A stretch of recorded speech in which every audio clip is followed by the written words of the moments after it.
Did it work? Are we live? Are we all good? I think we are. Welcome, everybody that's been patiently waiting. Had about 50 of you waiting before going live. I'll get my tweet up now. We have a lot more games tonight than we had yesterday. Yesterday we had 2 games, even though I only really got to stream during one. Tonight we have, 6? I think it's 6, starting at various times. We're going to go until the last game is over tonight, so much longer stream. It's going to be several hours, so I brought with me my secret weapon. And if you guys are also men and women of culture and class, you're well aware of this.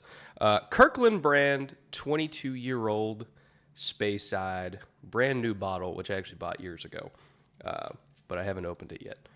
But Kirkland, if you don't know, whoever does sourcing for Kirkland is phenomenal, because I swear this stuff comes from Macallan. Like in a 22-year-old Speyside for like $80, this is the only way you're going to get that. And it's damn good stuff. So Kirkland, thank you. They'll be providing my refreshments tonight. We are definitely going to be starting with Packers-Bengals, because I don't want to miss any of Jordan Love. We're going to be peeking in on the Giants game because I want to see Jalen Hyatt do his thing. We're going to be peeking in on, who else we got? Steelers, because I want to see some of the young Steelers defensive pieces if they're playing. Joey Porter Jr., Keanu Benton. The Cardinals have some rookies I'm pretty excited about. The Falcons, I don't even know if Bijan's going to get snaps, but if we can see some Bijan tonight. So there is a lot to look forward to. I'm super excited. Thank you guys for sharing tonight with me.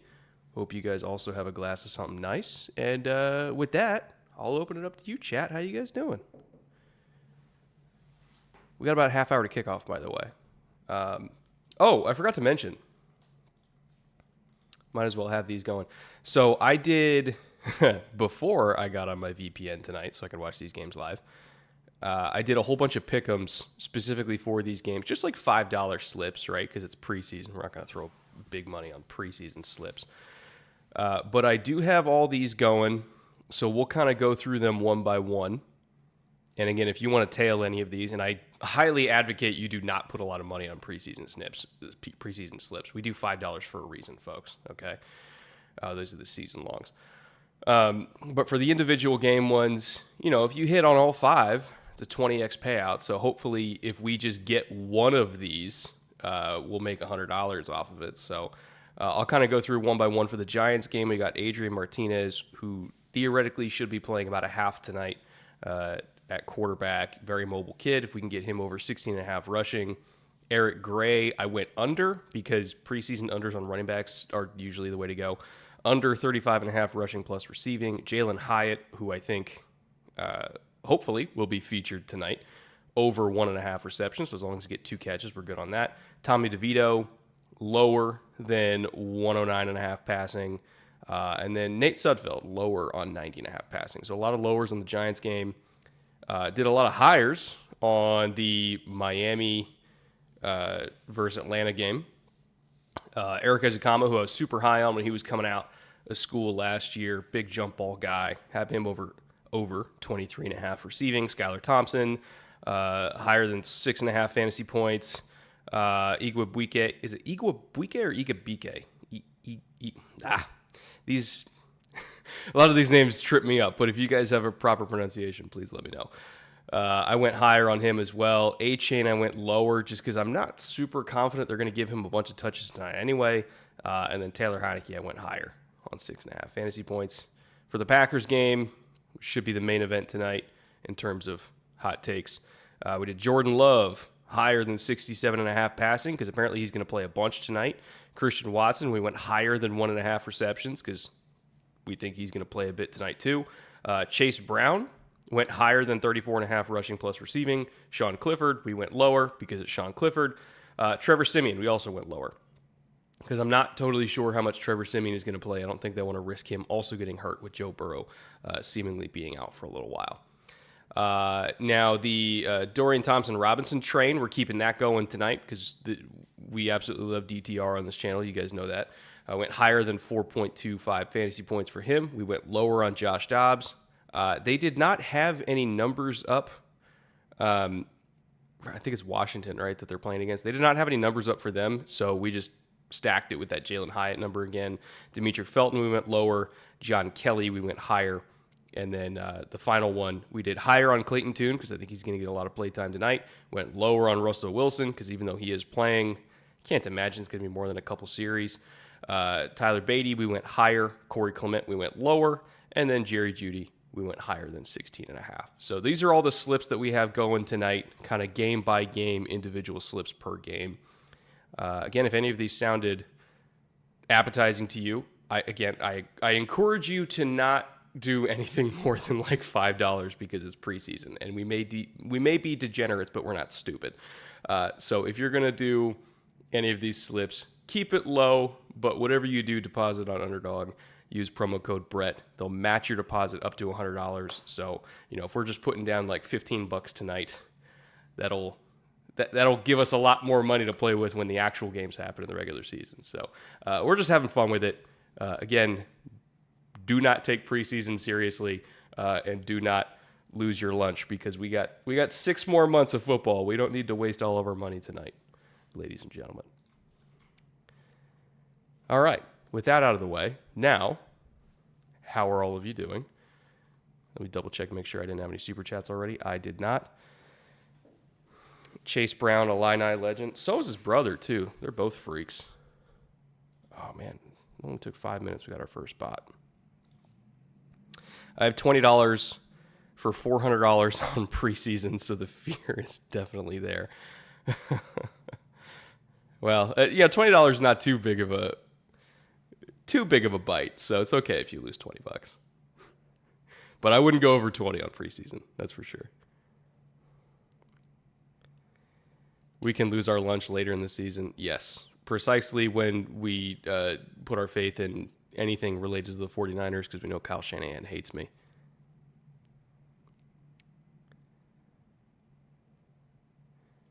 Six good months of football, preseason 2 unpredictable. Exactly. Preseason, you never know exactly how many people are going to play or how long they're going to play. So it's more just to make it fun in the third and fourth quarter, to watch fourth stringers on fourth stringers. It's more for that than it is to actually try to be profitable. Like, nobody's profitable in preseason. We just do it just for shits and giggles. How did date night go? It went wonderful. It went spectacular. We got a jacuzzi in our building, so we hit the jacuzzi. We planned out basically the next 5 months of our lives between all of her work travel and all of my work travel. So it was good. It was good. It's always nice to spend time with the wife. Speaking of work travel, by the way, I'm going to New York later this month, so if you guys are in New York, please let me know. I'm filming a Jets episode from there. I'm also going to try to fit in a Giants episode from New York on Dexter Lawrence because I feel like Dexter Lawrence has earned himself his own episode. He's an absolute monster. And the Jets episode is going to be on Garrett Wilson. So I'm staying a couple extra days in New York to film those. I might film it from like Central Park or something like that. But I figured while I'm there, might as well turn it into a full-on work trip, right? Need a Jair video? I think I'm due for a Jair Alexander video. He's been a phenomenal corner basically since he got in the league. But I almost want to do it on the Packers defense as a whole, just to give me an excuse to talk about Rashawn Gary, truth be told, because I've been meaning to do something on Rashawn Gary for like 3 years at this point. Are you going to any games week 1? No, I'm going to be streaming here during week 1 as kind of like a celebration of football being back. I'm going to stream as long as my body will let me. So I'm going to go on at 9:30 a.m. my time. If I can get all the way to 9 p.m. at the conclusion of the Sunday night game, that is the goal. I've never done a 12-hour stream, so we'll see how that goes. But regardless, I will be streaming week 1 for as long as I can, giving analysis on the real football games. What EPL team do you follow, if any? I don't really have any Premier League teams that I consider myself a fan base of. I do genuinely enjoy watching Premier League because it feels like a totally different sport than MLS. Is there are there any teams that fit the general motif of Texans and Bears of just constantly being disappointed year after year? Are there any Premier League teams that fit that bill? Because that's probably who I'll gravitate to. When are they showing the games? The games start at 7 p.m. Eastern, so we're 20 minutes out from kickoff. This is more so just, time to get warmed up, answer some questions, go over slips if you guys have any questions on those. And then ideally, Jordan Love's going to be starting us off at 7. And then we get to watch Jordan Love together, so that's going to be fun.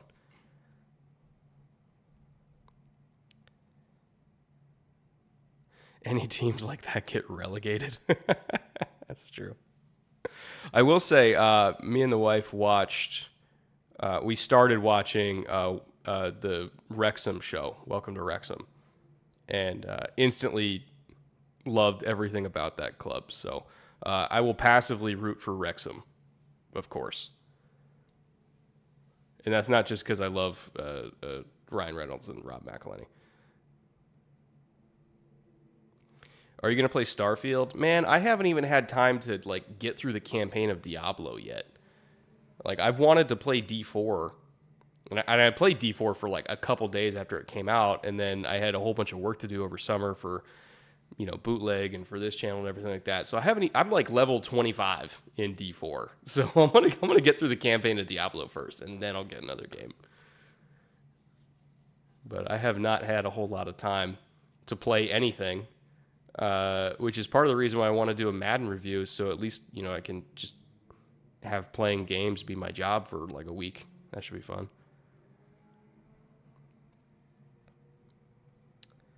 Do you think there's a world where DTR becomes the starting QB? I don't think there's a world where they bench Deshaun, but if Deshaun gets hurt and then DTR comes in and plays amazing, then things could get a little bit interesting. But, not that we're expecting that to happen. But I don't think that they would, considering the money they've invested into Deshaun, I don't think there's a chance they bench him. He would have to get a starting snaps through some other means. Have you ever considered streaming games, video games every once in a while? I've thought about it, but I feel like I'd have to do it on a different channel. Because I know a big part of my audience would like to engage in gaming content with me, but I feel like my entire audience, it would be too much of a departure from the current content that I make. So I'd probably just have to stick it on a second channel so that the algorithm didn't get super confused. Because the algorithm favors when you kind of niche down. Is Demario Douglas worth a dynasty roster spot? Heard a lot of hype, but Patriots wide receivers make me nervous. As somebody who watched Demario Douglas work all week under the Patriots coaching staff during Shrine Bowl, I knew back in January that they loved him because they were just all over him that entire week in a good way. They were basically installing stuff for him that week, knowing they were going to take him. They've loved him since January. He's gonna have a role in this offense. Not that I'm expecting him to come in and get 80 catches as a day 3 rookie, but specifically for Dynasty, I could see him absolutely being the next high volume Patriots slot receiver. So I have Demario Douglas shares in pretty much every single Dynasty league I'm in, the vast majority of them. And that has been a targeted strategy of mine since January. So yeah, I would get on that train. Does the NFL season stress you out, given that it's your main source of content, or is it thank God it's football season again? For me, honestly, the off season is busier than the regular season for me. And not that the regular season is easy, that's still 60 plus hours a week. But the off season required so much production for the team by team breakdowns over on Bootleg this year that I will actually be working less hours during the regular season than I was in the offseason, which is insanity. But this year, that's just how it happened to work out. So I'm going from like 70 hours a week to 60 hours a week now that football's back. So that's great. I'm looking forward to that. Jalen Hurd just retired officially. Oh, I didn't see that Jalen Hurd retired. Did you study him at all? It makes me feel sick that we never got to see what he could be. I feel like he was just a few years too early in terms of his skill set and how his skill set could have been used. If he was like, young and coming into the league right now, not that he's Percy Harvin, but Percy Harvin, I feel the same way. Like Percy Harvin in today's modern NFL would have broken the league, durability aside. And Hurd, I think, was just so talented that, you put young Jalen Hurd with Andy Reid, like as a rookie, they would have figured out how to make him extraordinarily productive. But unfortunately, he just, was not entering the league in the right year. If he came in like 5 years later, he would have been awesome. I just don't think the league has really figured out how to use players like him until like right now.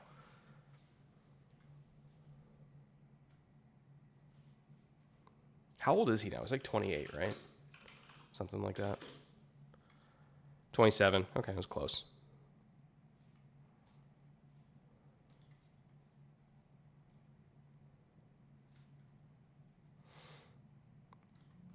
Interestingly enough, I do feel like everything that Debo does for the 49ers, Hurd should have also done. Not that he was as good as Debo, but I feel like Debo and Hurd were very similar skill sets, but it ended up working out for Debo, but not for Hurd, it's unfortunate. But again, if he was coming in right now, people would have just looked at him and been like, oh, that's another Debo, and they would have used him like Debo from the jump. Just a few more hours and my Clayton Tune agenda begins. You and EJ both. EJ loved Clayton Tune coming out in this class. Like, that was his day 3 quarterback that he was obsessed with. That's a loud-ass motorcycle. I don't know if you guys heard that.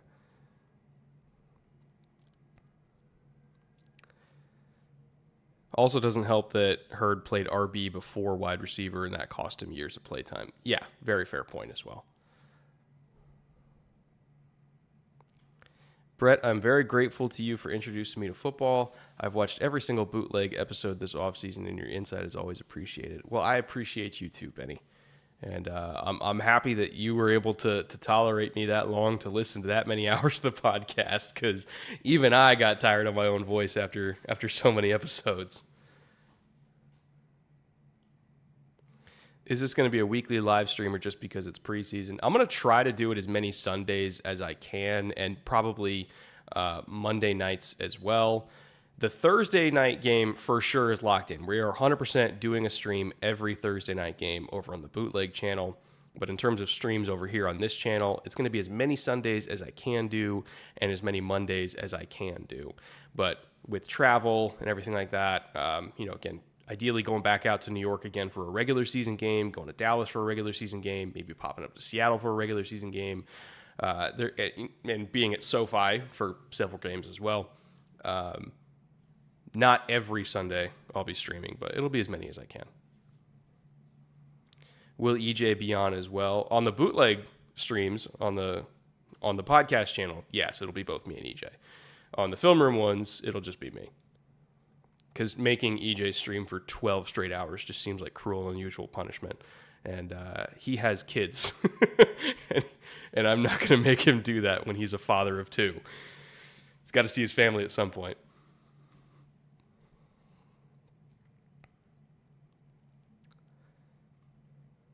What Ricky are you most looking forward to seeing?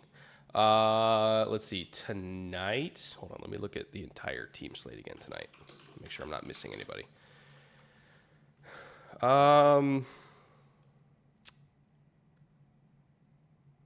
Let's see. I don't think... Yeah, probably I would say Jalen Hyatt. in terms of rookies playing tonight. I'm not sure if, oh God, who is that? Hold on. Blanking on the name. Kalijah Cansey. Is Cansey playing tonight for the Bucs?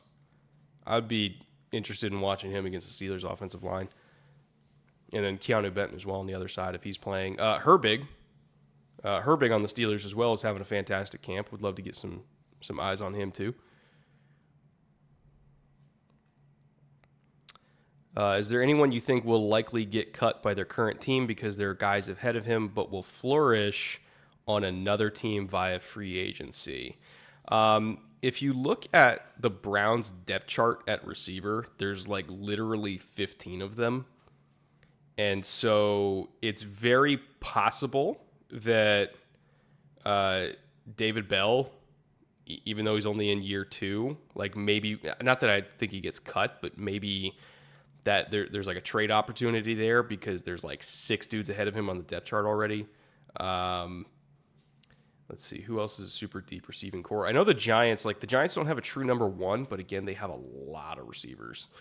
So we're looking at, no, Hyatt's obviously going to make it. Hodgins is going to make it. Slayton will make it. Paris Campbell will make it. But like wide receiver 5 is coming down to Sterling Shepard or Wan'Dale Robinson, maybe David Sills. I don't know about Cole Beasley. He's a little bit old at this point. I don't know if they'll keep him. Jamison Crowder is there as well. So like there's a billion receivers on the Giants that could get moved. Let's see. Who's a super deep backfield? Off the top of my head. I'm trying to think of one. Schwartz will get cut but won't be good on a different team either. Oh. Browns fans hate Anthony Schwartz. That's for damn sure. Oh, they really do. Cansey is out with a calf strain. Ah, shit. I was really looking forward to seeing him. Yo, which games are we watching? All of them. We're going to be bouncing back and forth, but we're going to be starting with Packers Bengals because we're going to be watching Jordan Love because the biggest storyline today is how's Jordan Love look? We know he's going to get play time. I would say second biggest storylines today are, what does Russell Wilson and Sean Payton look like together for the first time? Let's see. What are the storylines we got? Jalen Hyatt, like I mentioned, really all the Giants rookies. DTR, 100% one to watch. Sam Howell, I think, is playing.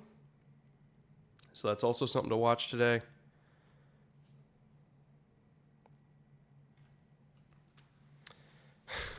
Tommy DeVito to Jalen Hyatt about to cure cancer. Are you concerned about Stroud? No. No, I'm not. New England's defense is nasty and deep, and they were just swarming him like crazy. I posted this in a tweet earlier. Last night when we were watching it, because we saw 2 safeties dropping back. On the broadcast, I thought it was quarters that he got picked off in, but Taylor Kyles, great reporter, asked Mills about it. And Mills said that they were actually in man coverage, but his man, the tight end, was in the backfield, and it was super long yardage. So even though they were in a 1-dog look, and cover 1 dog, if you don't know, is basically 5 guys on the line of scrimmage, bringing all 5, man coverage across the board, single high safety, no rat in the hole. So there's no linebacker playing a little hole zone in the short middle. He's just blitzing. So it's man coverage, 5-man rush, safety deep. And so he was supposed to be in man coverage on the tight end that was in the backfield, but because it was 3rd and forever, and the tight end was in the backfield to kind of chip and release, he's like, fuck that, I'm not going to just stick on man coverage. So he dropped back and basically was just freelancing and reading Stroud's eyes. Stroud saw, man coverage single high, thought that he was going to, kind of get that deep comeback, so he just let it go, not even seeing Mills. And Mills is a veteran, he's been around forever. And he got. So learned a lesson. And that is that just because it's man coverage doesn't mean that a very long time veteran safety that's 8 years in the NFL is going to be playing man coverage. Sometimes you're just going to sit on it and pick your pocket. Say you're going to Houston to watch a Texans game. Are you hitting up Tex-Mex or Vietnamese restaurant after? Fusion. Vietnamese Tex-Mex fusion. I'm sure that exists somewhere in Houston, right? Maybe like a Tex-Mex pho. Like, some low and slow brisket in pho. Why not? I'm sure you could get that somewhere in Houston. God, it sounds good too. Fuck, I want pho now. Will work for the LA Chargers take a lot of hours, or is it more like an episodic thing? It will take hours. Like, I'm releasing at least one episode a month with them, so that is going to take up time. But also the processes of those episodes, because they're shorter than mine. They're like 8 to 10 minutes, not 20. And so it's a little bit easier, especially because their editors are super talented and they can just make shit happen. And I basically just give them a hodgepodge of assets and say, go make it pretty, and they do. So it's a little bit easier for those episodes just because they're shorter and because their guys are just so talented there. Easier on me, I should say.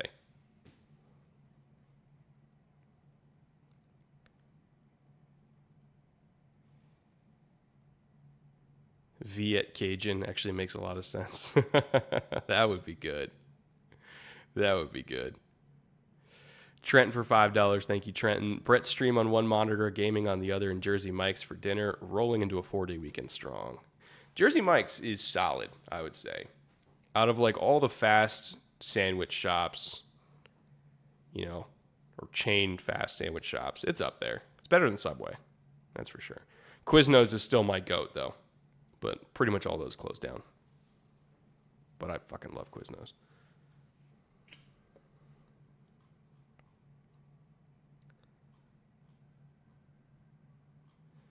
I think I'm caught up on Super Chats.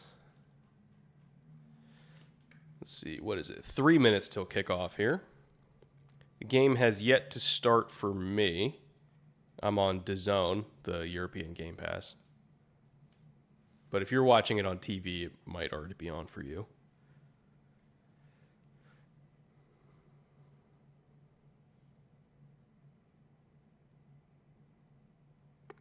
Jersey Mike's has gotten better, but growing up in New York, there's nothing that compares to DeBella's subs. DeBella's I've not heard of. But again, I'm going to New York in a couple weeks, so if they're anywhere near the Lower East Side, I'll go grab one. At least that's where I'll be. It's around the Lower East Side. Maybe Soho, actually. I got to actually see where the hotel is. I can't remember what neighborhood it's in. They're like right next to each other.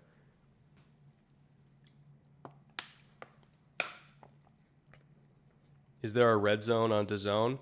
I don't know.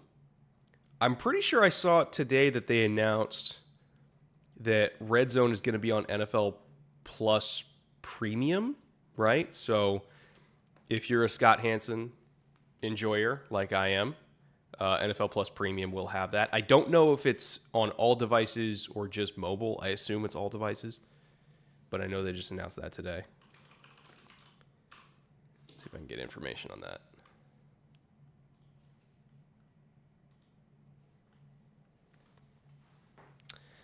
Are you watching John Bois' history? Is it Bois or Boys, by the way? I thought it was Bois. History of the Minnesota Vikings. I have not got around to it yet, but everything that John does is incredible. So I'm looking forward to probably just binging it once all the parts are out and just taking an entire day to watch all of it.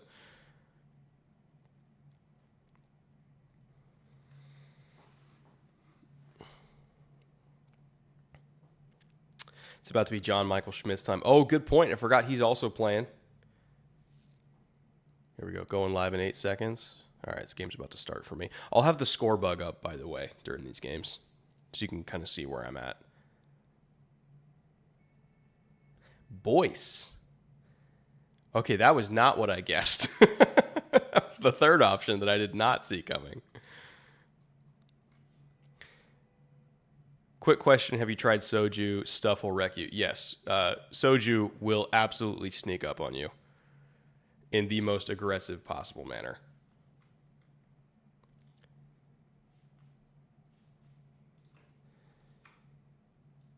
All right, game just came on. I assume this is what the score bug dimensions are going to be, but I'll probably just adjust that once we do get a score bug. Your thoughts on Tank Dell? That kid can separate, which we knew, right? We knew like from the Senior Bowl, that he was uncoverable in man. He's super explosive, great route runner, good ball skills. My only concern with him, and the reason why I didn't have him like near the top of my receiver rankings, was he was 166 pounds. And, I said at the time, like, that is a historical outlier that I was very worried about. Same reason I was worried about Tutu Atwell, who was even smaller. He was like 155 when he was coming out. And, I said, like, if he gets up to the low to mid 170s this year, that's great. If he can get up to the high 170s by like year 3 of his career, that's awesome. I can live with him being in mid to high 170s. But he was 166. So I was like, until then, I'm kind of, worried about it. But I never questioned his receiving skills. I never questioned, everything that goes into being a good receiver. I just questioned, like, can he survive at that weight? And I hope he does, because he's a really, really good player. Smith was 160-something, but you liked him in the top 15. No, Devonta Smith was like 173 coming out, right? Hold on. Devonta Smith was in the 170s, for sure.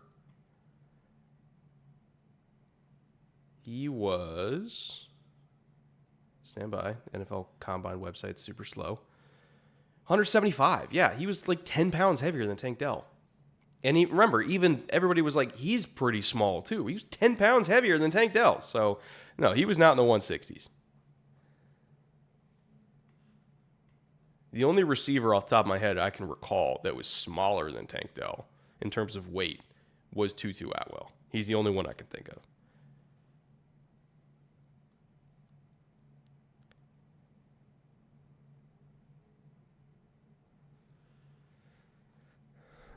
Soju at night, pho the next day for that hangover. Ooh.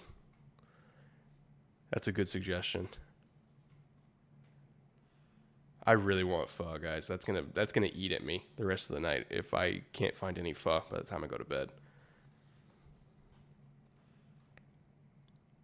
And I think I polished off my bottle of soju. I don't think I have any in the bar, which is unfortunate, but it's fine. I got my space side.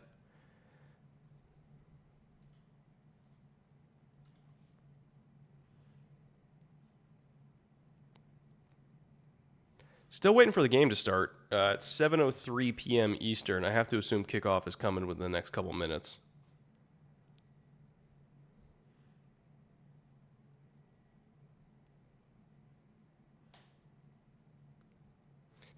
Brett, did you do a preseason parlay? Technically, I did like 5 of them. I did one for every game, essentially. But I only put $5 on each of them. I did not do any insurance on these slips, by the way. So I need to hit all 5, which is why I did $5. Because if I did anything more than $5, I would have done insurance. If you do insurance on the slips, you only have to hit 4 out of 5, and it still pays out 10x. If you don't do insurance, you have to hit all 5, but it pays out 20x. So a $5 slip, if I hit all 5 of these, for instance, if I hit under on Trevor Siemian and Sean Clifford, and then higher on Chase Brown, Christian Watson, and Jordan Love, it's a 20x payout. I make $100. Even if I lose in all the other ones, I'm still positive for the night. So we're trying to game the system here with $5 slips if we can.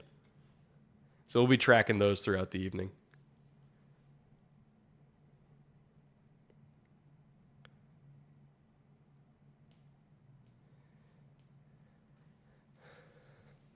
Do you have a favorite baseball team? As a Orange County kid growing up, I've always been an Angels fan. One of my most vivid sports memories as a kid was the 2002 World Series. with that 2002 team with like Erstad, David Eckstein, Troy Percival, God, who else? Washburn. Oh, God, who else was on that team? I think Troy was still on that, or the other Troy. That was, I think, Tim Salmon was still there. Edmonds was not there anymore, but Tim Salmon, I think, was. But regardless, I've grown up an Angels fan, so, Shohei Ohtani is my Lord and Savior, and Mike Trout as well. Not a great baseball team, but at least we have the two best players on planet Earth. Vlad, right? Vlad Sr. was on that team. Or no, Vlad Sr. came after 2002. Like shortly after 2002, I think. Right? Now I got to look it up.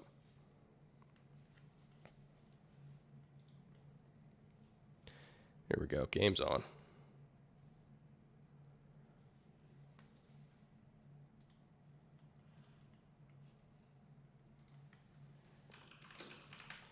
Vlad Guerrero Sr.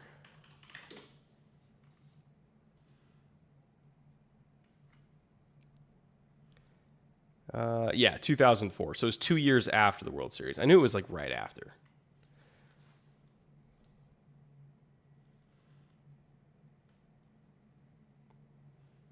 DJ, let's get your grade on Philly. Whoa. Yeah, look, I gave him an A+, but I want to put some science. NFL website just blasted my ears with sound. Okay. All right, about to get kickoff in this Packers game now.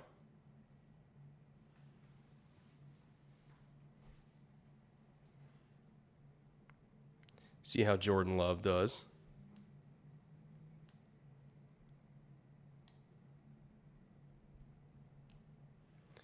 And it's good because Packers are getting the ball first, so we get right to what we want to see.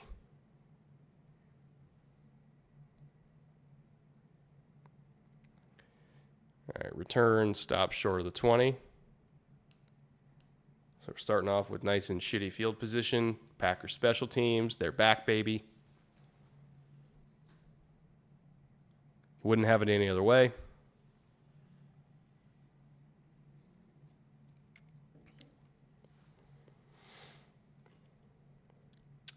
So I see Yash Nyman, Elton Jenkins is out there. Is it all starters?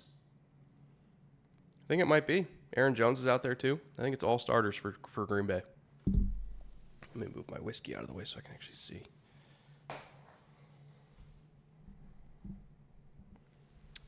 Got a bear front, first snap. Jones out leveraging the end who peeled off. Nice, easy read for 9. Take that.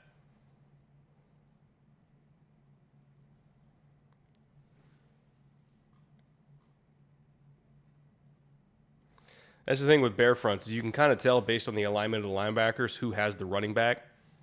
So if the linebacker is, like if they're doing a change call, you can kind of tell when it's going to be a D-end matchup and it's an easy throw.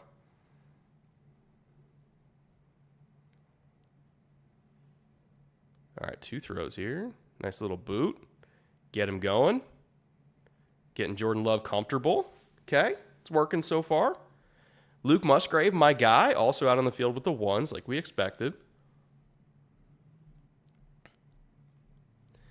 So 1st and 10.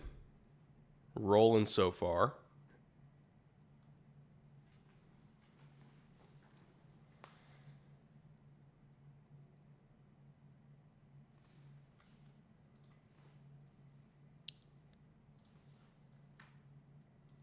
Forgot to adjust the scoreboard. My bad, boys. And then I think that was A.J. Dillon, right? There we go. All right, scoreboard adjusted. My bad.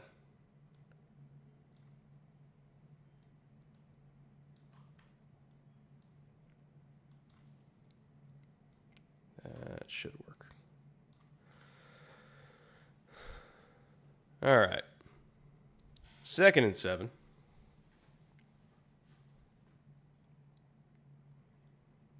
Spreading it out a little bit here. Man coverage look, single high. Oh, they're bringing 5. Let's it go. Oh! Who was that? Was that Dax that broke it up? That's range. Which, I mean, Dax, he runs like 4.4, so I'm not super surprised by that, but God, that was a good play. Watch him get there. I will say, ball was left a little inside. Not a horrible ball. Could have been dropped a little bit more outside. Help his receiver out a little bit. But I would more say that's a good defensive play than just a shitty throw. But the throw could have been better. That throw also could have been better. Missing a 6'6" tight end over the middle high is not ideal. Man, drive was looking good to start. Fell apart a little bit with 2 misses there. He's not missing by a lot, but he is missing so far. So, see how many series they give him. He might just have to get settled. Lions throw INT on first play from scrimmage. It's not Goff, right? It's, what's his face? Their backup. I don't think Goff is playing tonight.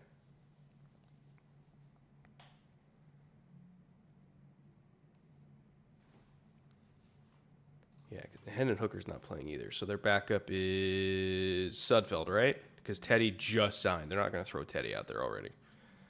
Yeah, Sudfeld.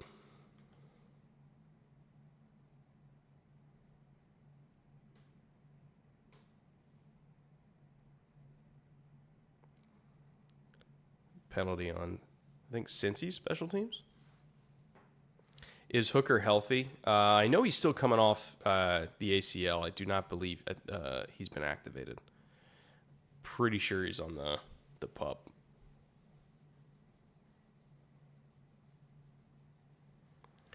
Luke Musgrave getting hella targets. Believe me, that's going to be a normal thing this year.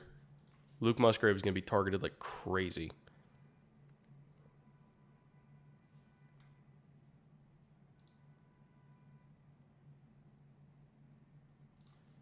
All right, now this is in commercial break.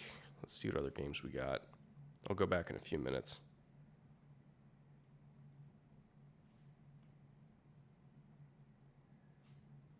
Why is DAZN so hard to use?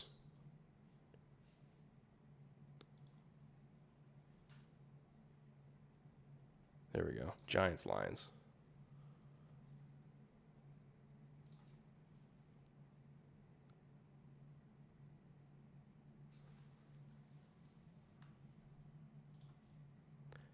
And that one's also in commercial break. I got to be able to do like a quad box here.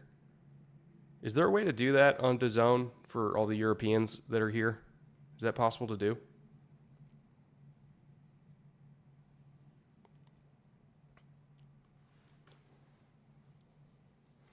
When pirating content is 10 times more convenient, your streaming service has failed. You said it, not me. Don't come after me, YouTube.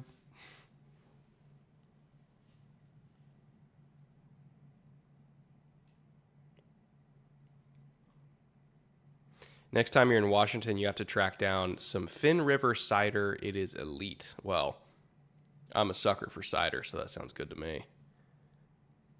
Thank you for the $5, by the way, Zach. $5 from Matt Black as well. I'm here for the slips. Monkeys together, strong, baby. Top 3 AFC and top 3 NFC rankings. I want to find out if my team is on your list. Top 3 in the AFC, assuming everybody's healthy, right? Chiefs, Bengals. Chiefs, Bengals, Dolphins. Top 3. NFC. Eagles. Ooh, shit.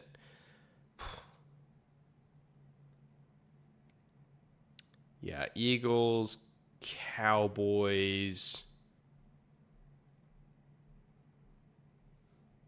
Do I want to go Lions or Seahawks? Fuck it, Seahawks. Yeah, Eagles, Cowboys, Seahawks for NFC for my top 3. Because I think the Seahawks are going to win the NFC West. 49ers, I think the 49ers are also going to make the playoffs, but I think that the Seahawks have the quarterback advantage over the 49ers. And the Seahawks roster is pretty damn good in its own right. Like, the difference in quality between the 49ers roster and the Seahawks roster is not as much as people think it is. And they have Geno Smith, whereas the 49ers have Brock Purdy. No shade against Brock, but Geno's better. Chad, if you can let me know when the Packers are about to get the ball back again, by the way, so I can flip that game back on, let me know.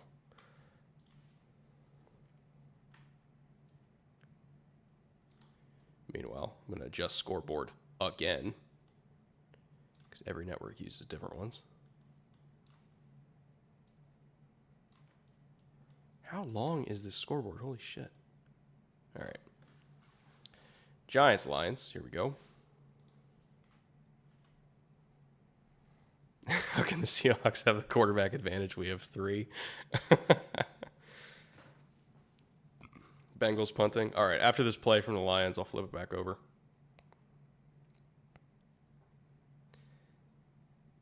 Uh-oh. Oh, man. Caught him in the blitz off the edge. Gibbs had no shot there. It's not his fault. All right, let's flip back to Jordan Love's season. How about that?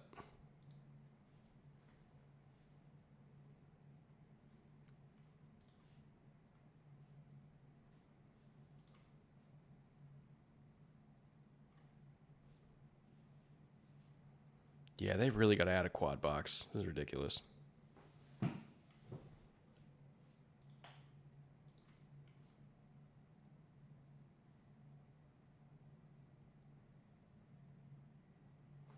We need red zone for preseason. So back when I worked on red zone, when I was in the control room for red zone, during preseason, we did shows literally just to kind of like get reps and get ready for the regular season.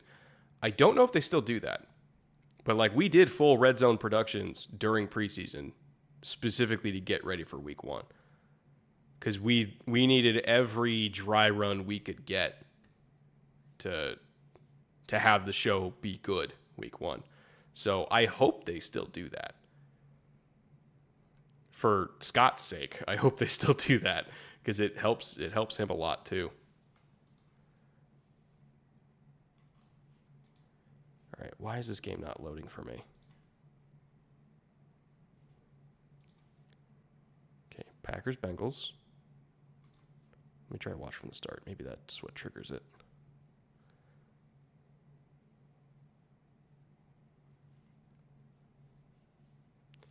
Back to live. All right, that worked. God, okay, DAZN sucks, guys. Sorry. This is... God, why did they do this? Like, everything was working. Like, why do we constantly have to change Game Pass every single year? It's just aggravating. Can you have 2 games open in different tabs? Maybe. I should try that.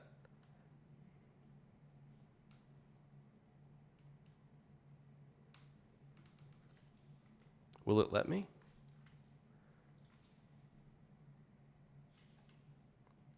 Here, let me take off the score bug for a second while I do that.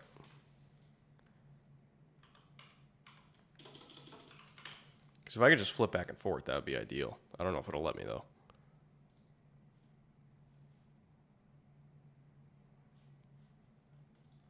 All right, well, I'll do that in the next commercial break. We're back. Jordan Love season.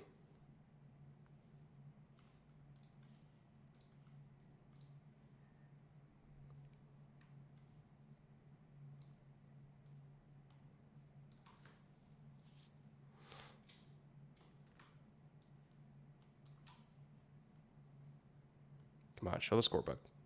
Thank you. Wow, I was way off. Okay.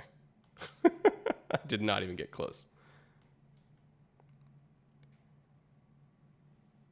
All right, a little sweep there to, who was that? Jaden Reed.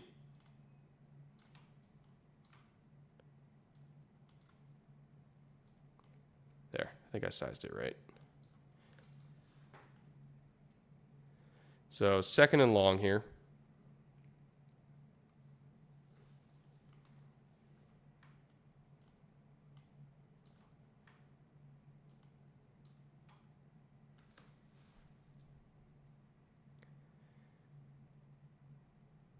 Well, so that's what, 3 targets for Luke Musgrave so far in the first 2 drives? They are not shy about how much they like him. Which, if you listen to the Packers episode for the Bootleg offseason series, we told you ahead of time Luke Musgrave was the guy, so this shouldn't be a shock to you.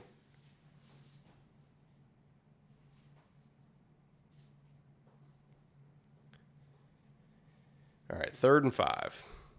Historically speaking, we're going to get man coverage from the Bengals here. See if we get that again. I don't know. No, they dropped out of it. Cover 3. And he hit Christian Watson on time, on target for the speed 7. Good throw. If you get cover 3 and they're going to give you free access, might as well take it. What school for Musgrave? He went to Oregon State.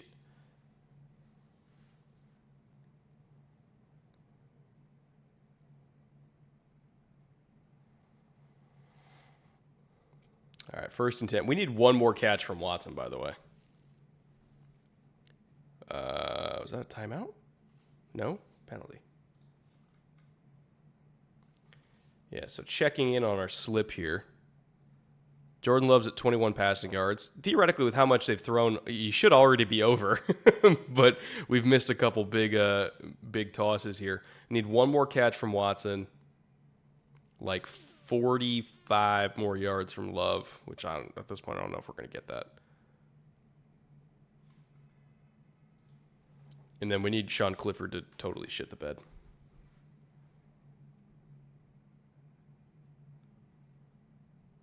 Oh, big run. That looked like split zone just from me glancing at it, which is a favorite of theirs.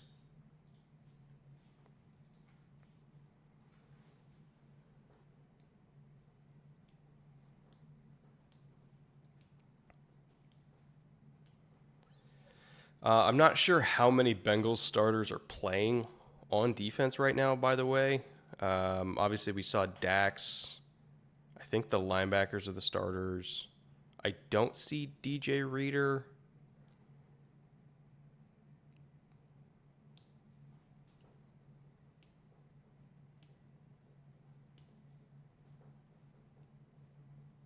When do you hope to release fantasy rankings for patrons? I actually just did a few days ago.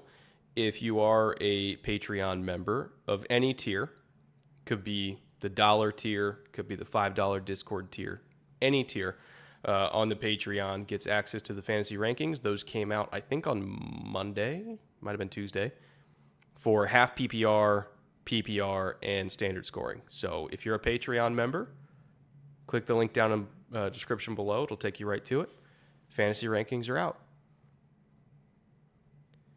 Let it go, Jordan. There we go. All right, they're getting him some confidence. That's good. Also, those fantasy rankings will be updated every single week. So after week 1 of the preseason, when I get time to go through some tape, which will take me a day or two, I'll get the updates out. And I'm going to be doing those every single week leading up to the start of the regular season. So if you got that already on Patreon, just know the updates are coming.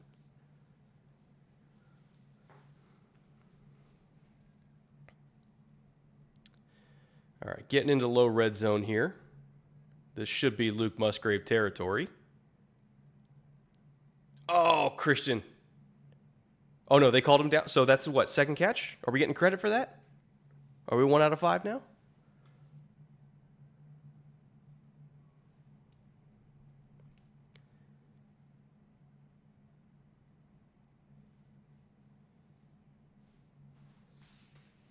I don't know if we got credit for that, chat.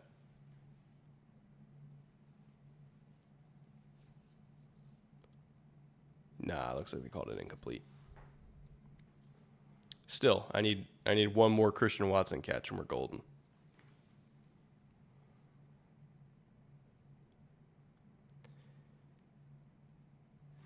Not a bad fade. Not a bad fade. Again, could have been better, could have been elevated, but Dubs bailed him out. Great adjustment. Got 6. Good confidence booster for Jordan Love. Good for him.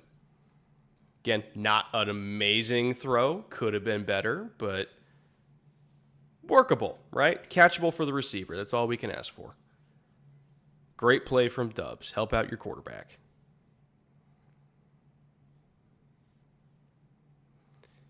And, if you remember Jordan Love at Utah State, fades were like the one throw that he really just couldn't do.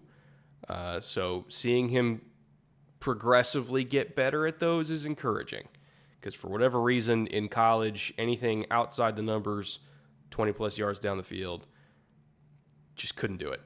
So, again, any improvement in that is exciting. Did you have a first-round grade on Love coming out? I did not. No, I had a day 2 grade on him. But I acknowledge the talent, right? I acknowledge, there's a lot to work with there, but there was a long way to go. Again, the guy couldn't throw fades at Utah State. So there was stuff to work on. Luckily, he had time to work on it. He didn't have to play immediately, which was good for him. And, maybe he's ready by now. We'll see.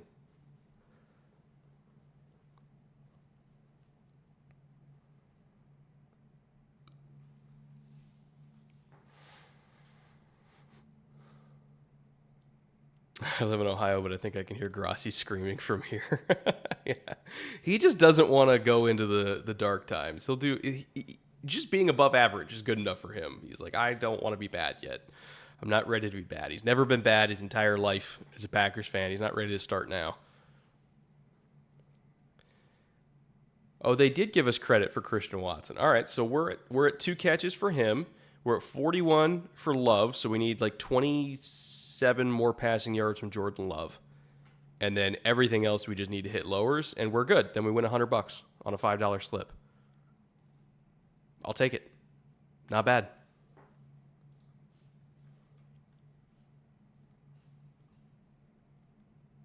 Pick'ems is the way to go, especially low stakes pick'ems, $5 slips. So you can try to get the 20 to 1 payout, but you don't feel terrible if you lose. This is the right way to put money on a game. Feels good. Feels good. The people that drop $1,000 on a single game, I'm like, good Lord, buddy. You got more testicular fortitude than me. Or a lot more money than me. Either one.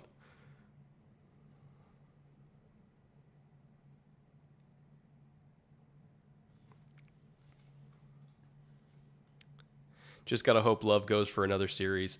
Reports were saying he might only do 2. See, I thought reports were saying he might go the whole first half. If he's only doing 2 series, that does kind of fuck me a little bit. But if he's going longer than that, then we're okay, I think. Because I put higher on it thinking that he was going to go a substantial amount. Because I thought they really wanted to kind of get him ready. And I think he needs it, by the way. I think he does need more time. Jared says, I swear to God, if the Packers get 3 Hall of Fame quarterbacks in a row, I'm throwing something. Spoken like a Browns fan who's never had one. I thought I saw 2 to 3 series. Okay, so we might get one more series. If we can get 27 yards out of one more series, I'm good.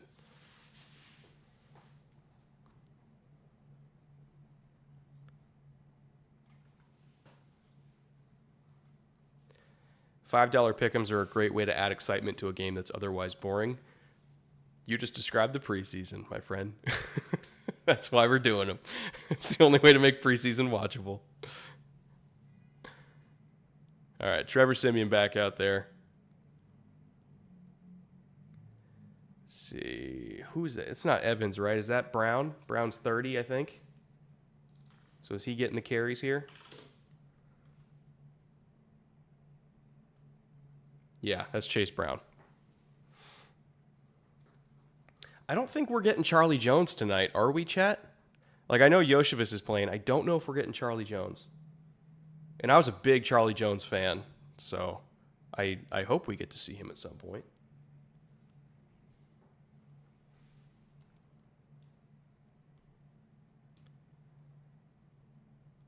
Oof, risky ball by Simeon there.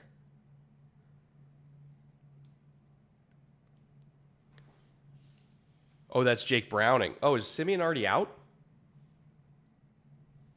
Or is Simeon just not playing? I thought Simeon was on the first drive. Maybe I'm wrong.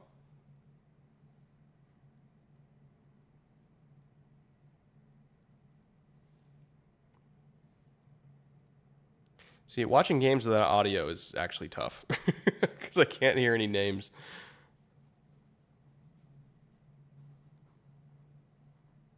Browning started. Okay, so I guess they're not even going to risk Simeon, which to me, if they're not playing Trevor Simeon in this game, means that they're worried about Joe's calf. That means that they think he's going to be out for a bit if they're not risking Trevor Simeon. Like, that's actually the story here, right? Because if you're not giving Trevor Simeon reps in the preseason, you're doing that for a reason. Like, if Jake Browning is taking all the snaps, that is for a reason. And that reason, if I'm interpreting this correctly, is that Joe's going to be out for a bit, and Simeon's going to be the starter, and they don't want to risk him getting hurt. That's like not good. Oof.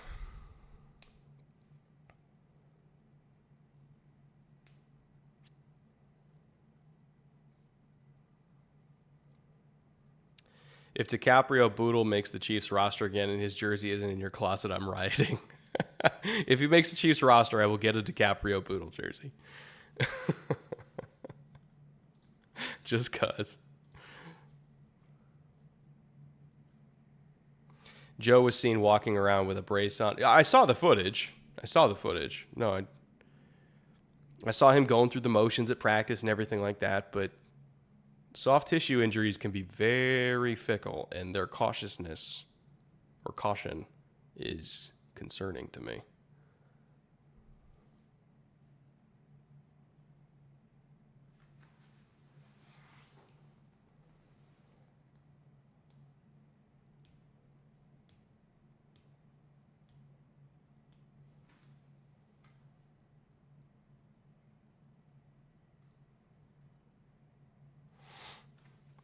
I wish we signed Biles instead.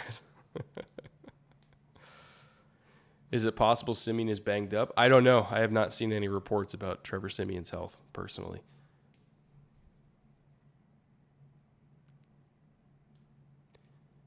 Either way, Chase Brown getting the edge, putting that 4.4 speed to work. Chase Brown is very, very explosive. He's a great athlete. The problem was very boom or bust. And he fumbled a lot. Like, he led FBS in fumbles, if I recall correctly. So I think the potential's there for him to be a pretty dynamic, explosive, backup running back for them. Just got to hope he holds onto the ball.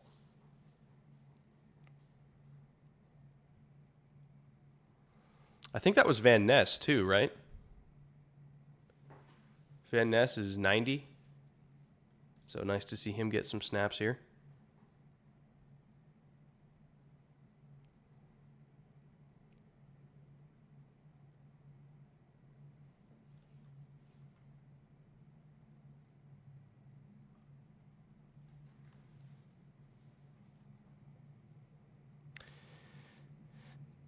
Maybe they have Browning higher than Simeon on their secret depth chart. Maybe. I don't know. I guess we'll see. Like, if Trevor is getting snaps after Browning, that is also interesting to me. Because their depth chart, I think, was Simeon then Browning.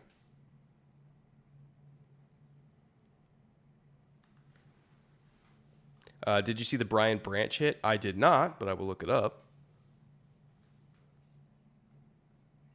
I assume it's on Twitter somewhere.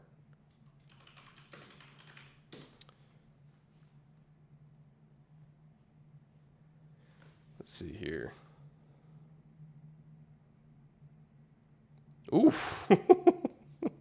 Well, very on brand for Brian Branch to make a hit like that. Somebody who literally just did not miss tackles in college. He was the most remarkably efficient tackler as a DB, like in 15 years.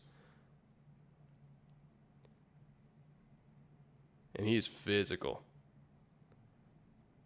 Great football player. Was that Cole Beasley that took that shot? Oof. Yeah. Father time comes at you fast, huh, Cole? As a man in my 30s, believe me, I know.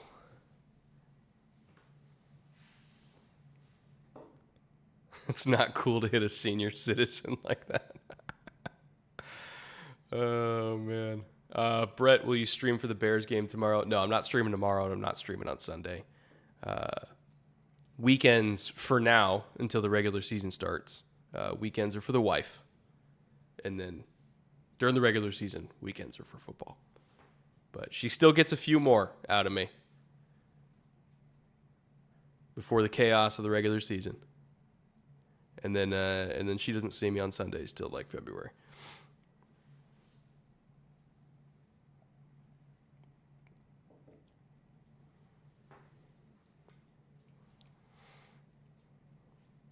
Trey Hawkins doing a great job on Jamison Williams. I'll tell you what, from Giants fans specifically, the Trey Hawkins hype has been insane. You know, reports on him out of camp are like mythical proportion. So it sounds like he's running with the ones, and he's on track to be a starter for them. Good for him. I'll be honest, I didn't see that coming. But, you know, sometimes that happens in the NFL where day 3 picks just show up and are immediately amazing. Not out of nowhere, but just unexpectedly. You know, you look at Ivan Pace, who, A, should not have been a UDFA, but B, even I had like a day 3 grade on him. High day 3 grade, not low day 3 grade. But even I thought he was like, you know, maybe 4th-ish round pick. Shows up as UDFA in Minnesota. You know, not just looking like the starter, but looking like he's wearing the green dot as well. Like, that just happens sometimes where dudes just come out of nowhere-ish or unexpectedly and just take over the league. So, good for Trey Hawkins and good for Ivan Pace. All right, are we going to get another Jordan Love series here? I hope we do. My pick'em's on the line.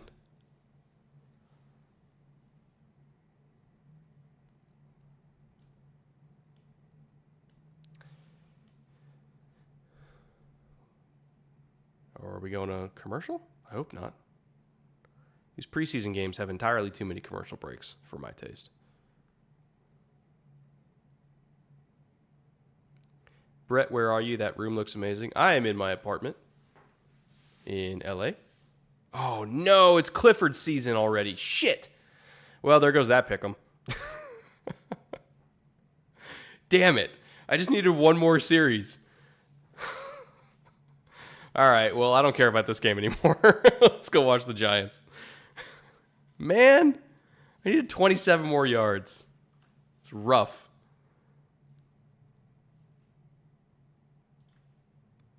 Is Hyatt still in the Giants game? That's what I care about. I want to watch Jalen Hyatt.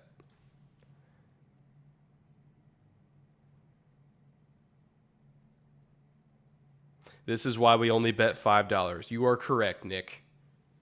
Because if I lost $20 or $50 on that shit, I would have been so mad. But $5 is okay. I'm okay with losing $5. Lessons in betting, folks. Don't put down more money than you're okay with losing. Gibbs is still in. All right, well, at least that's entertaining. We can watch some Jahmyr Gibbs. As a note on Ivan Pace, he had the green dot last night. Love that for him, man. Love that for him. He's a good player. Great blitzer, too.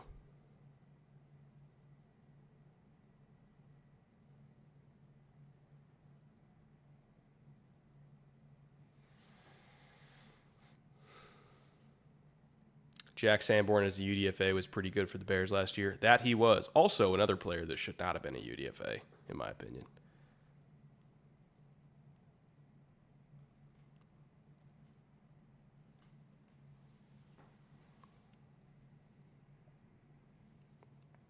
What does having the green dot mean? If you're the green dot, that means that you're getting the calls from the coaches on the sideline. So that means that a rookie UDFA is getting the calls from the coach, from Flores, to direct the defense, which is not normal. Not normal at all.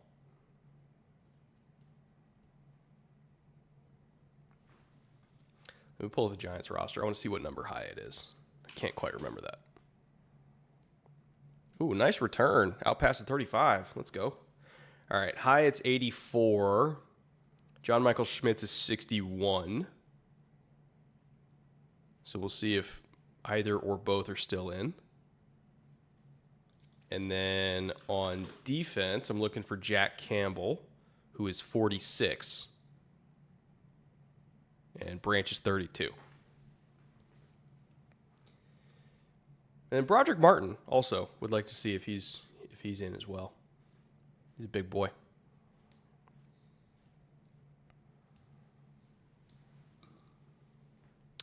Oh, huge special teams penalty. What brought them all the way back there? Was it a hold? That's like a 30-yard difference.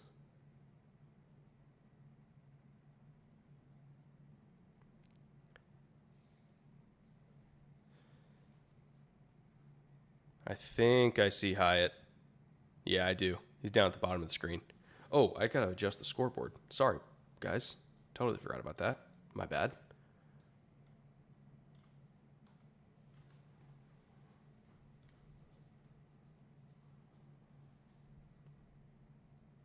I see John Michael Schmitz is still in as well. All right. We got good reasons to watch this game.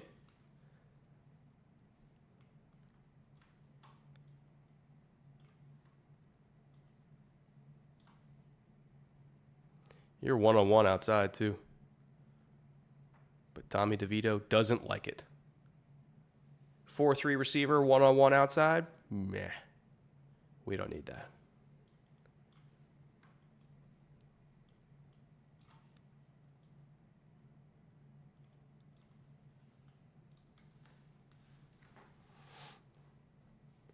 How did Jordan Love look? Up and down, but overall, fine. Totally fine. Had some missed throws that he'll want back, but nothing egregious. Touchdown throw was okay. He's all right. Nothing to really be concerned about.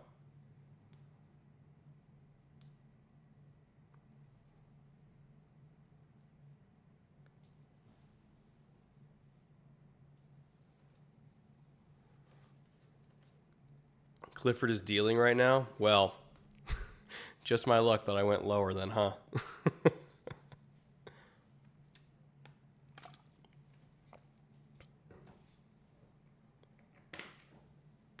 Another penalty in Detroit.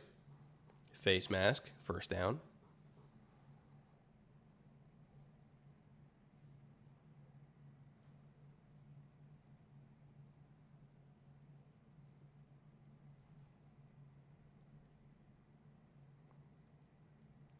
We got JMS versus Jack Campbell in space on that one, too. Jack seems to have won that one. Well, after the face mask.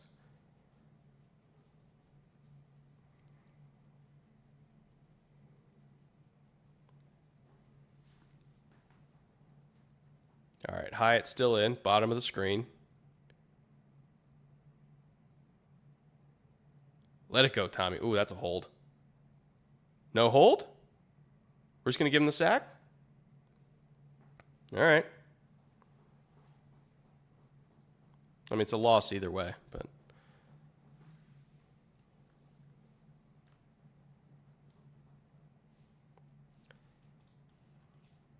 Let me go up to my Lion. Where's my Lions Giants one? So I need one more catch from Hyatt. I need Sudfeld to just stop throwing the ball. I need Tommy DeVito to throw the ball. Like that. We'll take that. Let's see. Eric Gray hasn't done anything yet. That's good for me. And then I need like a wild 17-yard run from Adrian Martinez, and I got $100.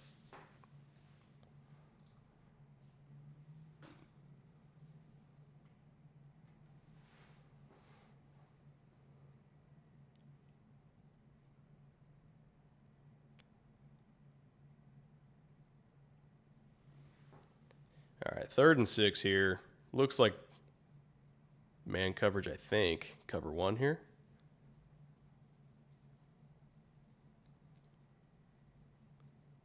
Cole Beasley sighting again. Musgrave got overthrown again somehow. I don't know how you overthrow a 6'6" tight end. That's pretty hard to do.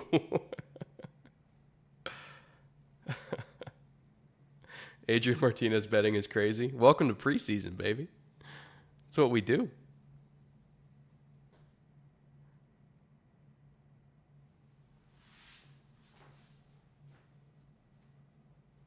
Is Gibbs still playing? I saw him on the field on the last drive. I don't know if he's getting another one. We'll see.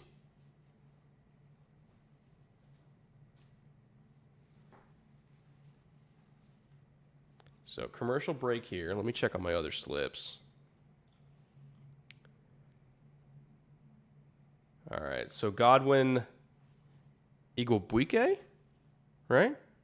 Pronunciation check on that. We hit on him.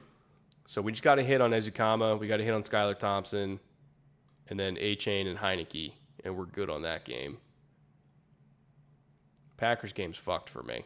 Browns game's a maybe. We just, again, need one more catch from Hyatt, and that sets us up decently for the Browns game. And then Denver game, I don't think it's started yet.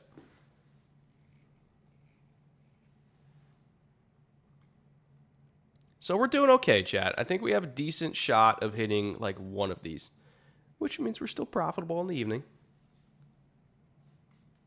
Could be worse. Could be worse. Did you watch episode 1 of Hard Knocks yet? I have not, but I heard it's good. Not that NFL Films ever does a bad job at Hard Knocks.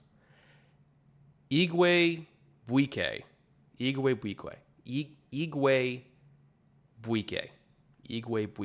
Okay. Got it. Nailed it.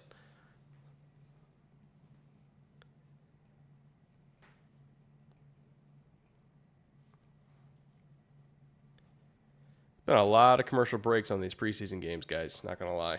It's been a little bit irritating. Selling ad breaks at every timeout, apparently. How'd you feel about the Yannick signing in Chicago? Necessary. I mean, they didn't really have any consistent edge rushers, and not that Yannick is a dominant edge rusher, but you can count on him for 6 to 9 sacks a year, which they weren't going to get otherwise. So I'd say it's a fair signing. They just needed something. They needed any tiny little bit amount of juice off the edge, and you can give them that. So, plus they're going to let him just rush from a wide 9 all day, which is where he thrives.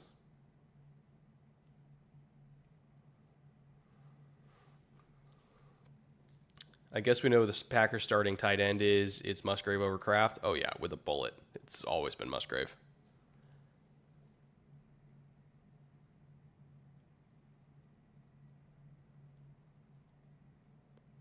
Washington, Cleveland suspended. Like the game got suspended? Is there a weather thing? Okay, weather delay. Was it lightning? That's all I can think of in the summer. It would be lightning, right?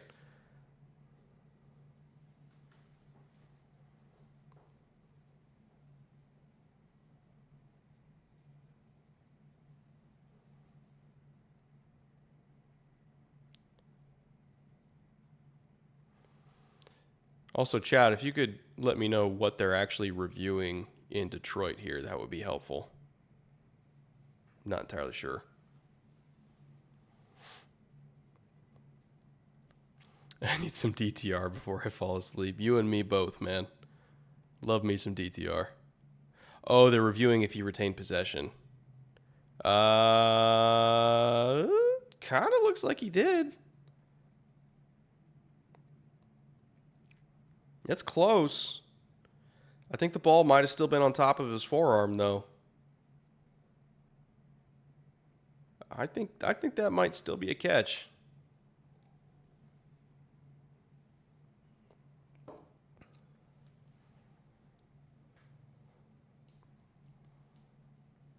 Lightning. Okay. That's what I thought.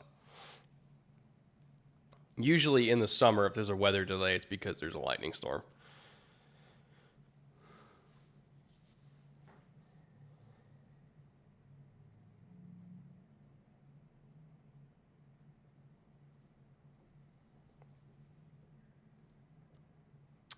Why can we see a sliver of the bottom of the screen? Well, there's supposed to be a scoreboard up right now, so it's me cutting out the scoreboard, but there is no scoreboard on the screen right now. So Scorebug will be back in a second once they're done with the review.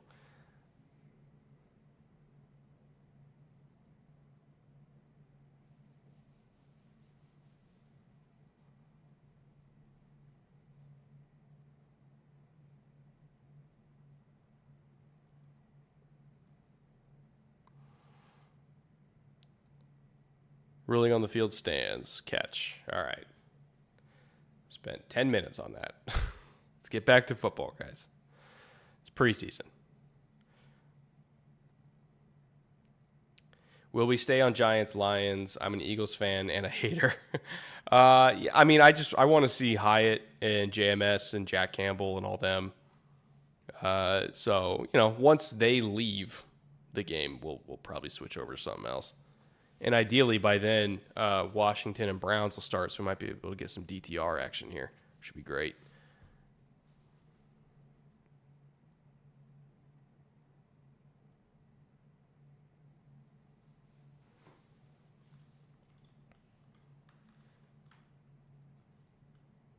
All right, Scorebug is back, thankfully.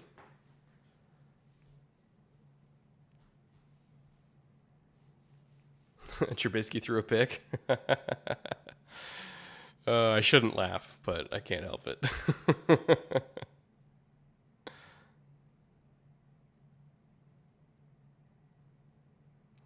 Another tackle from Jack Campbell, as per usual.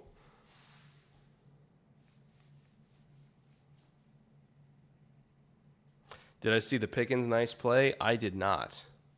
So feel free to post that in chat if you guys have a video of it.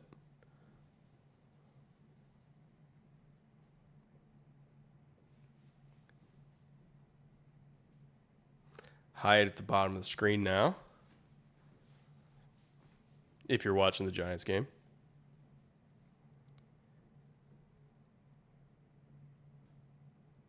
Still not throwing to him. Still running for his life. Campbell again near the ball. Feels like every play is the same.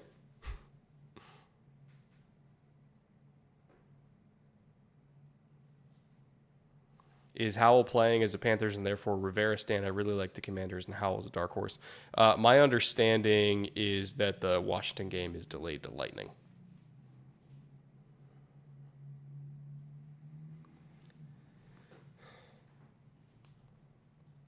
I'll look up the Pickens play once this drive is over, chat, so I can see that. In the meantime, I'm going to watch Jack Campbell just get every single defensive statistic here, which Iowa fans should be used to by now.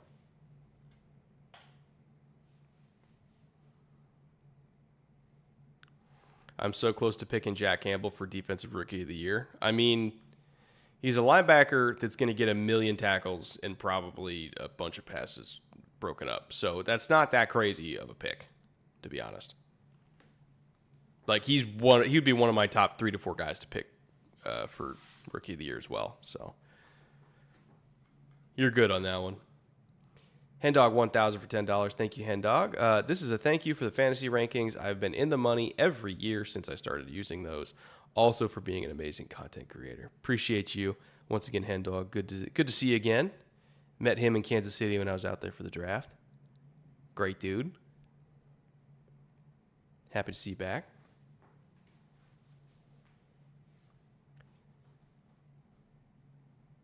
All right, Tommy DeVito getting shelled again. Backup Giants offensive line, not doing too hot right now.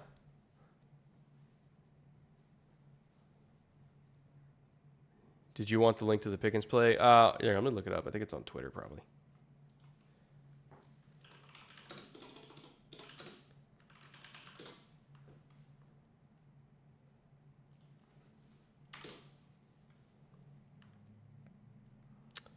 Let's see here. Oh, and it was Pickett that threw it, of course. Woof. Threading the needle.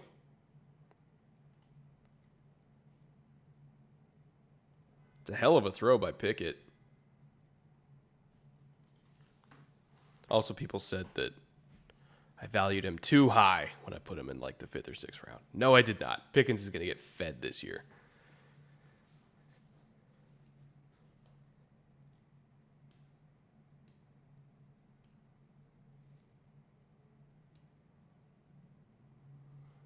Well, the second string Lions defense is eating the second string Giants offensive line alive at the moment. That's for sure.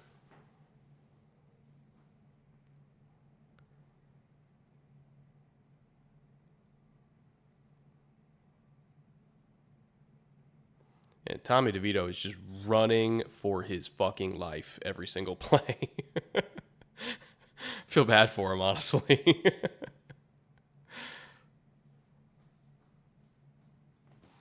Do you think Pickens will overtake Deontay in that offense? Personally, yes, I do.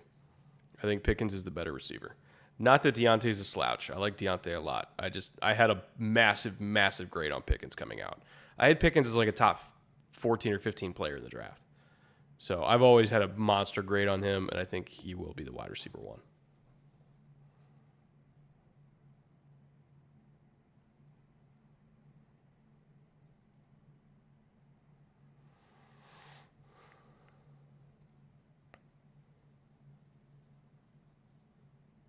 Oh, we got a Keanu Benton sighting.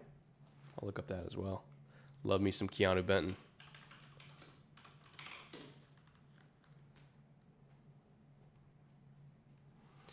Jack Campbell again. Get used to it, folks. He's going to have over 100 tackles this year as a rookie.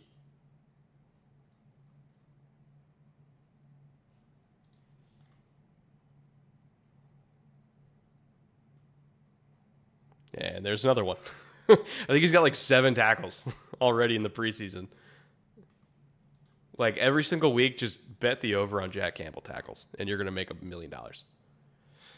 Not financial advice.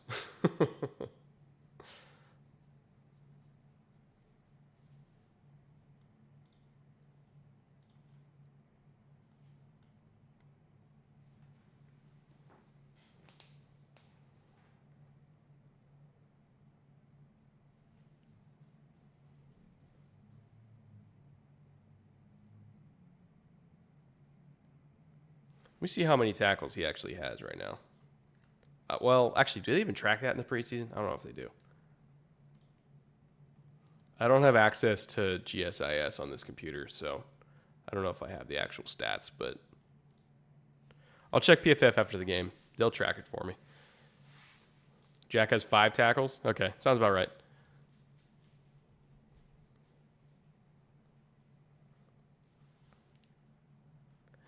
Your boy Keanu Benton is wrecking ball, destroying whoever's in front of him. That is 100% on brand for Keanu Benton. Compared him to Cam Hayward before the draft. Ended up going to be teammates with Cam Hayward. I think he's going to be a phenomenal player for Pittsburgh. He's fantastic.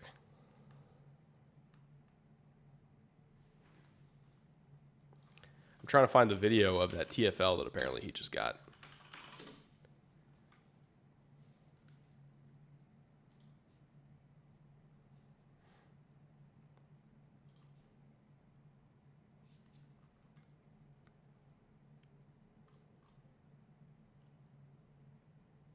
So apparently Benton got TFLs on like 3 plays in one series. It's crazy. And on 4th and 1. Good Lord. Steelers had a great draft.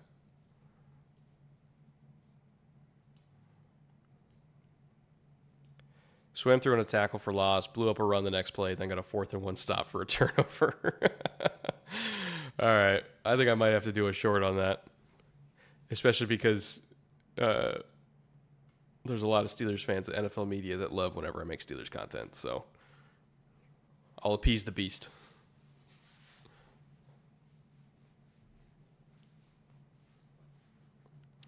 Random draft / dynasty question. How high do you think Harrison Jr. is going next year? It'll be Caleb, and then it'll be Drake May, and then most likely, like 90% sure, Harrison Jr. as the 3rd overall pick. Those are the 3 best players. You could argue for Bowers, but given positional importance or whatever you want to talk, whatever term you want to use. I would bet Harrison Jr. is the first player off the board after the 2 top quarterbacks.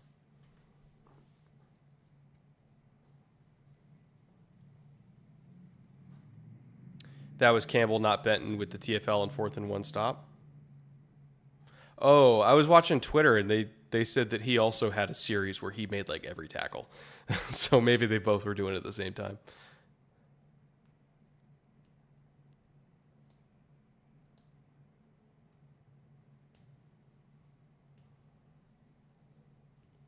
Because on Twitter, they said that Benton also got a 4th and 1 stop. Unless I misread it.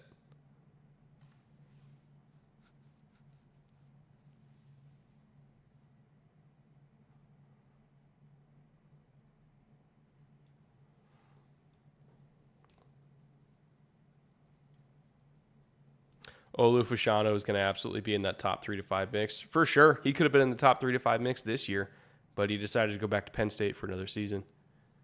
But he would have been the top left tackle in this past class, probably.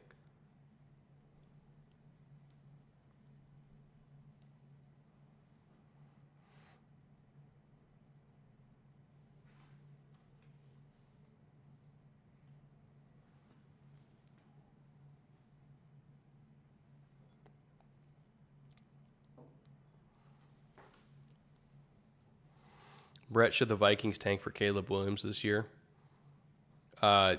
First of all, pretty much every team but like 7 should tank for Caleb Williams, but I don't think the Vikings are going to be bad enough. I'd be stunned if the Vikings are even remotely in range to get Caleb Williams.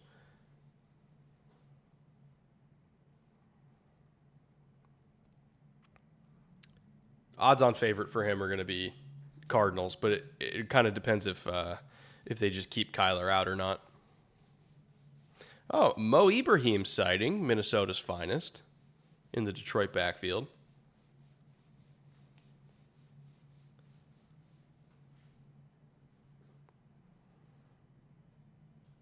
All right, single high. Looks like 1 dog, probably going to drop out of it. Well, it is Wink. I don't know, maybe they won't. Maybe they actually will bring this. Kind of looks like 1 dog, and they dropped out. Timeout anyway, though.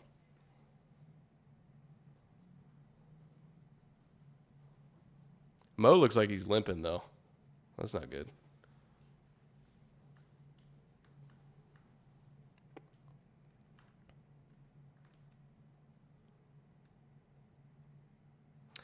I love how positive you are in all the teams, but who do you think will be competing with the Cards for top draft picks?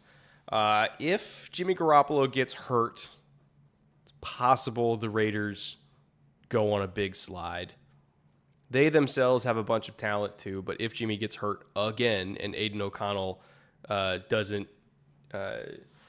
play as well as I think that he possibly could, but if Aiden plays like a rookie, right? And also if this Devontae injury ends up being a thing, I could see the Raiders going on a pretty significant slide. The Rams are really young, so they'll probably just be below average, but if Stafford gets hurt again, they're going to be bad because they're so young. Ooh, not a great throw there. Let's see, who else is shit? The Titans are super thin, and I said this yesterday that like their top 22 is a good football team, but they could not buy a win after they started taking on injuries, and if that happens again this year, the Titans could be a pretty high pick. Again, I don't think they will be just because like we can't count on starters getting hurt, but if the starters get hurt, their depth is atrocious, so they could be a real bad team.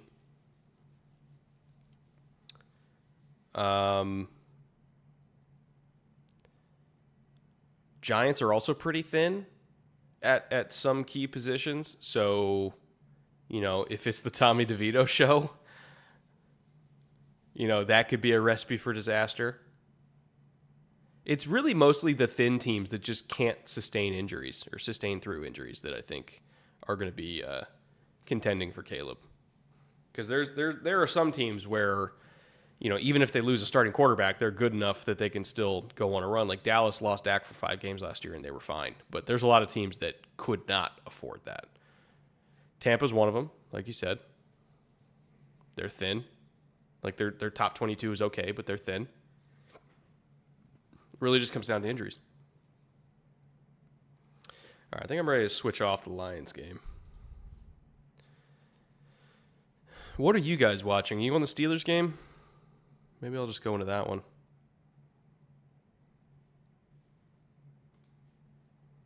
Because I don't think Browns has started, but whenever Browns starts, let me know so we can watch DTR.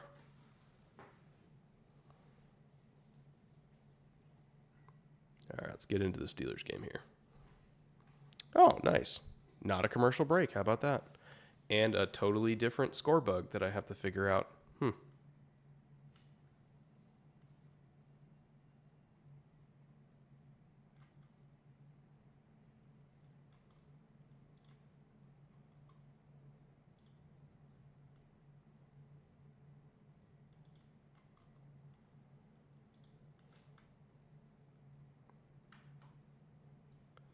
Let's see. Is it even worth it for me to try to figure out the score bug? It's like all the way on the other side of the screen.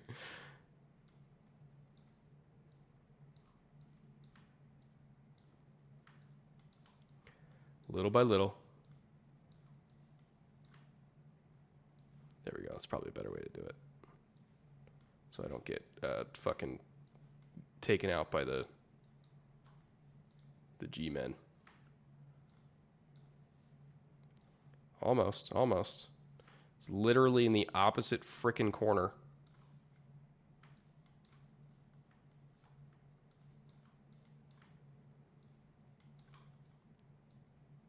Where is it? There it is. Good God. All right, chat. We got there.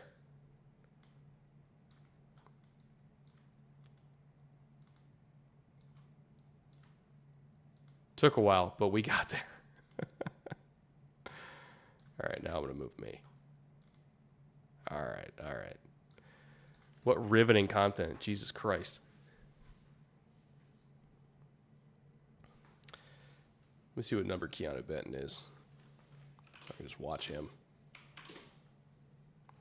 Oh, we got Kyle Trask action. All right, then. All right, Keanu Benton's 95, chat. 95.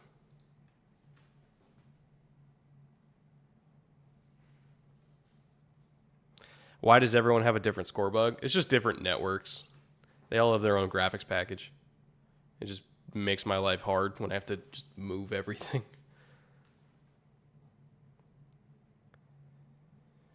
Sorry to throw this out into the universe, but let's say Jordan Love fails completely. Could the Packers be in the running for Caleb? Yeah, they could. I think their defense is very talented. So, again, it would be a stretch. But Jordan Love would have to be, like, apocalyptically bad. But I'm not, like, totally ruling it out. Keanu Benton's still in the game. Hey-o. And, of course, right when I turn it on, the Bucs get a big run.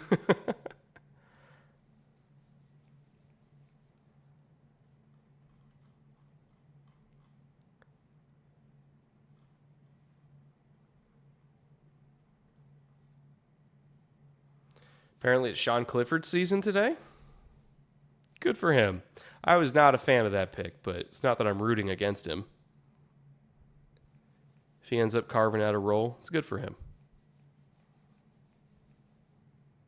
But I'll tell you what, based on college, I did not expect him to get drafted where he did.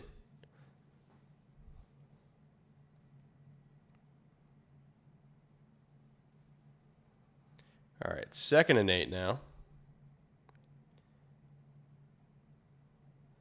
I don't see Joey Jr. I don't see Benton. But do I see Herbig? I don't see Herbig either. Oh, God. All right. Losing 5 yards on a screen. GG.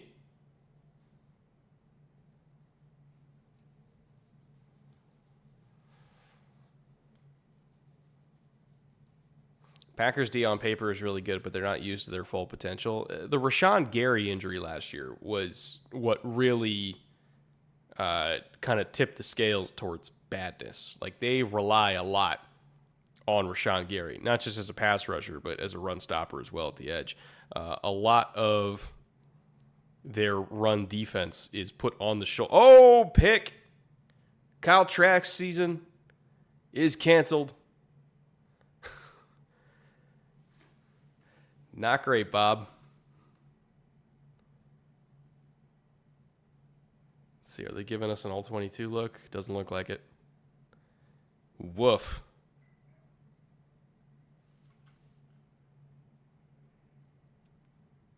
Was that Trenton Thompson? UDFA for them this year? Or no, not UDFA. Free agent for them this year.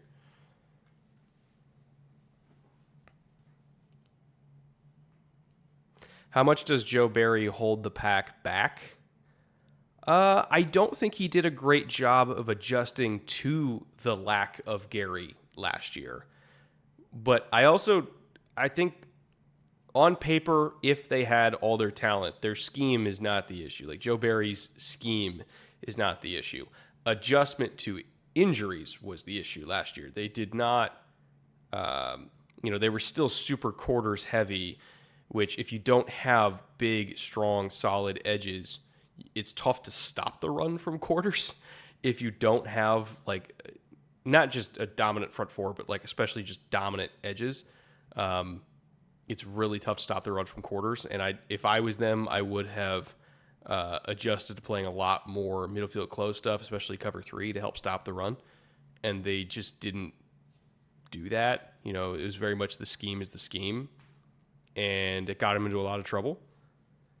So you can fault Joe Barry for not adjusting, but like if they were healthy, the scheme would have been fine. I think that was a big reason why they took Van Ness, was they want to insulate themselves from the possibility of injury to their edge group. So yes and no.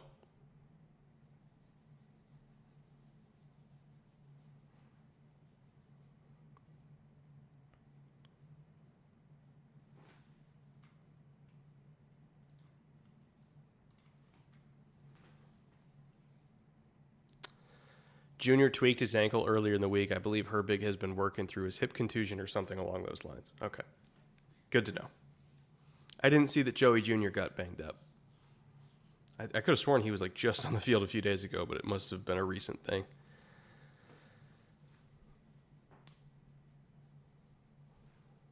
All right, 3rd and 5 here for the Steelers. Ooh.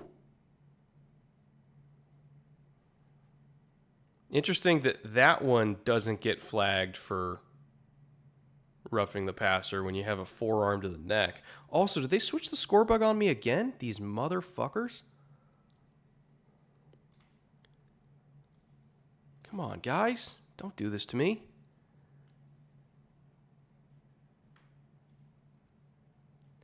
What's the point of moving it to the other side of the screen? What are we doing?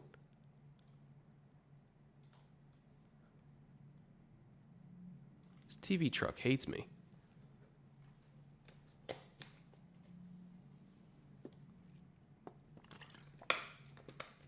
Like, who moves a score bug mid-game? Oh, Zion McCollum sighting. Let's go.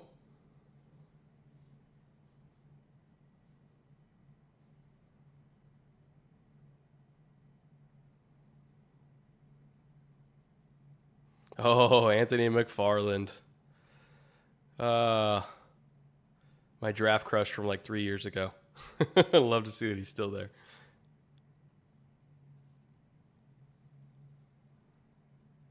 Oh, no. Are we calling hold? We ruining my night? Is that what we're doing? By the way, Calvin Austin's still in the game, number 19, if you're watching the Steelers game.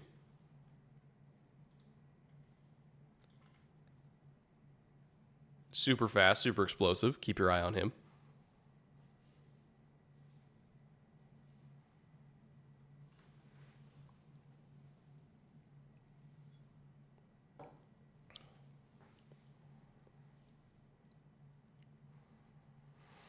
Nine first half penalties in the Steelers game.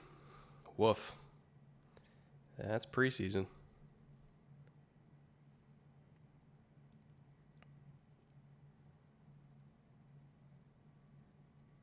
Uh-oh. Oh, bad snap. Loss of like 20 yards. This is definitely August football, folks. We got Mason Rudolph running down bad snaps. That's why we do $5 slips. Oh, no.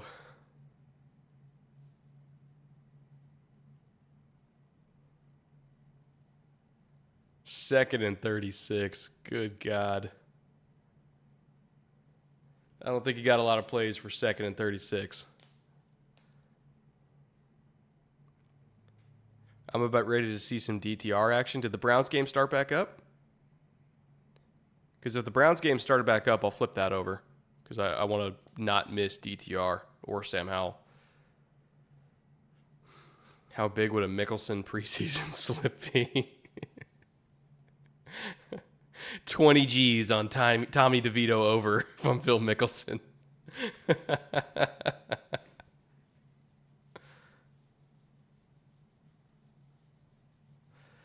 All right, Browns game hasn't started yet. Good to know. Good to know. Just let me know whenever it does.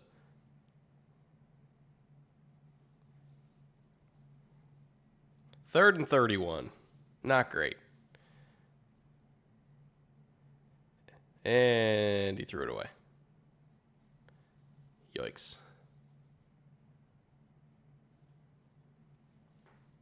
You're insane betting on preseason games. Am I? It's only $5 slips. Could be worse. Like, I'm a degenerate, but I'm not stupid. You know? God, Sean Clifford's already at 118 passing yards. Oh my God. And that's why we do $5 slips. Oh, A-Chain beat me by half a yard. Gross.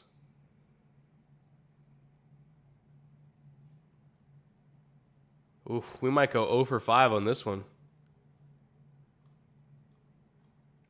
Unless my Broncos, Cardinals, or my Browns come through. Actually, no, I think Hyatt's already out of the game, so I might be screwed in the Browns one too. But if Broncos, Cardinals comes through for me, we'll still profit $75 tonight, so stay tuned. Stay tuned for Clayton Tune. I apologize. That was horrible, but I had to. And you just know, like, every freaking preseason crew, when Clayton Tune steps on the field, he's going to be making that same joke, because you can't not.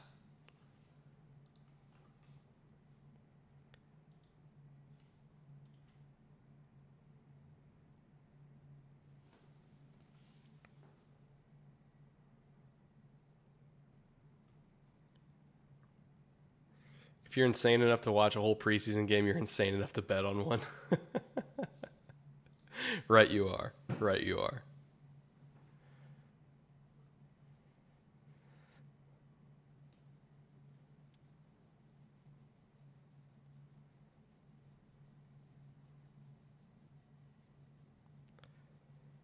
All right, we're still waiting on Steelers game to come back. We're waiting on the Browns game to start. And then 7 o'clock, I believe, or 7 o'clock my time, 10 p.m. Eastern, gross, is when the Broncos-Cardinals game starts. So if you really are a degenerate, you'll stay up till 10 o'clock Eastern to watch a preseason Cardinals game. We really are sick in the head, you know? We really are.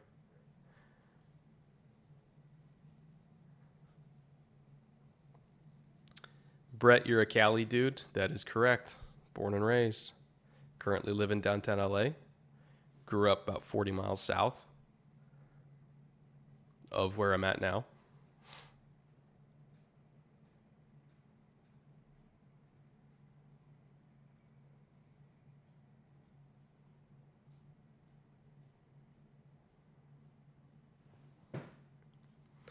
Oh, Trey Palmer had a TD. I'll have to look that up too.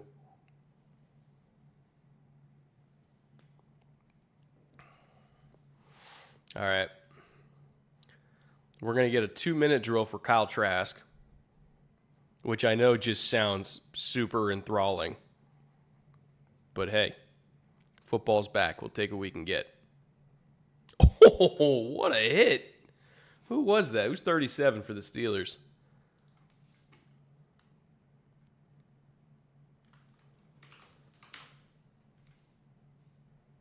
Elijah Riley. Great tackle by Elijah Riley.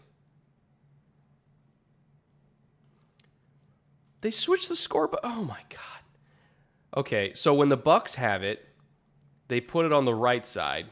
When the Steelers have it, they put it on the other side because they hate me, apparently.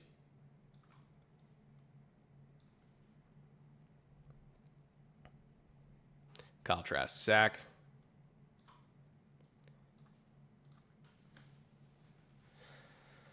There is no point to switching scorebooks, but okay.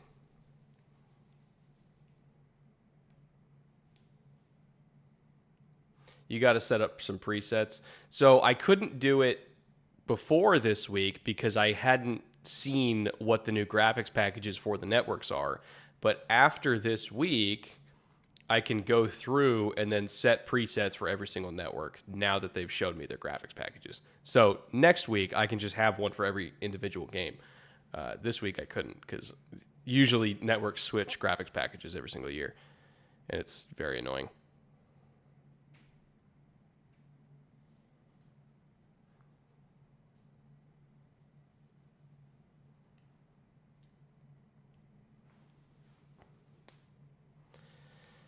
Let's see, who was that? Oh, he just dropped it. Just bounced right off his stomach. I need 2 for this game. I know I need 2 for this game alone.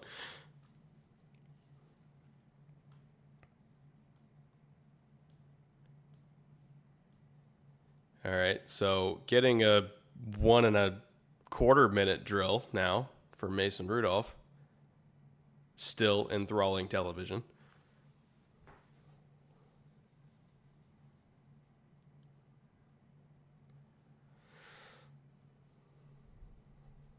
Not an amazing punt. You better not go to commercial break again.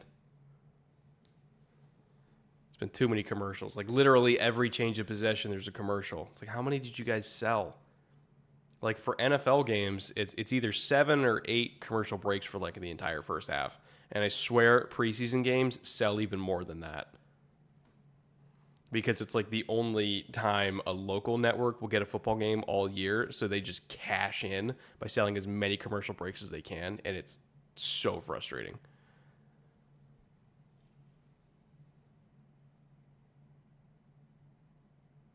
At least they didn't go this time.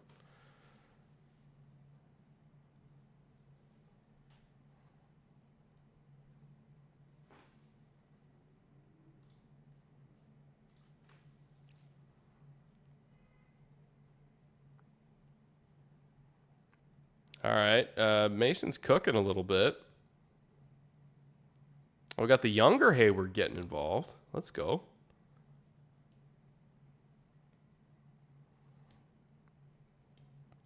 So 44 seconds, just burned a timeout, 2 timeouts left. Already either in field goal range or very slightly outside of it. Oh my God, I forgot the fucking scorebook. Motherfucker.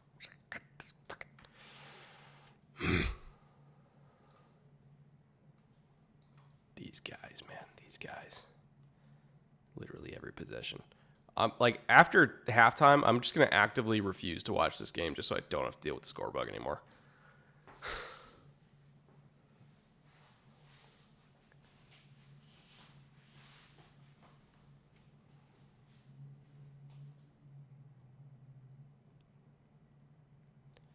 All right, 1st and 10, in field goal range, 2 timeouts left, all the time in the world. Let's see if we can walk it down. Or go for it all immediately, and fine, okay. you do, like, when they have 3 timeouts and there's 40 seconds left, you do want to manage the clock a little bit, right? Like, you don't want to score too quickly, because then if they have 30 seconds and 3 timeouts, they can get to field goal range pretty easily. So you got to, it's interesting. You have to, like, manage your aggression in this kind of scenario until you get inside the red zone. So a little bit too aggressive there. But, and then he took a sack. Okay. Not going great. If I'm the Bucs, I would take a timeout. I hope they did, because you got 30 seconds left. You have 3 timeouts left. So if you burn one, and then you either force an incompletion, or even if they do get a completion that's short, you do another timeout. That means you're going to have 30 seconds and a timeout. Gives you time to go back down and get a field goal. So, the Steelers used a timeout to set up 3rd and 15?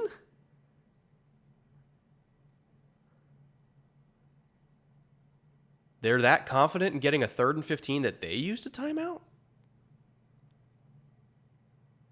I thought the Bucs called that.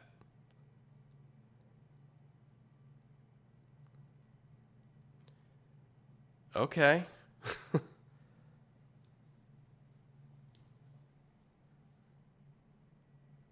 We'll see how that works out.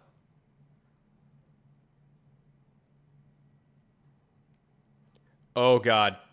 Did Mason Rudolph convert that? No way. I think he actually got it. That's amazing. All right, sometimes shit just works out. Oh, my God. That's funny. You let Mason Rudolph run for 16 yards on you. I think you got to retire after that.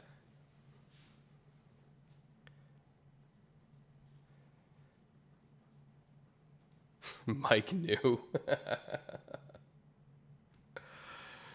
Oh, man. Preseason. Gotta love it. Ooh, we got a Jose Ramirez sighting out there. Love me some Jose Ramirez.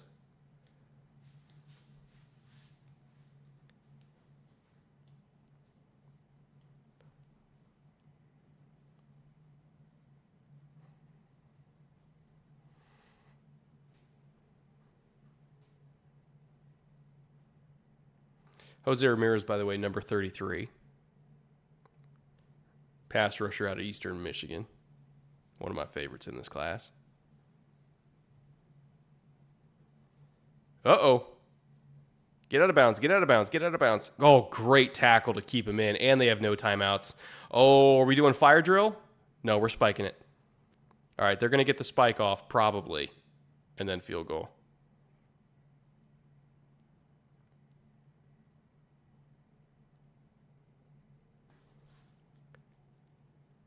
That was a good rep for procedure in terms of getting a spike.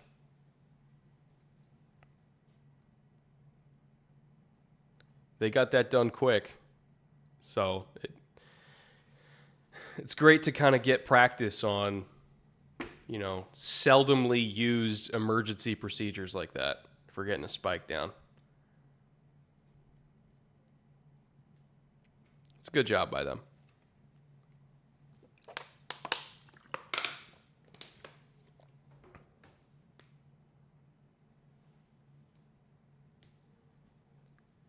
All right, we're in halftime. I'm going to get off this godforsaken game so I don't have to deal with the score bug anymore. I don't think Browns is live yet, right? Let me double check.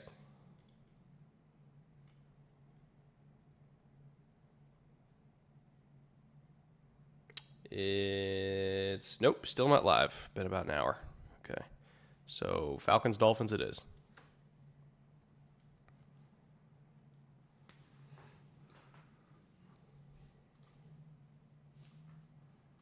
To move the score bug again. Never mind. Technical issue on the Falcons game because DAZN hates me. Let's watch Sean Clifford's season then, shall we?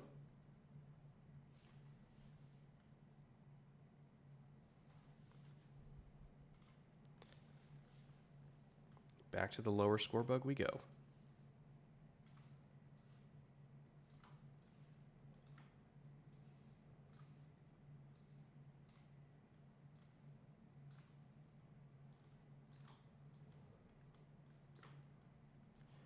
Oh, man. Yeah, I'm definitely going to have the presets for the next time I do this.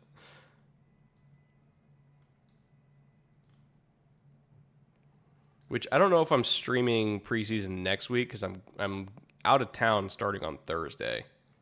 And I don't get back till Monday. And then I'm going to New York on that Wednesday. So I might be able to stream from my hotel room in New York on either Thursday or Friday, maybe.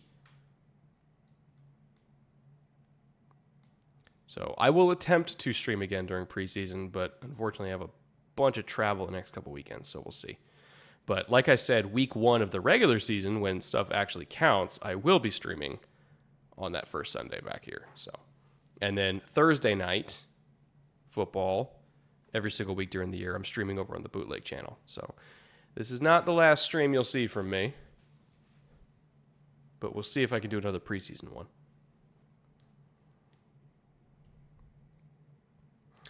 Oof. Almost got picked by Jordan Battle there.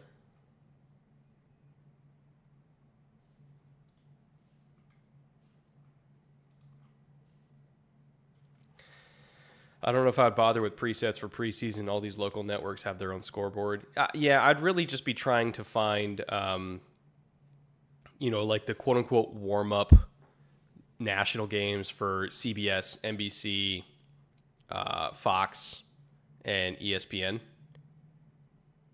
Because those graphics packages will carry over. So the pure local games, the ones that are like national preseason games, to give the crews, like a reps to warm up for regular season, those would be the ones that I try to find so I could build presets for those for week 1.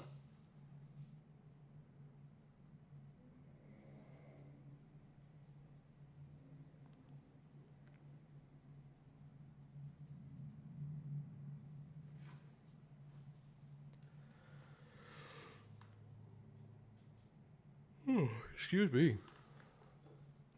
Yawning during preseason, I know. It's a little on the nose, even for me.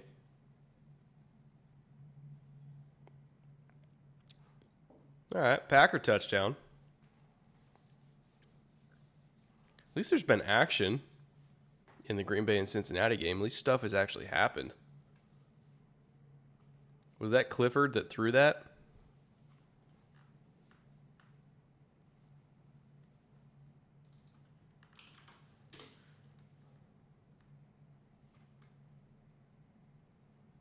I think it was. I don't think Magoo is in yet. So I think that was Sean Clifford, who apparently has had a very productive first half.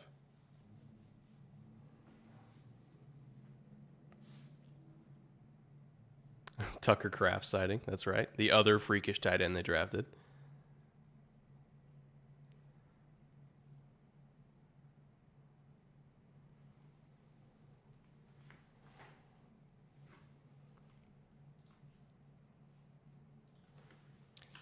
See if I can get an updated kickoff time for Browns.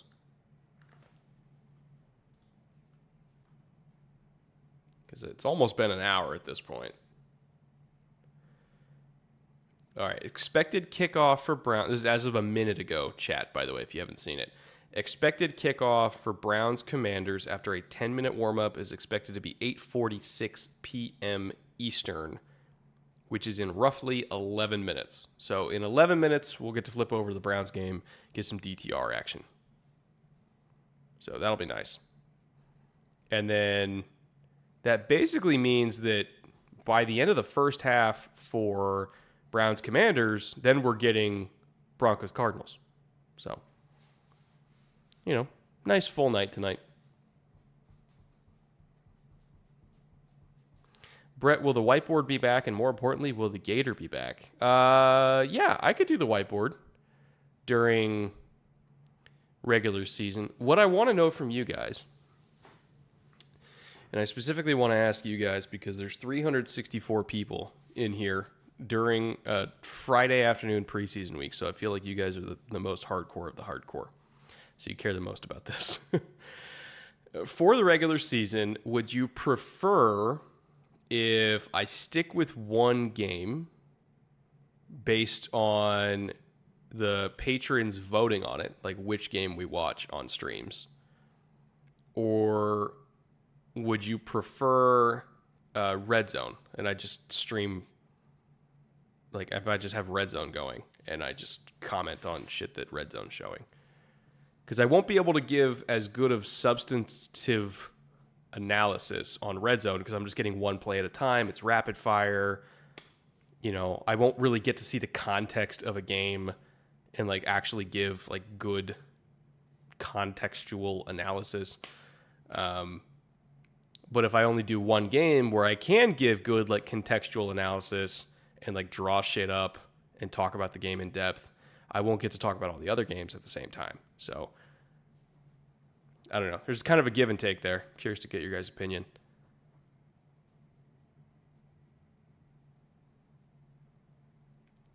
And on Mondays or on Sunday nights, obviously it's one game, so it's a little bit easier.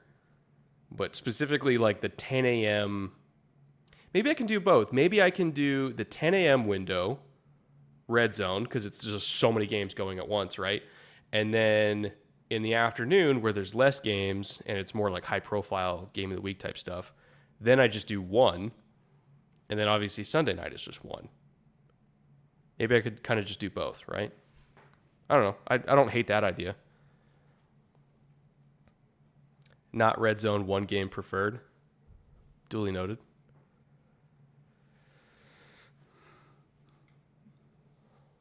Both sounds good. Okay. So I think maybe I'll do that. I'll just do Red Zone for the 10 a.m. slot. And then once we get to the narrower focus of the afternoon, because usually the afternoon are the best games anyway, right? Like specifically, let me look at the week one schedule.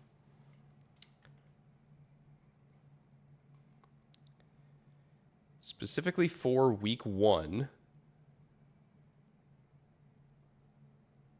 the afternoon games are Broncos, Raiders, Patriots, Eagles, Seahawks, Rams, Dolphins, Chargers, Bears, Packers,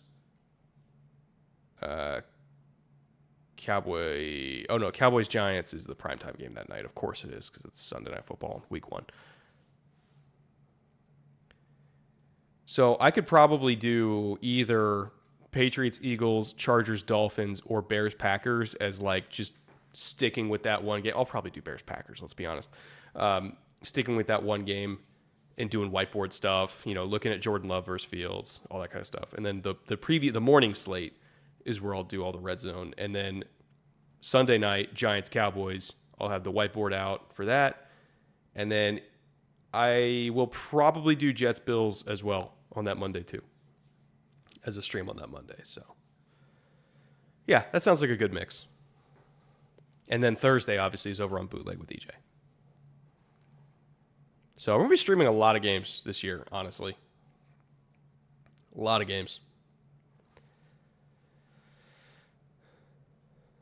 So hopefully you don't get sick of me.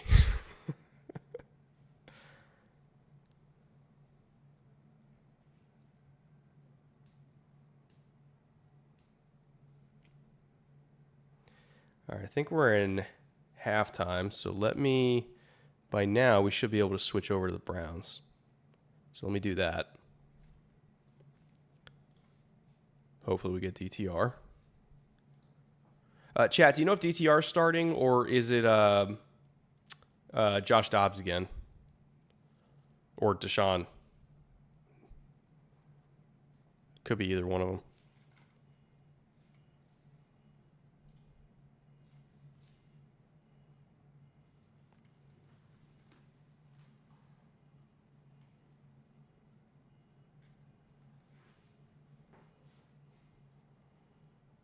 Sorry, Brett, MLS is on.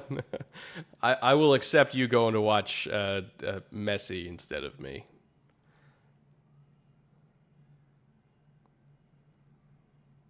Most anticipated game this upcoming season? Chiefs Bengals. Again. Pretty much every year it's going to be Chiefs Bengals, to be honest. It's like the new Brady Manning.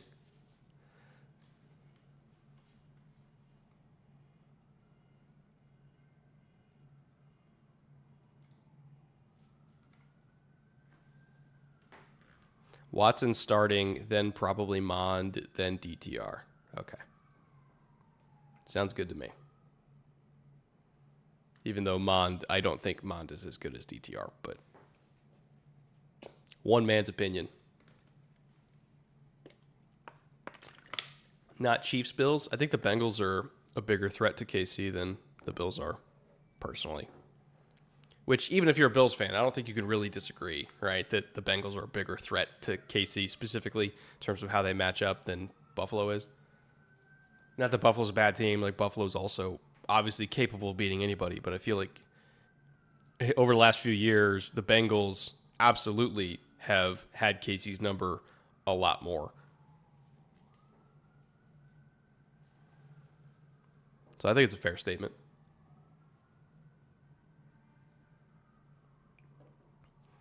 You know, Buffalo will get KC in the regular season, but KC always gets Buffalo in the playoffs. Where I feel like the Bengals have gotten KC in both, right? So they're still kind of the big bad for the Chiefs, so to speak.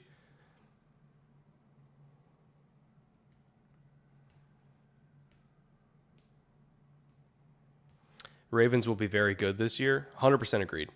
Lamar, I think people forget that Lamar's like an incredible quarterback. He has better weapons now than he's ever had. Better offensive coordinator, theoretically, than he's ever had. The defense is still good to great. In the red zone, they're elite. In between the 20s, they're just good. Like, the Ravens are a pretty stacked squad from top to bottom. They're as big a threat as anybody. I mean, shit, they took the Bengals to the wire last year playing half backups. So Ravens absolutely are a threat. Big thing is, does Lamar stay healthy? That's kind of the line of demarcation there. Is, does Lamar stay healthy?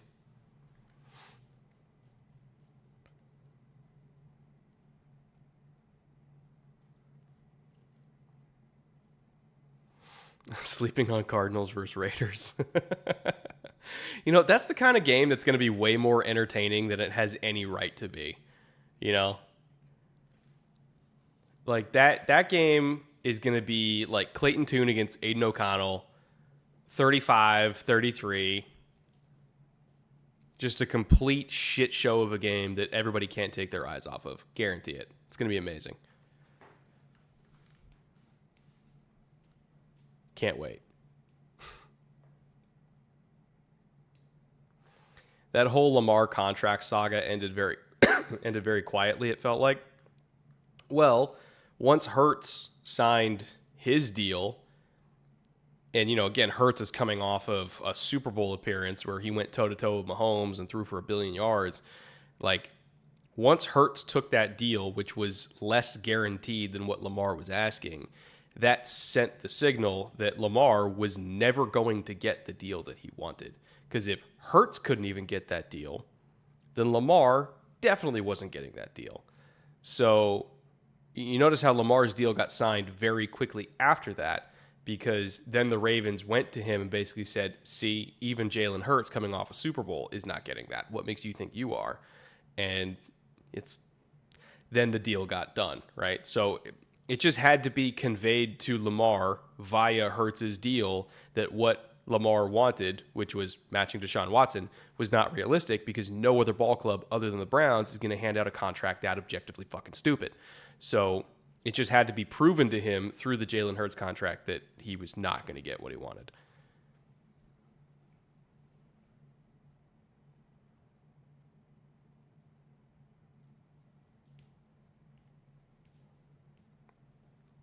What's the craziest game you've ever attended in person?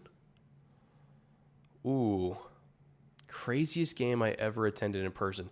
I was at Ravens at Raiders Monday night, 2021, week 1, which was the first game in Allegiant with fans. And it was back and forth, a bunch of crazy plays in the last 5 minutes. If I recall correctly, it went to overtime. Wild game. Super loud stadium. The energy was amazing. Like Ice Cube did halftime. Steve Aoki was doing sets during commercial breaks. Raider Nation was just juiced, right? Because it was the first time they were in the new stadium, and it's Vegas. It was awesome. It was a great experience. I love going to games in Vegas, man. It's such a good stadium.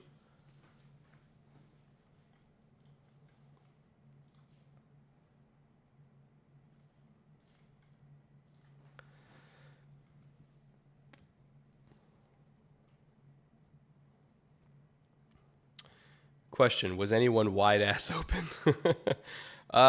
Luke Musgrave was a couple times, but he got missed.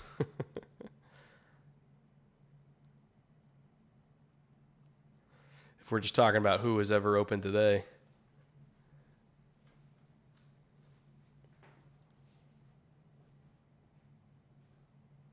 And Brett won a lot of money. Yes, I did. I won $2,500 in that game. You remember that video, huh?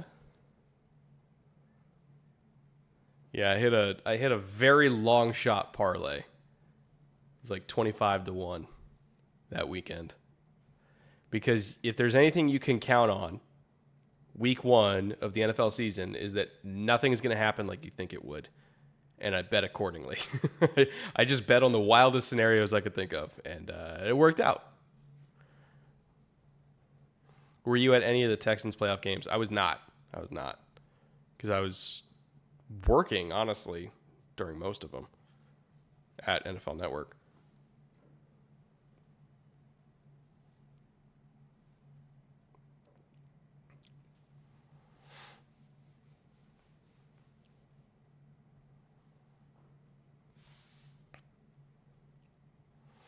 Browns really goofed up. Had 1 year and they didn't know what to do after it. Saw their name in the stars and now they're back to being a joke. I don't think the Browns are a joke. I just think they gave out a really bad contract. But like the rest of the roster is good, right? And Kevin Stefanski's a good coach to me. But they just gave out a really, really bad contract that is going to be tough for them to deal with.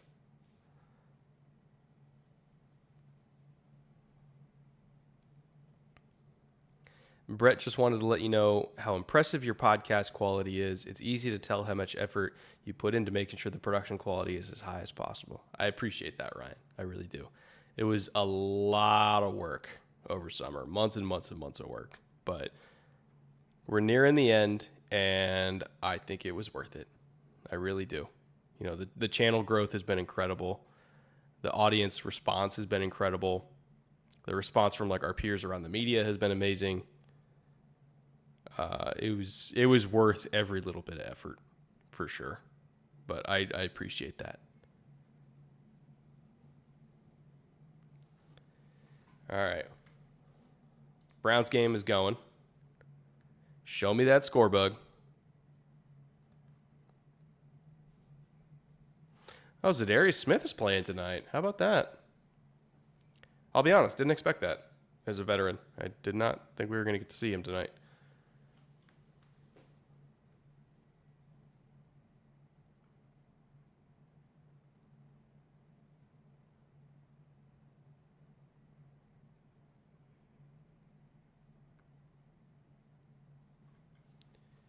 Hey, and the score bug's close this time. Let's go. All right, now move that over. Boom. How about that, chat? Easy peasy. It's the small wins in life. Dalvin Tomlinson is still in the league? Yeah, Dalvin Tomlinson is a good player. Very good rotational interior defensive lineman. Never going to be a star, but like in the rotation, yeah, I'll take Dalvin Tomlinson.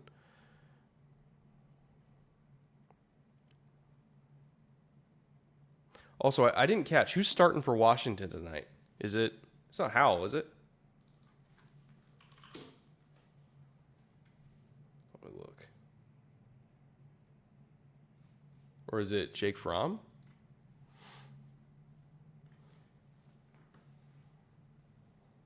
Howell, yes. Okay, good to know.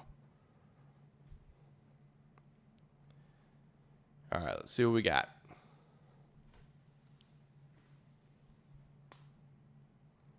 All right, motion to be a man versus zone indicator. That kind of looks like quarters to me. Nope, they rotated to middle field closed. Howell didn't like it, took off, gonna get a first down, and he did. Nifty little rotation there to get to middle field closed.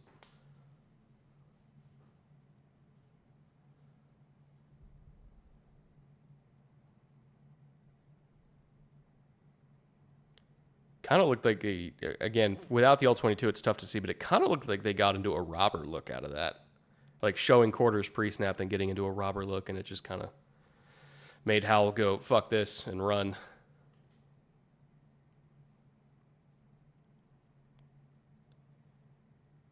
Is that 0? No, that's not 0.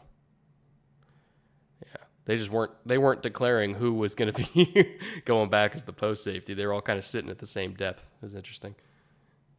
Simeon is just now getting in for the Bengals, so I guess Browning is ahead of Simeon then. Huh. Interesting.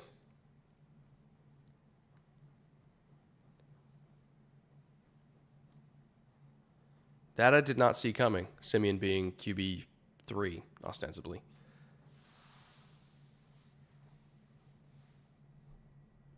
All right, Browns were a very heavy cover 3 team. Looks like they're in cover 3 here again on 1st and 10. Oh, he dropped it. No. You got to catch those, man. Got to catch those. And a penalty. Woof.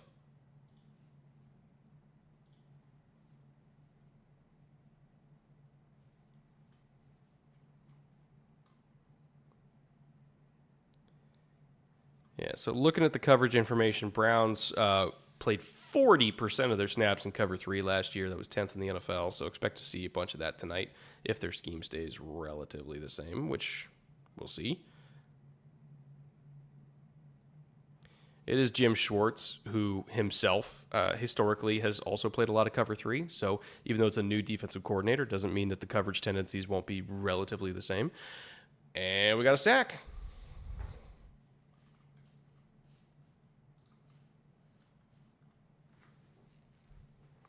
I didn't catch the beginning of that. What did they bring? They brought Fire Zone. 3-3 Fire Zone there.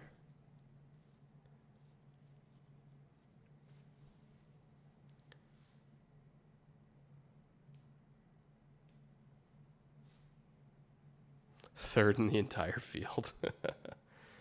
The Giants gave up a 95-yard punt return touchdown. Yikes.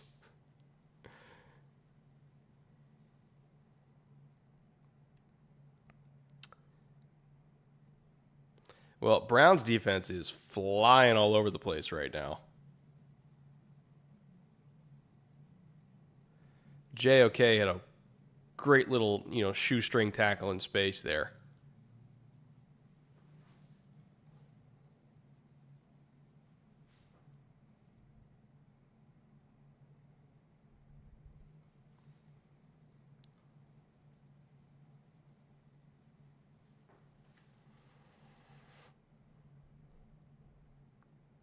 Yeah, 3rd and 30. Let's just take our little check down in the flat and set up for a punt. Yep, there we go. Wait, Herbig just came in the game and he got a sack already? What is it, like 5 snaps in? Not even, and he gets a sack? He's been killing people in camp. That's not entirely unexpected, I'll be honest. Steelers got a good one there.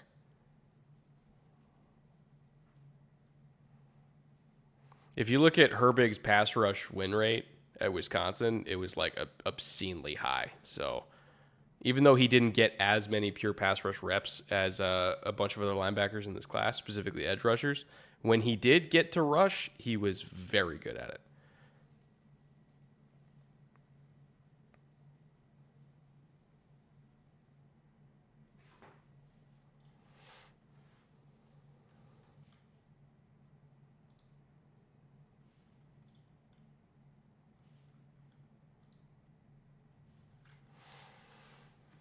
Well, Browns defense playing well so far, flying around. I know it's mostly starters in there.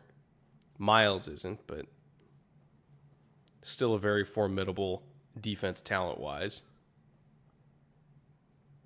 We'll see how many starters on defense Washington plays, because they themselves also have a very good, very talented defense.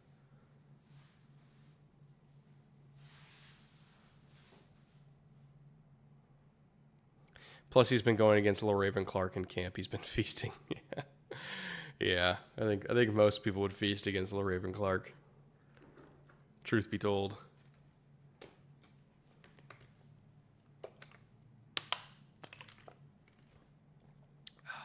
That's good.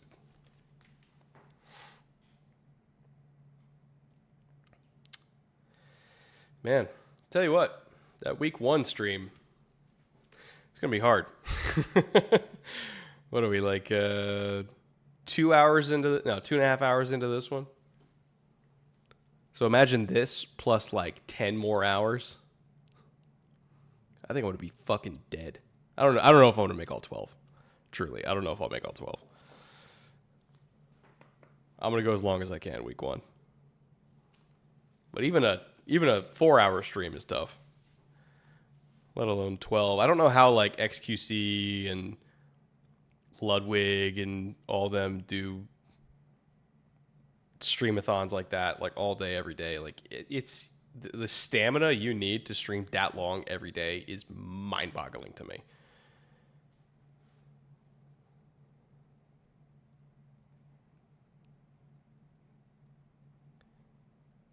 Like I know a lot of streamers do dumb shit on stream, but also as somebody who has streamed before for 5+ hours, like during draft night, right? Your brain pretty much just becomes mush after hour 3 or hour 4, right? So I'm not surprised when they say really stupid shit on stream, because a lot of them are just running on fumes. It's hard to do. All right. Browns here on the field. Deshaun's starting. Looks like one rat against empty.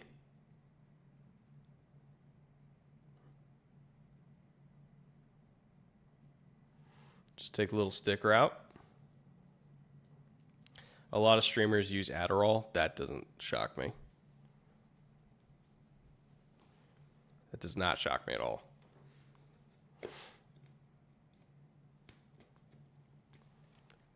Like, if you're going to stream for like 16 hours, like, yeah. I will never stream for 16 hours. You might get me to do 12 once. I couldn't do 16 every day, all day like they do. All right, another first down for the Browns.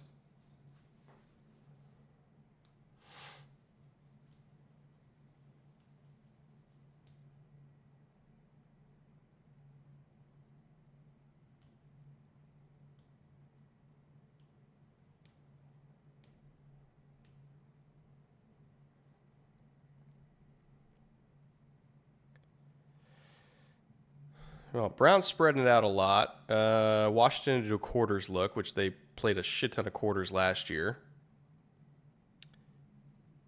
Gave up a big run there, mostly because of missed tackles, not necessarily because of bad scheme.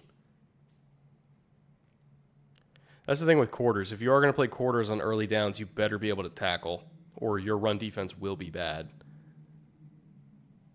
Had 2 guys miss tackles there.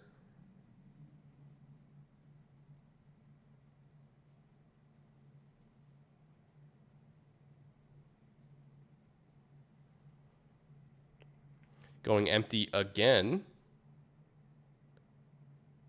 Got a banjo on the bottom. Oh, no, they played Tampa 2 on it. They showed man, dropped out to Tampa 2. Deshaun still got first down anyway.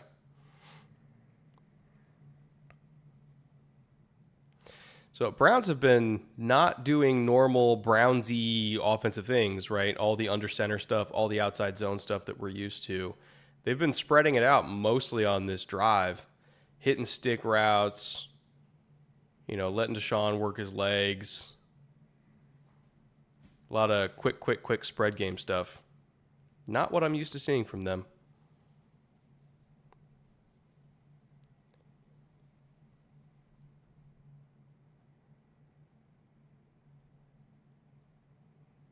Not only that, but Cleveland is not setting any hard edges at all against the run right now.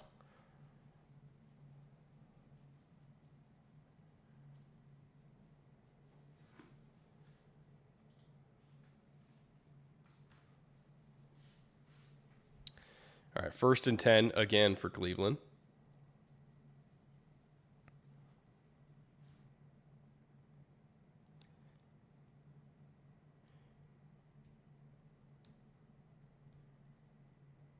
Five down look from Washington. They're trying to stop the run. Like, they're in a front that theoretically should be able to stop the run, and they're just getting blown off the ball. Which at that point, like, if you're in the right front where all your gaps are covered up and you're just getting blown off the ball, there's nothing you could do at that point. Pack it up. You're fucking done. Like, at that point, it just becomes a talent issue. So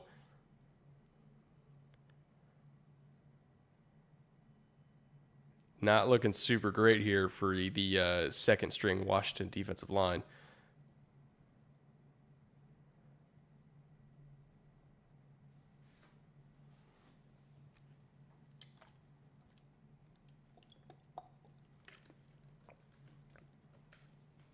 Little tight end screens and Njoku. Is Njoku blonde now? Oh, half of his hair is blonde.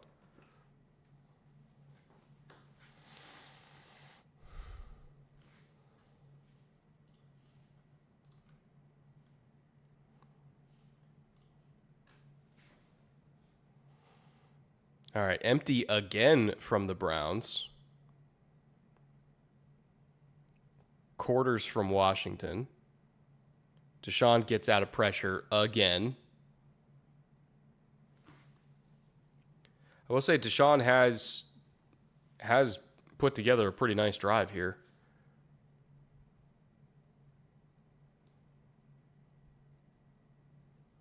First time I've seen him sort of kind of look like his old self, because he didn't look like that last year.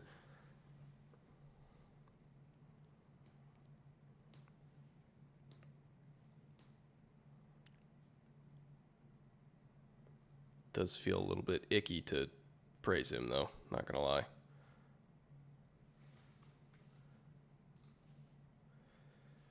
Or compliment him, not praise him, but compliment him. Ugh, just feels gross.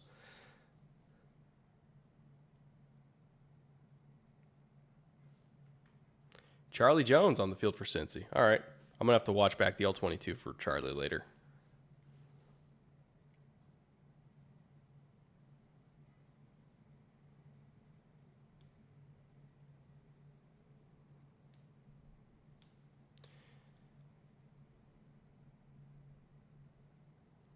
Oof.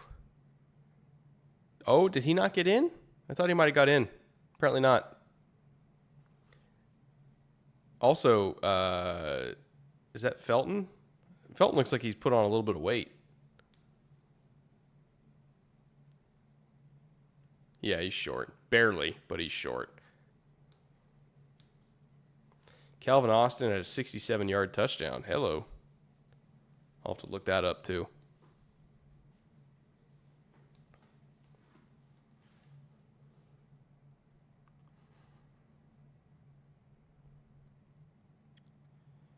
Under center. We get a sneak from this far out?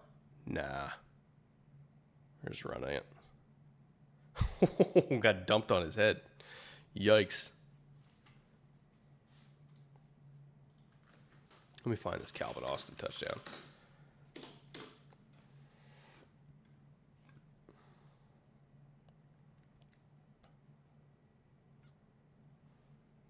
Oh, damn. He just ran right by him. Yeah, Calvin's going to do that. 4-3 is 4-3. All right, Browns at the 1 in the gun. Did we get another power call here? Oh, we got counter. And they got it for a loss.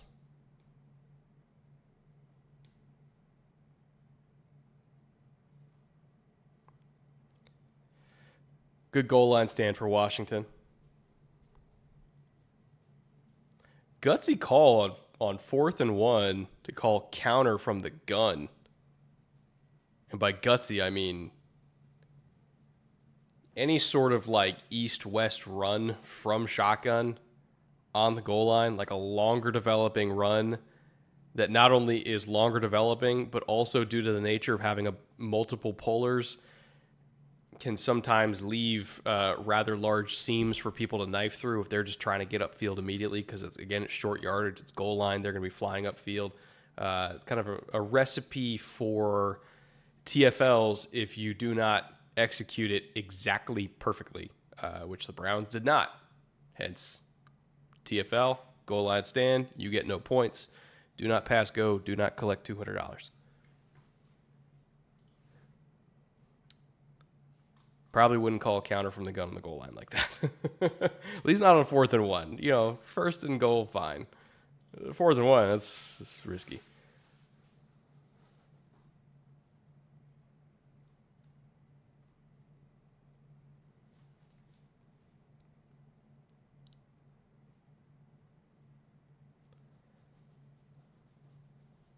Saying hi from Sydney, Australia. You made me fall in love with American football. Happy to hear it, man.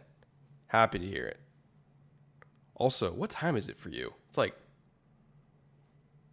breakfast time, right? In Sydney, I think. Good morning to you.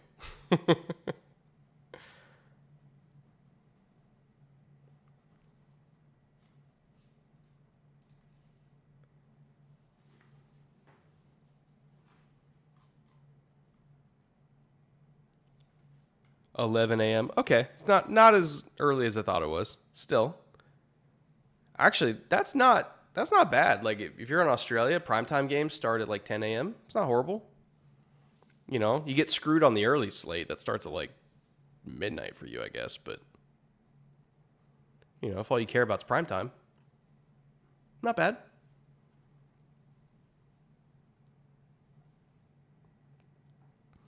Keanu Benton, another tackle for loss.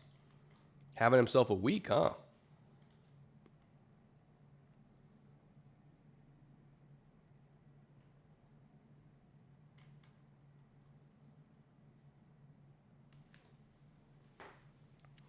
All right.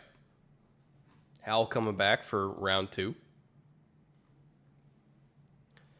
Running for his life again. Getting rid of it.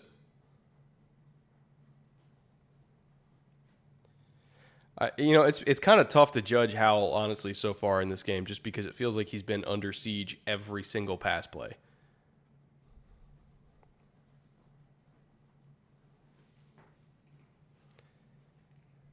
So, let's give him like a couple reps of decent protection here.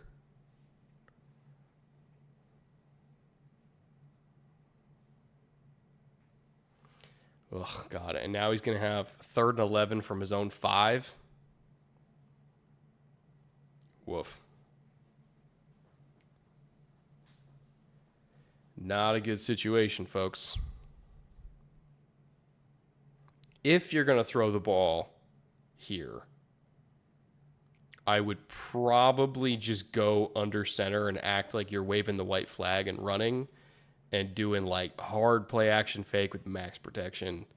Take a shot. Okay, it looks like they're going split back, gun split back with double chips, and he's still under pressure. With double chips, still under pressure because the tackle opened the gate inside, which if you have chip help, again, I want to see the replay on that, but if you have chip help and you're a tackle and you open the gate inside, it's your own fucking fault. Like the one thing you're supposed to not do. is give up pressure inside, and they gave up a hold. Like, if you have chip help, your job is protect inside. Like, even if they get an edge on you, it doesn't matter because you have a chip. So, is a safe? Was the hold in the end zone? Oh my God, it was. Oh my God. Okay.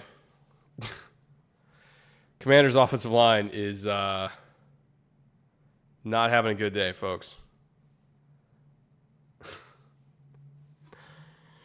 Oh my God.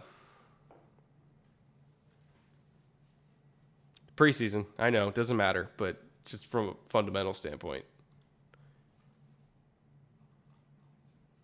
If I was their offensive line coach, I'd be pissed.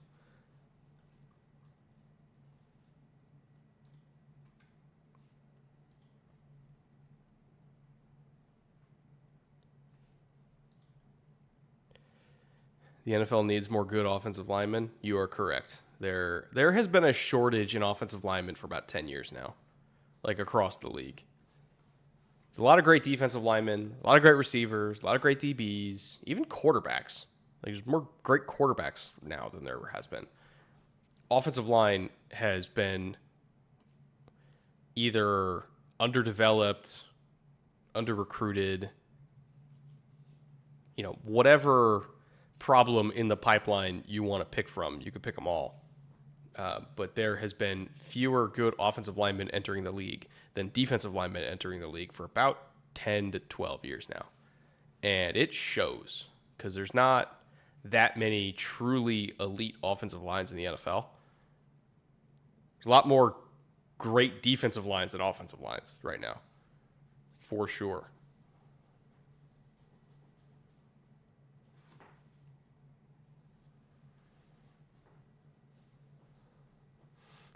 If they thought Bieniemy was harder than before, wait until tomorrow.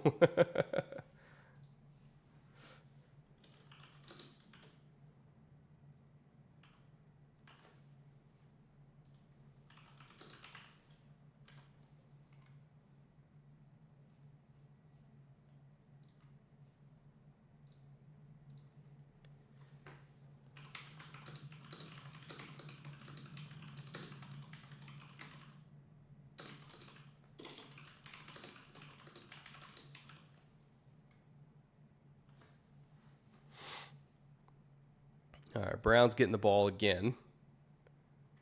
This game could get away from Washington pretty quickly here. Did you watch any of the Miami game? No, there was technical difficulties with the zone, because of course there was. So did not get to watch any of that game, unfortunately. But I'll get to watch the L22 tonight. So.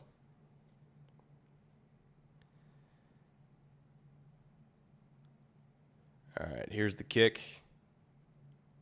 Getting a return from Cleveland. Going to get it out to about the 40-ish. So good field position for them as well.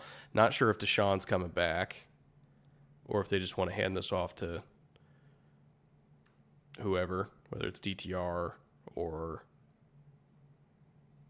Ooh. He did take some hits, huh?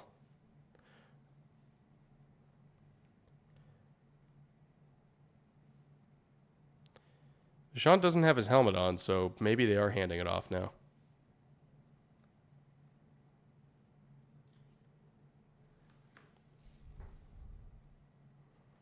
I can't see the number. Who do we got? 15? 15 is Dobbs, right? Yeah, it's Dobbs.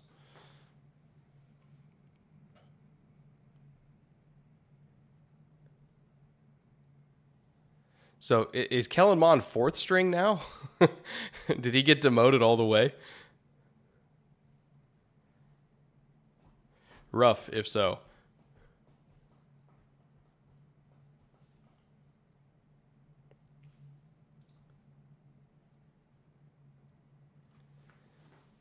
All right. 1st and 20 for Dobbs. Penalty for Cleveland. Looks like, either quarters or rotation to 3. Looks like it's a rotation to 3. Oh, incomplete. Nice PBU there. Who was that, Forbes?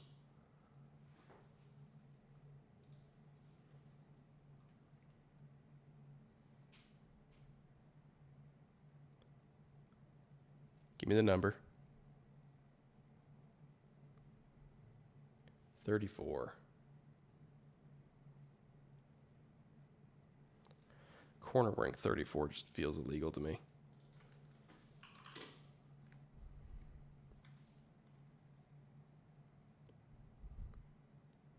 Another rotation to 3 again. Ran away from the rotation for a decent gain. Oh, Christian Holmes. That's who it was. Interesting.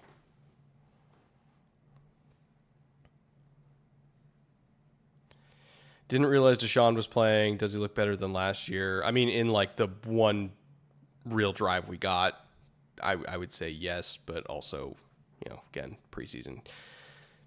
We'll see. But he looked, he looked better than he did in the regular season last year. I'll say that.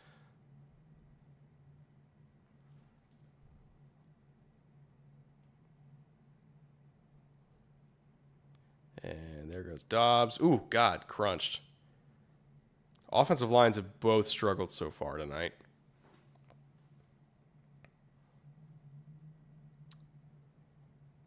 Kellen Mond isn't an NFL quarterback. If you watched any college football, you would have seen that. I'm right there with you, man. I did not have a big grade on Kellen Mond. I thought he was, a developmental guy that you can take a chance on, but I didn't see him as somebody who would get drafted highly. I felt like the streakiness for somebody who had played that many games in college was just really frustrating, right? Because you expect somebody with that much experience to be more consistent. And there were some times, like there was a couple drives against Bama where you're like, okay, I see it, I got it. But then he would throw just the most egregious pick you've ever seen. And the inconsistency was just maddening. So I didn't have a huge grade on Mond just because of that, because he was so inconsistent. And then that just kind of carried over in the league, and he just never shook that. So it's unfortunate, but, it's also why he wasn't a first-round pick. Like, he always had those issues. So you're just taking a chance on him, and you hope it works out, and unfortunately it hasn't so far. Who are you going to be watching for in the Cardinals-Broncos game? If Marvin Mims is playing, I'd like to see Marvin Mims get a couple chances deep down the field. Obviously, I want to see what Russ looks like since he's going to be playing. We don't know how much he's going to be playing. I'd probably say a couple series, most likely. Let's see, who else? There's some Cardinals rookies that I'm excited by. Let me pull up depth charts so I don't forget anybody. Paris Johnson, I have to assume that he's going to be playing tonight with the ones. John Gaines, who's a backup interior lineman for the Cardinals. I want to see how he does. B.J. Ojulari, if he's playing tonight, would be awesome. Keitrell Clark, who I know got banged up. I don't know if he's good to go yet. I hope he is. But Keitrell Clark, I'm a huge fan of. They also got Dante Stills, Clayton Tune, obviously. Yeah, Arizona has a lot of rookies that I'm going to be looking at tonight.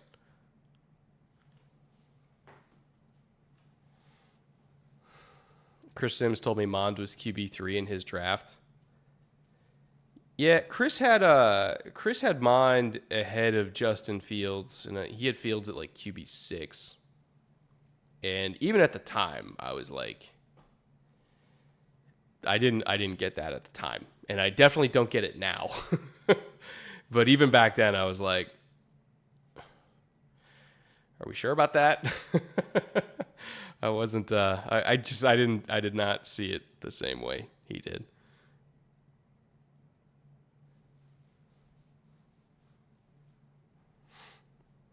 All right, Browns game is back. Well, almost back. Never forget when Sims didn't even rank Hurts in his. He didn't even rank Hurts. Like, not even in, like, the top 5? Really?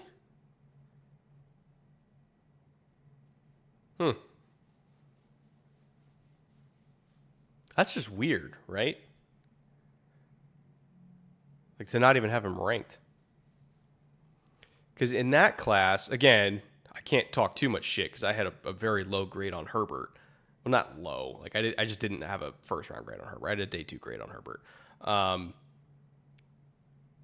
But you know, I still had a top 50 to 100 on Herbert, but I had Hurts as QB3 in that class. So again, I can't claim to say that like I saw Hurts as being like the highest paid player in the league. At least I had him ranked though.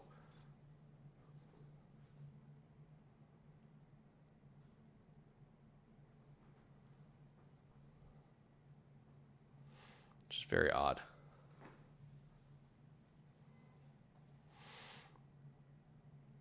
Sim's only good year on QBs was 2018. He's been terrible since projecting them. I think he had Herbert high, didn't he? I think he had Herbert higher than me, at least. I think Herbert for me was like QB4 or QB5, somewhere around there. Oh, no. Herbert was QB4. Love was QB5. Hurts was QB2. Or sorry, Hurts was QB3. Tua was QB2. Burrow was QB1. Yeah, so it was Burrow, Tua, Hurts, Herbert, Love. I think is how I had it, if I recall correctly. Which, again, like objectively not how the order is now. But it's not like that far off. It's not like horrible. You know, probably just switch Tua and Herbert and you got it right.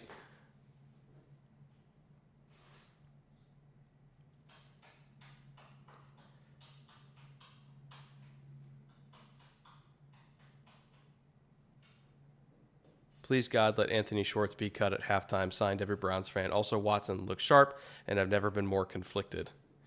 I think a lot of Browns fans are conflicted right now. I think a lot of Browns fans are very conflicted. He had Burrow 1, Herbert 2, Love 3. Yeah. So Phil and I, or not Phil, Chris and I, both made our mistakes in that class for sure.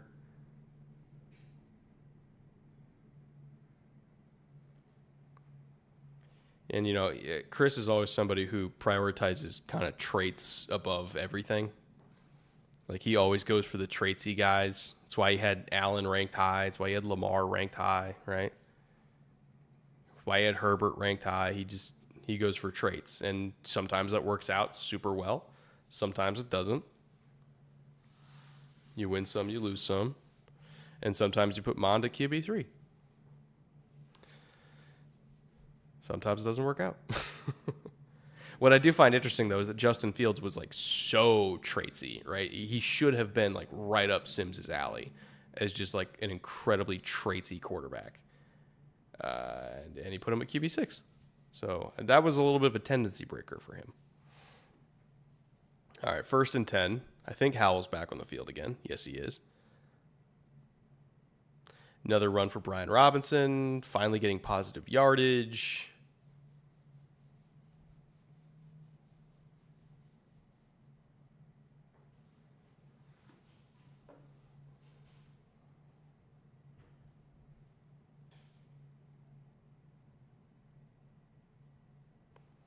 How long before teams start asking about DTR in a trade? If he keeps playing like this, Cleveland would just say no. I'll be honest. It would cost a lot more than I think teams would be willing to pay if he keeps playing like this. All right, nice little first down from Howell. Hit the shallow cross. Again, we're moving the ball. Take it.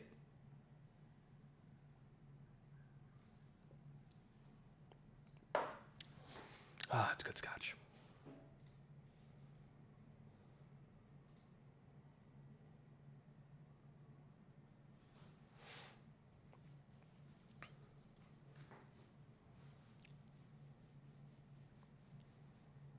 All right, a little designed roll. Ooh, I like that from Howell. Again, throwing away from the hang defender, cross body, leaving it inside. So you're not throwing your receiver into contact. You're leaving him that little pocket of space to work back inside, away from the boundary, away from the hang defender. Really nice ball from Howell there. I know it's only a 7-yard gain, but trust me, that matters. Ball placement is really crucial in that kind of stuff. If you're only giving yourself half the field to work with, your ball placement has to be really good. So that was great from him. All right, fast motion to empty. Oh, what? Did he get stripped? That wasn't a pick, right? That was a forced fumble? What in the world?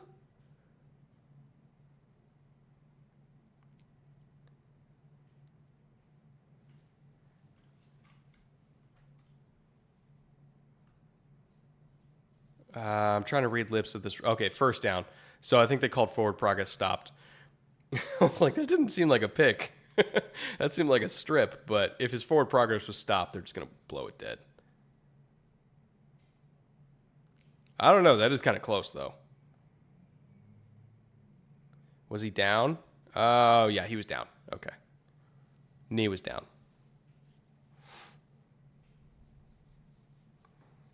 All right, wing slot right.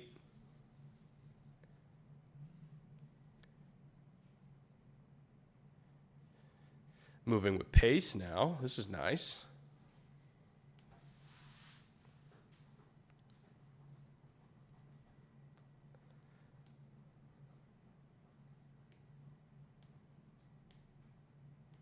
Am I the only person that saw something in DTR? I definitely wouldn't have drafted him in the first or second, but there's something there. I mean, typically I was mocking him, before day 3 a lot. Ooh, Howell, get out of there. Let it go. What a ball. And it's out of bounds. Okay. I thought that was going to be a hero ball. Apparently not. But no, DTR was my QB 5 in this class, if I recall correctly. And I had 4 mocked relatively high. Obviously, it was Young. It was Stroud. It was Richardson. Who else did I have? Young, Stroud, Richardson, and then I think somebody else, and then DTR at QB5. Or did I have DTR at QB4? Now I can't remember. But either way, I had him as a day 2 guy. And he ended up going middle of day 3, which seemed very low relative to how much I liked him as a prospect. Not a great ball from Howell there in the flat.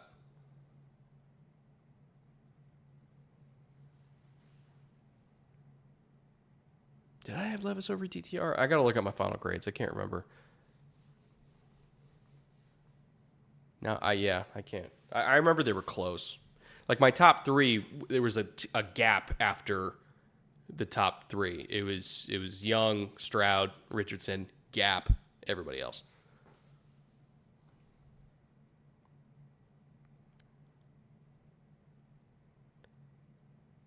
Okay, the ball placement from Howell when he's rolling to his right has been really nice so far. Really nice ball to Colt Turner there.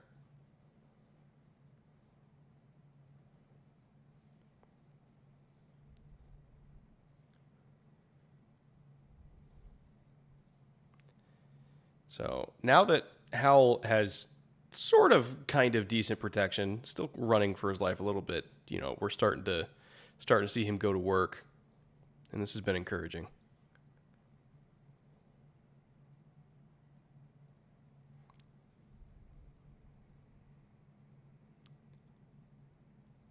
Oh, what the? Nice double catch from Dotson. Howell made him work for it, but he brought it in. And then, the worst tackling you've ever seen in your life to allow a touchdown. Did they think that was incomplete? Did they think he dropped it? What kind of horseshit tackling is that? Oh, man, they're running wind sprints tomorrow. That was horrific tackling. They didn't even try. Yikes.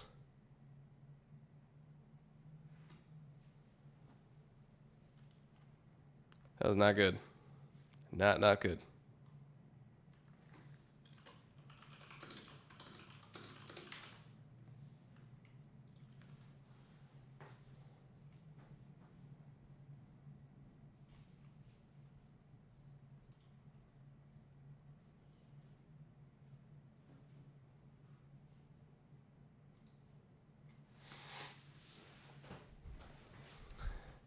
Well, at least we're getting some entertaining stuff happening in this game. We're still on DTR watch, still waiting for him to come out. And then we have, the tantalizing excitement of Broncos-Cardinals right after that. I might only do the first half of Broncos-Cardinals because it's Broncos-Cardinals. But either way, a good, nice little 5-hour stream on a Friday night. It's preseason. We don't got the whiteboard out yet. We don't got quote unquote real football to watch yet. But hey, for preseason, it's been a nice Friday night. Why are they letting Howell go against the backups? Does he need that confidence? He just needs reps. He only got one start last year. He just needs reps, especially in a new offense. He's going to be your week 1 starter. Give him as many reps as you can. Excuse me. Oh, whiskey's getting to me. Give him as many reps as you can so that you can get him as ready as you can by week 1. Now, will he come back out for the next drive? I don't know about that because they also probably want to give Brissett some reps. They want to give Fromm some reps too. But now that he's got a little bit comfortable, you get a touchdown drive out of it, that's what they wanted, right? Confidence builder going into the year.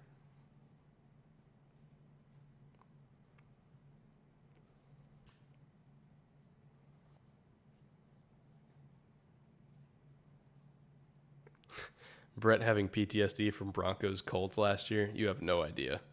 That was one of the worst football games I've ever seen in my life. It was so brutal. That honestly was the game where it was how is this professional football? It was that level of bad.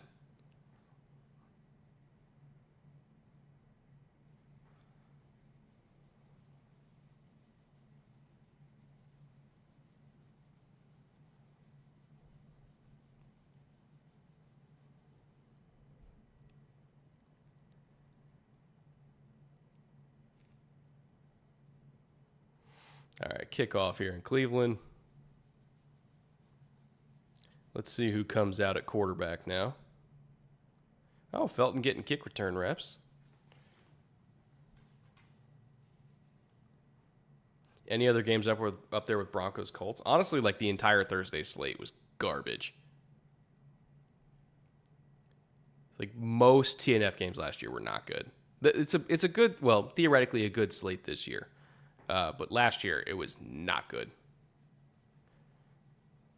Commanders Bears was horrible. Yeah, that was up there with Broncos Colts. Looks like it's Dobbs again for Browns. So maybe we'll get DTR in the second half. Or if we get a 2-minute situation, I would love for them to give the 2-minute situation to DTR to have him rep that out too. That would be great for him. And then maybe we get Mond halfway through the fourth quarter.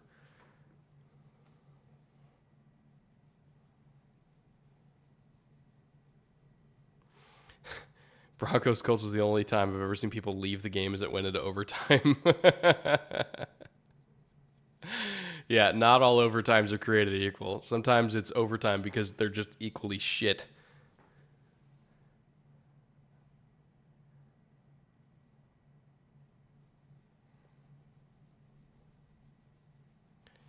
Also, that incompletion to Tillman is a good example of why, if the ball is low enough, don't try to do diamond hands. Don't try to kind of do the 1 over, 1 under. Just bring it in under, trap it. If it's low enough, it's actually harder to do the diamond hands than just trapping it. So again, just little receiver technique stuff. that he'll get. He's still a young player.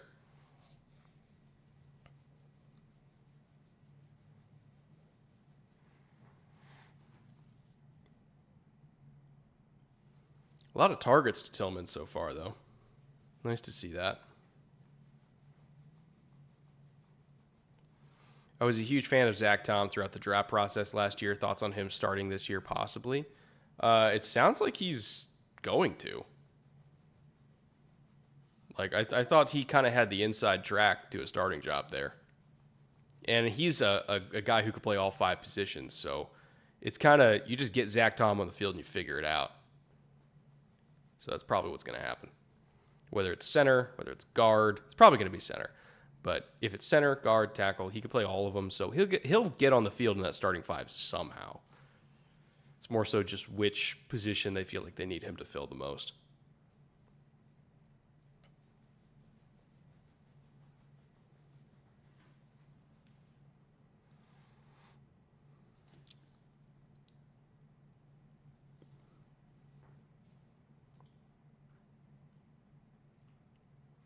Steelers look good. I only saw about 5 minutes of that game, but I know Keanu Benton was just killing people.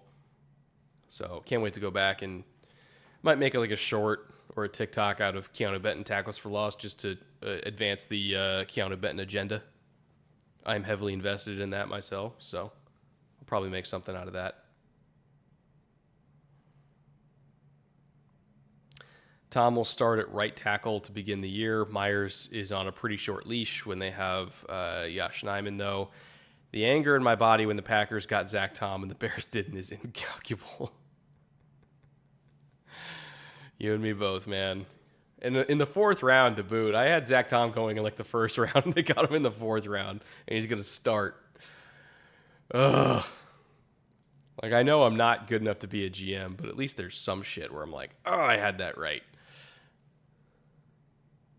And unfortunately, usually the things that I get right are things that the Packers benefit from. Because of course they do.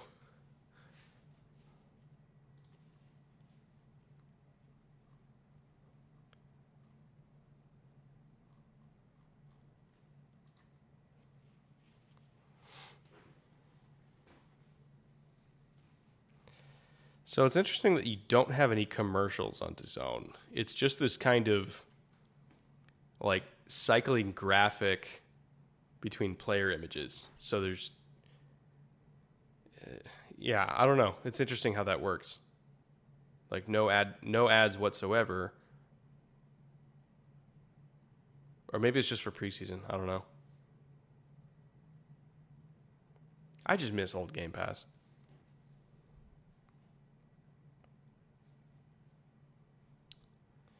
All right, Jacoby Brissett's in the game.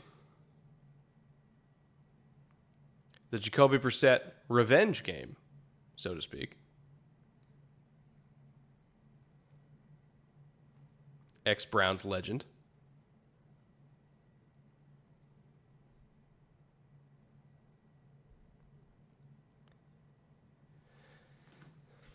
Starting off running the ball again. Is that Chris Rodriguez, 22? I think it might be. Yeah, Chris Rodriguez Jr. getting the carry. Let's see. Do you have a favorite all-time I called it draft prospect? Could be good or bad.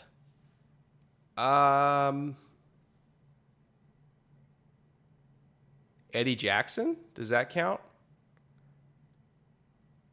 You know, I put him at, I believe, 12th overall in my mock draft that year. People said I was crazy. He ended up going the 4th round. And then he became Eddie Jackson, who, under Vic Fangio, Eddie was fantastic. Then Vic left. They switched schemes. Wasn't quite the same player. Then they went back to running a Fangio-style defense, and all of a sudden, Eddie's great again.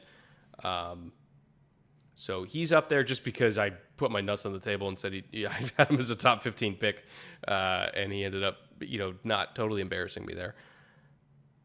Let's see. Tariq Woolen, in terms of more recent examples, I would say is up there. Javon Holland, you're correct, chat. He's up there. Budda Baker.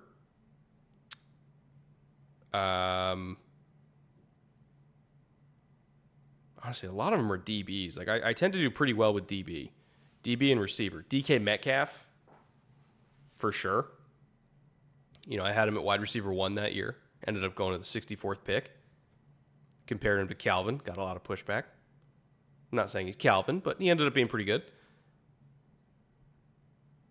I had Aaron Donald as my 5th overall pick when he was coming out in 2014.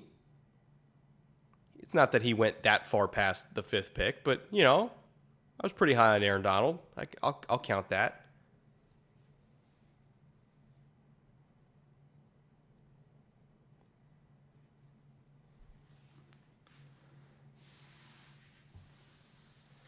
Jacoby's dealing so far, by the way.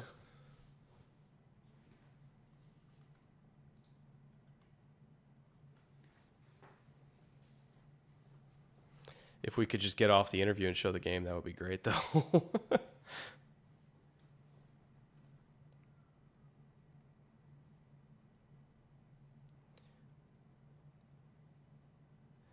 I'll tell you what, if there's one thing Jacoby can do, throw spots, hitches, and sticks all day long. He's the king of the 11-play drive. Very, very good at it.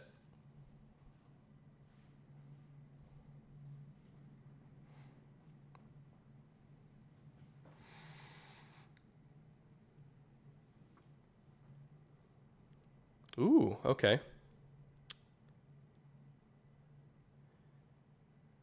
We got 4 strong. He's going one-on-one backside, and he caught it. Who is that? Is that 16? Who's 16?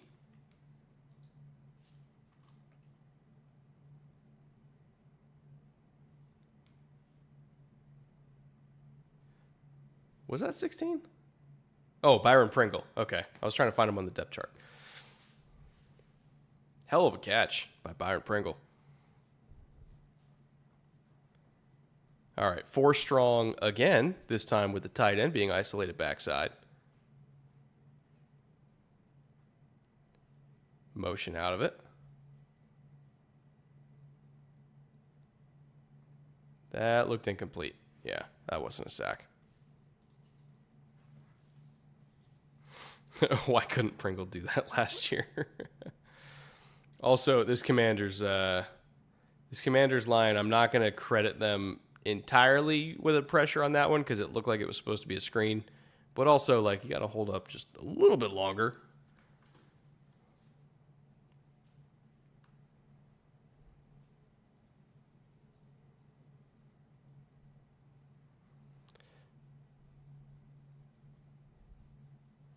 Run, Jacoby. Oh, he's got this. He's got this.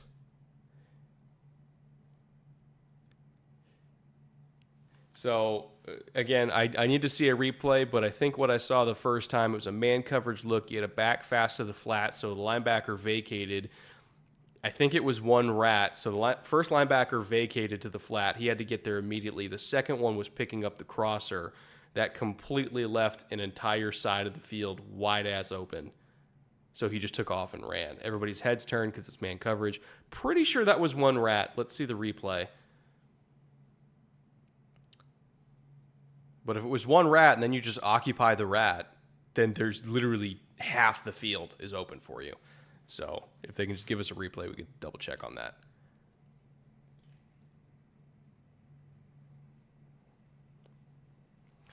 Nope, we're just going to get a slow-mo Jacoby running in the end zone. Okay. Local TV. Gotta love it. Fuck the All-22.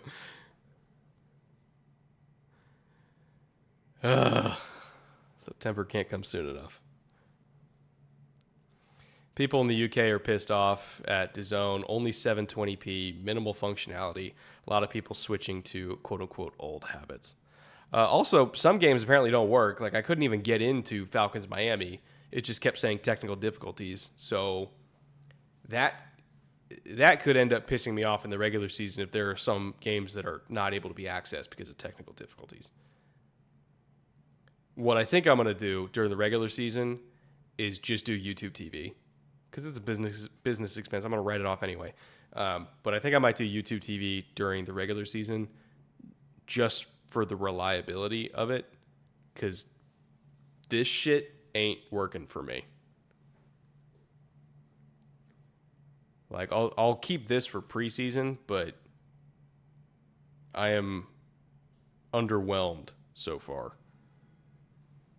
Do you have Sunday Ticket then? I don't, but I'll just buy it. I'll just get YouTube TV with Sunday Ticket and write it off.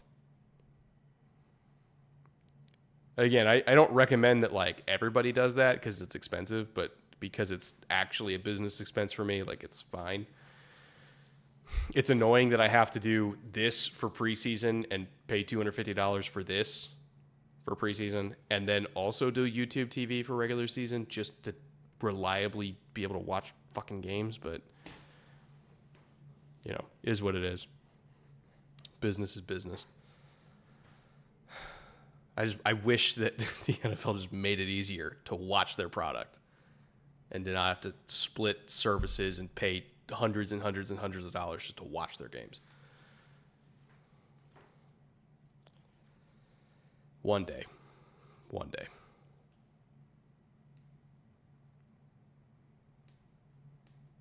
YouTube TV has out-of-market games in the NFL. Yeah, YouTube TV has Sunday Ticket now. DirecTV no longer has Sunday Ticket. So if you want to do the out-of-market game thing, specifically with Sunday Ticket, you got to go through YouTube. Why isn't preseason in Sunday Ticket? To my knowledge, it isn't. If it is in Sunday Ticket, then I apparently was misinformed on my end, and I'm an idiot. But when I was looking up the ways to watch live preseason games, the articles that I was reading said I had to go through basically DAZN, which is annoying.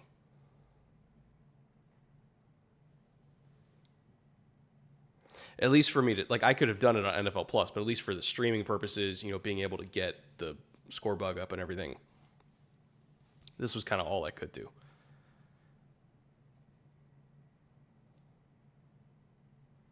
Yeah, the NFL Plus preseason, from the articles I was reading, it said mobile only for that. So if it's not mobile only and you can also do desktop, then A, the articles were wrong, and that's also annoying for its own special reason. But B, maybe I'll just do that instead.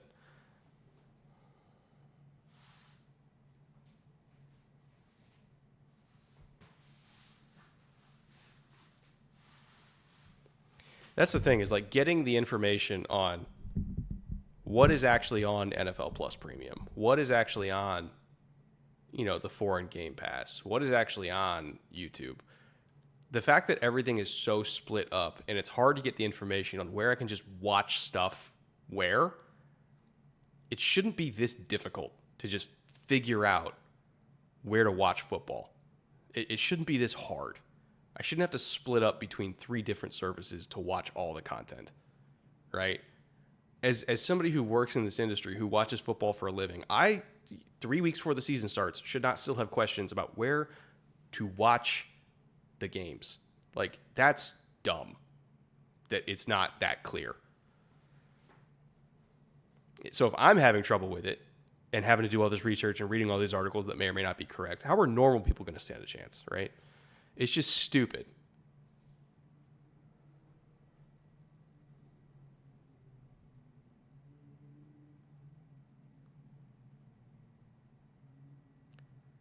Holy shit, what a ball from Dobbs. It might be coming back on a hold, but that was a great ball.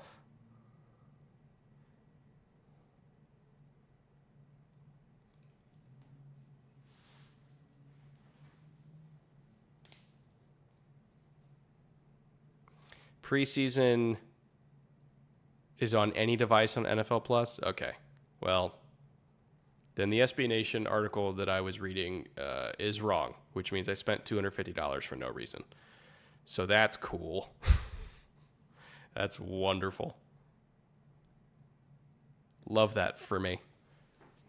This is a great journey that I'm on this year. Okay. It's a tax write-off, Brett. It's okay.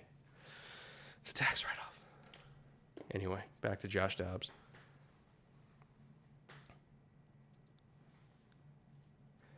First and 10 here. Another little screen.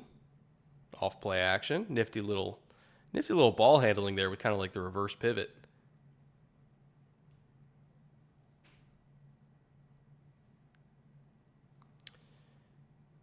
They stream TNF games on Twitch, so that's how I watch TNF. Yeah, that's how I did it last year too, was just Twitch, which was a godsend, right? I loved that they put it on Twitch. Made it super easy.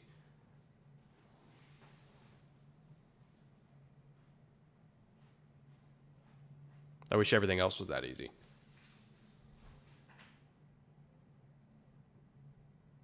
All right, that was all Demetric Felton to be able to get that edge with a little stop start. They had him dead to rights, and he still got the edge. He's a fun player. I hope he makes the roster.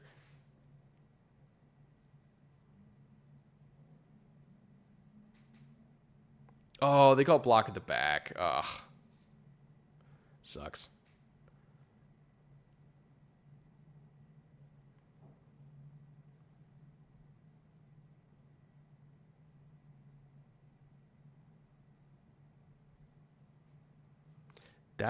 They're calling that a block in the back? He hit him on the front of the shoulder.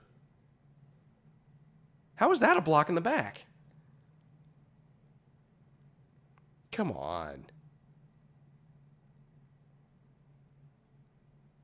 That's a dumb call.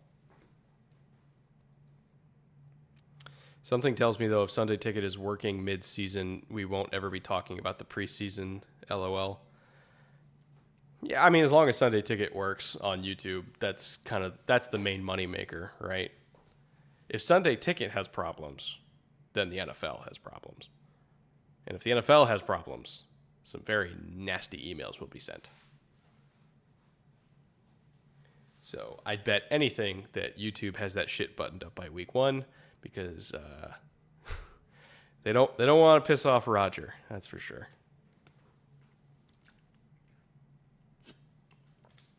Have we seen Elijah Moore yet? Yeah, he was in on the first drive. I think he only played the first drive. Did he get hurt? Did I miss that? Did Elijah Moore get hurt?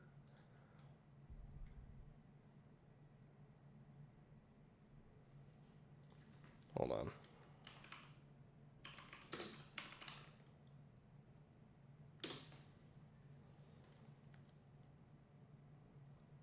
I don't see anything about an Elijah Moore injury.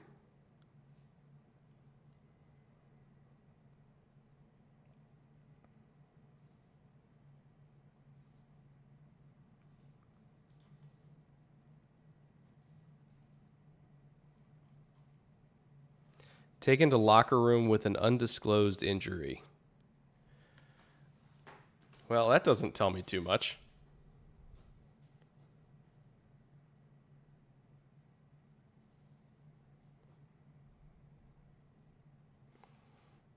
That's a nice little camera angle for that punt return.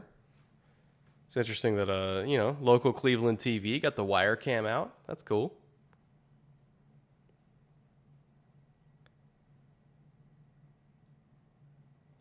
I remember when I bought NFL Red thinking I was just going to watch live games for $100 a month just to find out it was only replays of games from hours prior. Rip. Didn't catch the starter Browns. How did Watson look? He looked better than he did last year. That's for sure. They came out doing a lot of spread stuff, which is where Watson really thrives, right? Is spreading teams out, going empty, working the quick passing game, letting his legs do the work if stuff's covered up. It looked very like 2018, 2019 Texans, which is where he's at his best. So it worked.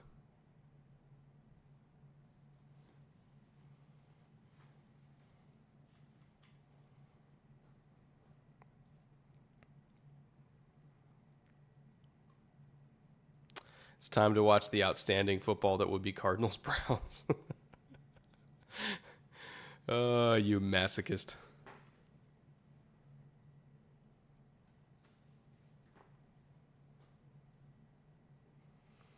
All right, Jacoby. 2-minute drill. First and 10. Oh, I almost got picked. Tip drill scary. Did you watch Hard Knocks? No, I have not seen it yet. It's on the first episode's on YouTube though, so I'll probably watch it like tonight.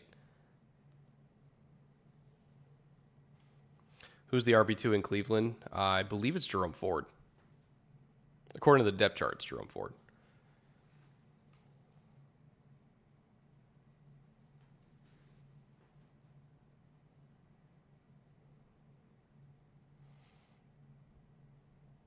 Kind of a ticky-tack hold there.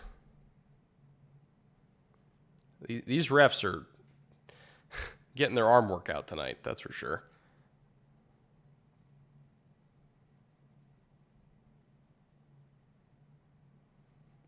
And Jacoby goes down again. Washington offensive line is not having a good night. They've allowed pressure on, I swear, at least 40% of their dropbacks. They've allowed pressure, which is not a good number. It's been a rough night for them. And I know it's not all starters, but like it's the depth on the Washington offensive line apparently is not good because they've just been caved in.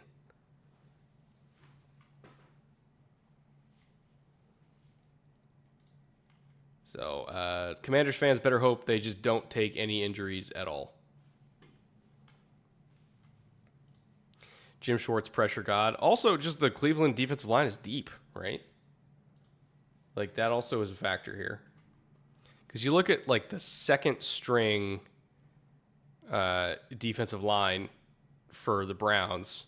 You got Isaiah McGuire, Siaki Ika, Jordan Elliott, Tristan Hill, Agbo Okoronkwo. Like, there's Maurice Hurst is still there, even though his knees are not holding up. But, like, there's still dudes there in the second string of their defensive line. Like, it's a deep, deep, deep group.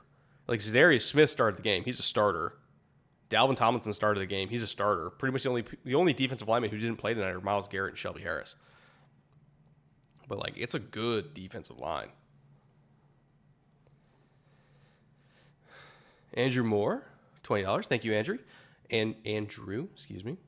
What are your top 5 whiskeys?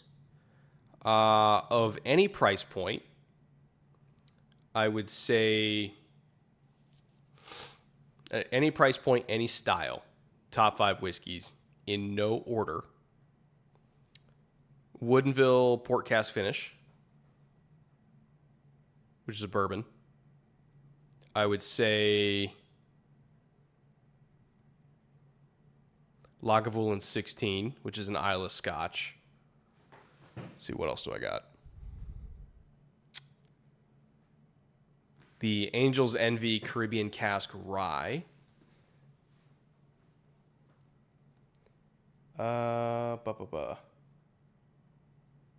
Yamazaki 12, which is Japanese. And then probably the Kayo Sherry as well. So, in no order, top 5. Some of them are more expensive than others. I think the cheapest bottle there is probably like $40. Like Woodinville's probably about 40, I would say. And then it can go all the way up to Yamazaki 12, which I don't even know what the price of Yamazaki 12 is at this point, but not low. I'll tell you that much. And I just happened to find my bottle of Yamazaki 12 in a random liquor store in Central California, and they only had one of them. And it had been sitting on the shelf for years. Nobody ever bought it. And I immediately was like, that's mine. I had never seen one in the wild before, and I was not leaving there without it. I've had it ever since.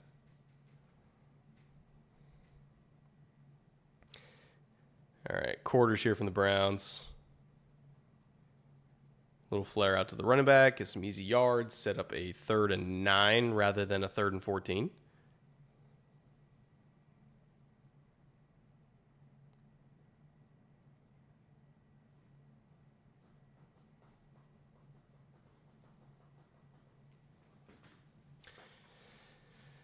Did you go to high school with any future NFL players? Yeah, I was several, actually. I was in Matt Barkley's class at Mater Dei, which I think he's still in Buffalo, right, Matt Barkley?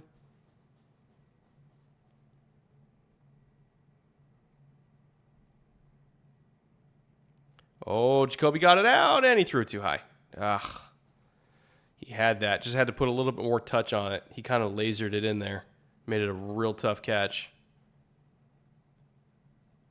If he just threw that with touch and layered it over, he still might be running, honestly.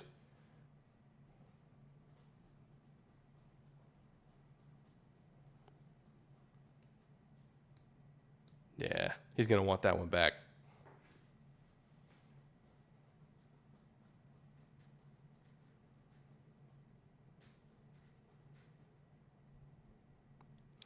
All right, Puntapalooza. Are we going to get a 2-minute drill for DTR? They have 3 timeouts. They're going to have about a minute and a half left on the clock. If I was them, for the sake of getting my young guy experience, I'm throwing DTR out there right now. Like, I don't need to see Josh Dobbs in this situation, but I do need to see Dorian.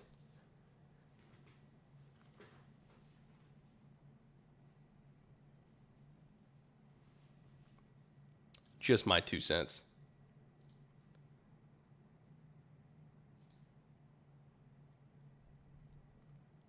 Didn't catch the number on the jersey. But that does look like 15, right? Is that 15? Yeah, it's still Dobbs. Rough. Let's watch Broncos Cardinals, please. Are they on yet? Because this is about to be halftime and it's not DTR anyway, so I might as well just throw on Broncos Cardinals. And then I'll come back. If you guys can just let me know when Broncos Cardinals come back from halftime so I can throw it on for DTR, that would be great. In the meantime, Broncos Cardinals it is.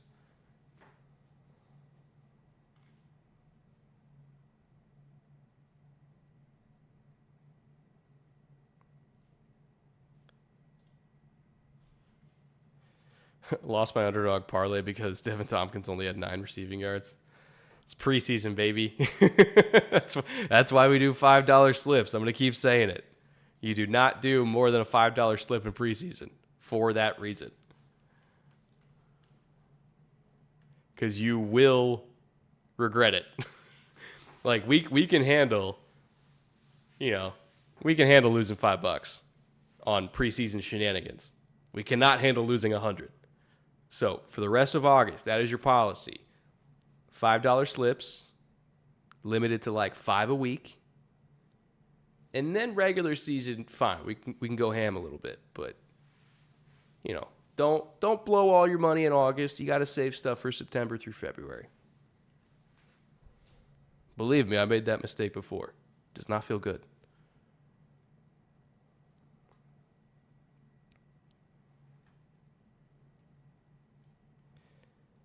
If these are the Giants' backups, it's going to be a long season. What's going on in the Giants game? I haven't watched that since the beginning, so. Is it not good?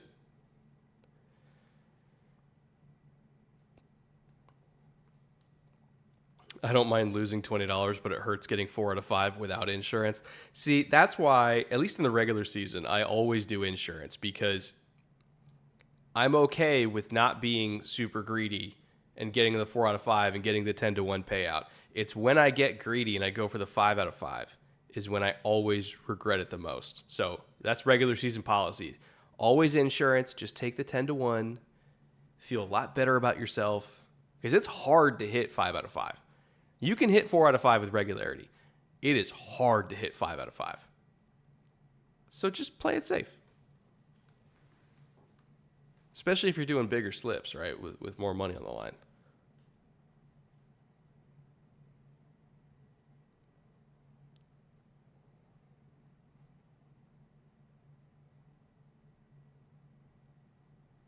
I'd rather watch a game between the 31st and 32nd best teams than the 21st and 22nd best teams.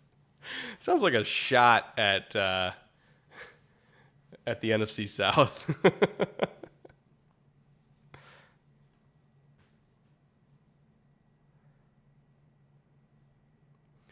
All right, kickoff coming here for Cardinals Broncos.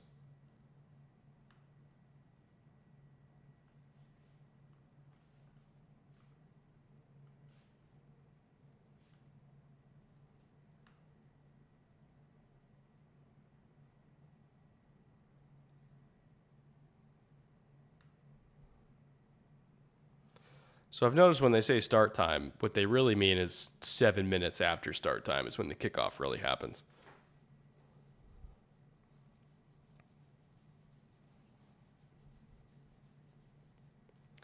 I think I'm going to have to stop getting baited into that juicy 20x multiplier. It is bait. It's 100% bait. I'm okay with taking the bait when it's $5 on the line. I'm not okay with taking the bait when it's $50 on the line. That's just getting greedy. And you're always going to hit the 5 out of 5 when you do the insurance. Of course you are. The football gods are going to mess with you that way. They're going to convince you that you're smart enough that you can hit a 5 out of 5. And then the second you don't do insurance, you hit a 4. That's just how football gods work. All right. Bears coming out. Or sorry, not Bears. Broncos coming out in a bear front. Or that might have been 505. It was tough to tell from that angle. Either way, tackle for no gain, first play.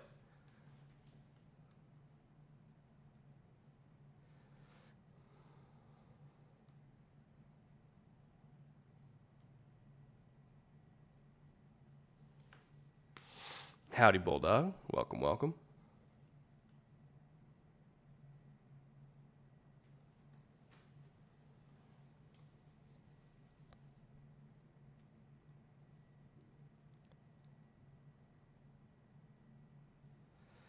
All right, second play here.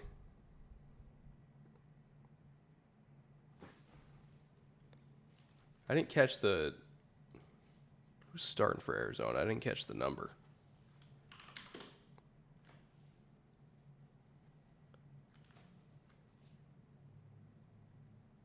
Was it McCoy? Was it 12 or 15? I just didn't see the second number.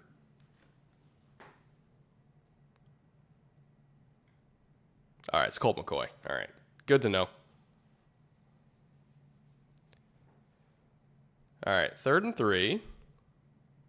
Motion out of a bunch look. Super condensed. You could tell it was a pass play just based on the running back alignment because the running back was lined up super wide and they're not going to hand it off, and the running back is like 4 yards to the right of the quarterback. So you could tell it was a pass play. The only question was which kind of pass play, and it actually was the kind where you scramble. All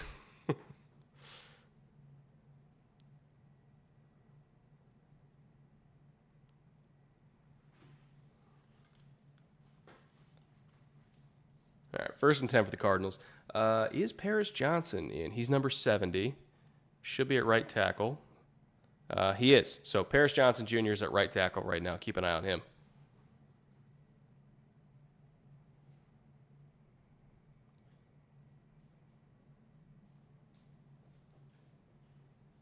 So I think based on the numbers, it's not entirely the starting offense. Unless Dennis Daly is the starting center. Maybe he is. Or starting left guard, not starting center. Froholt's the starting center, I believe. I think I recognize Will Hernandez just based on his shape. He's a very rotund person. Yeah, I think it's the full starting offensive line in there.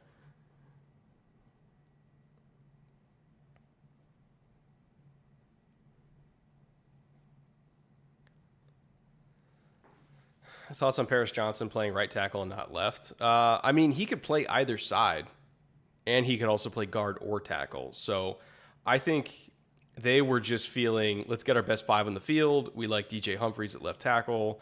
They felt like they had a bigger hole at right tackle. Actually, it looks like Beacham's in at left. Is Humphries not playing? Okay.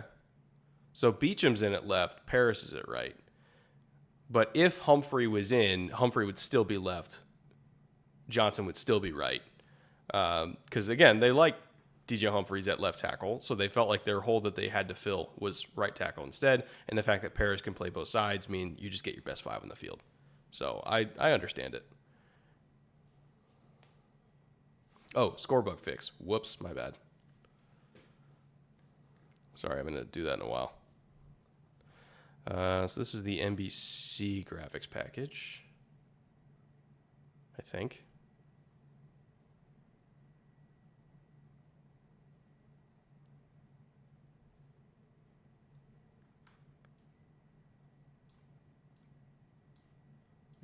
that up there.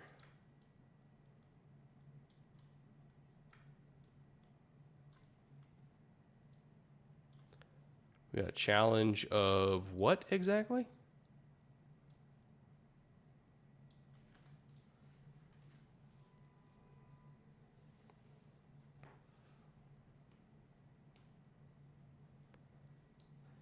Don't know if you watched any of the Bucs-Steelers game, but Luka Decky gave up 2 sacks to Steelers backups, which is pretty cool because he's the starter.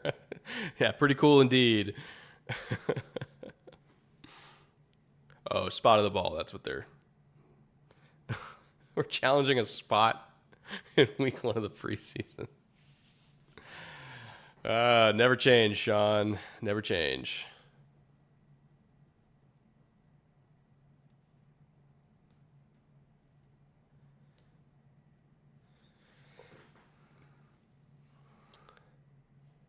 Well, at least we're getting a commercial break early. Don't know. Wait, no. Already read that one. Fun stat for you. Do you think a Broncos quarterback finally throws more than 18 touchdowns this season for the first time since 2014? Has it been 10 years since the Broncos quarterback's thrown more than 18? That's actually insane. A decade? Really? Wow. Like, I know they had a bunch of guys in there that, you know, some rookies that didn't work out, some, you know, free agents that haven't worked out, but that's just genuinely shocking.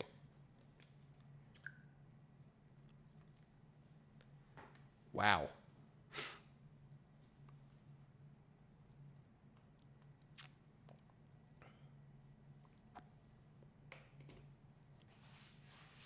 Trevor Siemian and Case Keenum at the high mark at 18. Woof. Can we not talk about the Giants game? I haven't watched the Giants game since the first half. So if they were playing like shit, I will, you know, get to watch back the All-22 and watch them play like shit. But I personally did not see it.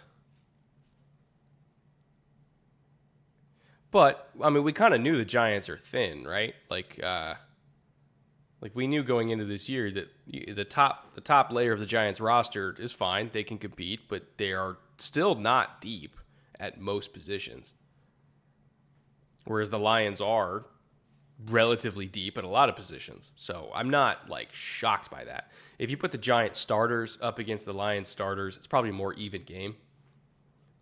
But the Giants are just not a deep team, so I'm. Like, if they went 0 in the preseason, that'd probably check out because usually the deeper teams are the ones that win a lot in August.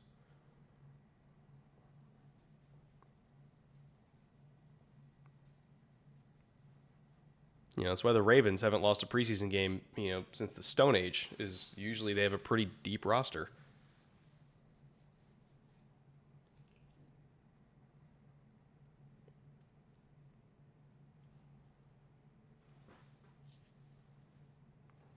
Does the All-22 have broadcast audio? I never watched it myself. No, All-22 is totally silent.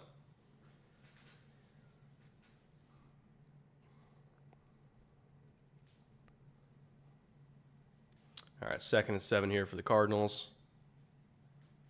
Colt McCoy still in the game. Immediately pressured, but... Whew. All right, who was that? Is that Froholt that just buried that linebacker in space? Go back and see if they show the replay 72. If you can see this.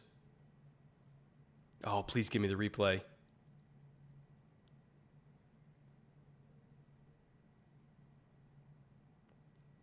Oh my God, they're not giving us the replay?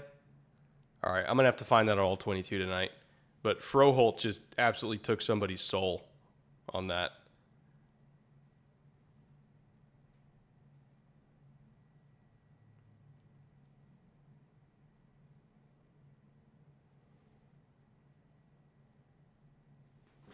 Alex Singleton. Just ran off the backside hip.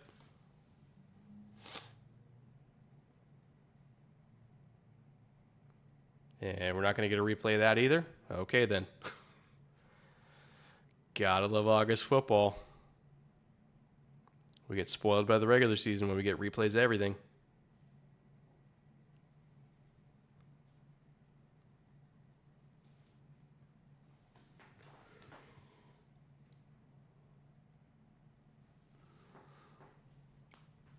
Chat, quick check. Is Browns game still in halftime? I just want to make sure I'm not missing DTR.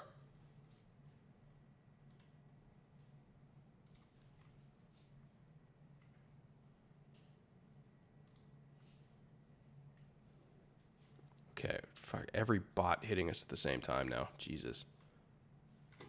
All right, still in halftime.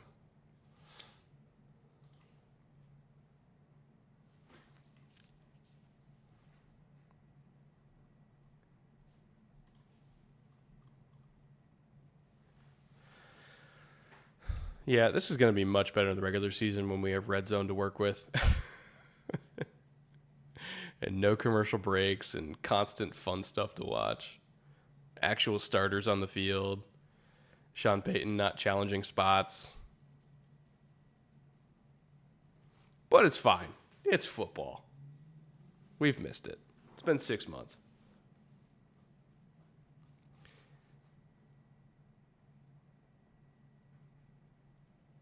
I've never seen Red Zone. Is it worth it? I think it is. Like, for me, how I used to handle Sundays, I mean, before I worked on Red Zone, was I would watch Red Zone when my team wasn't on. When my team was on, I would watch Texans. I'd watch Bears. In the other gaps, I'd watch Red Zone, right? Because it's no commercials. It's super chill. You get to see all the important stuff. You don't miss anything.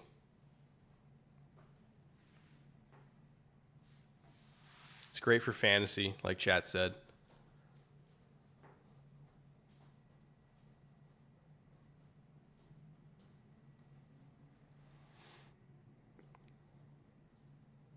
Red Zone on one screen, game on the other. That's also, if you don't want to sacrifice watching Red Zone, that is also something you can do. Yes.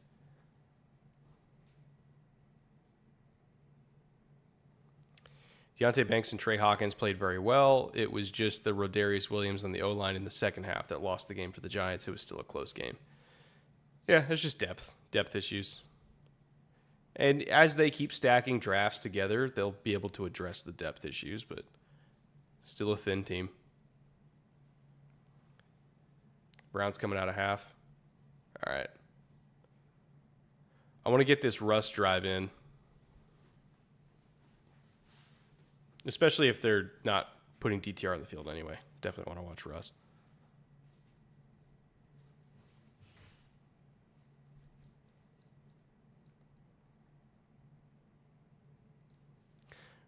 He definitely has lost weight. Like, Russ looks thinner, or at least more svelte.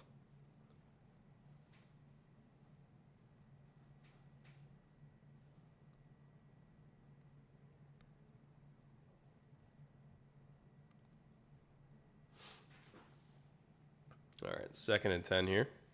That's right. I forgot they converted Zaven Collins to an edge. He's an edge now. He's not an inside linebacker anymore. Because if there's one thing that the Cardinals are good at, it's drafting either edges or linebackers and then just moving them to different positions that they don't naturally play.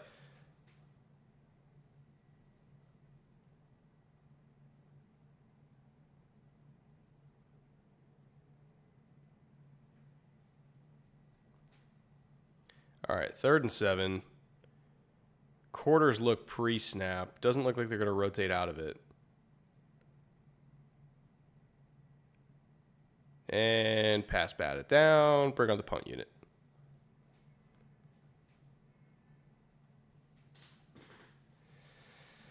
Not the best first drive here out of the Broncos offense.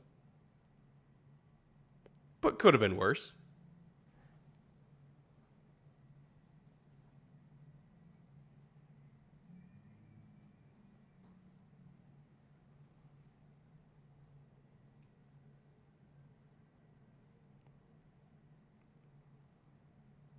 Oh, man. Disaster punt. Oh, no. That took the exact wrong bounce. That took a horrific bounce. I've never seen a punt land and then immediately give 7 yards of field position back to the offense. Oh, that sucks.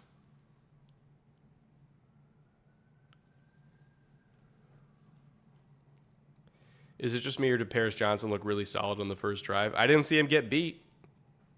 So that's encouraging. I saw he got a pancake on that drive too.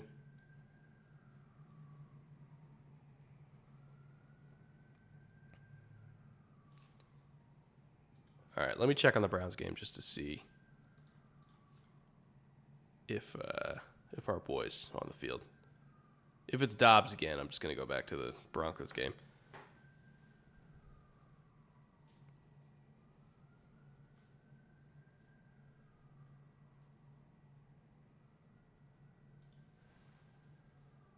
Oh, we got Chris Rose sighting. Love Chris. Worked with him at NFL Network. Genuinely great human.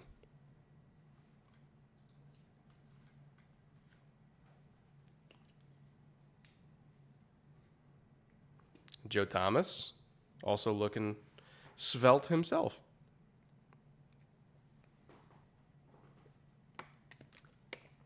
Also, if you didn't know, Chris Rose is a massive Browns fan.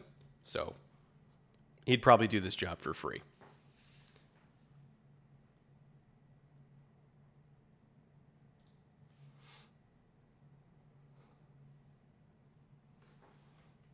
Sun's going down behind me. Might get some mood lighting pretty soon here. How about that?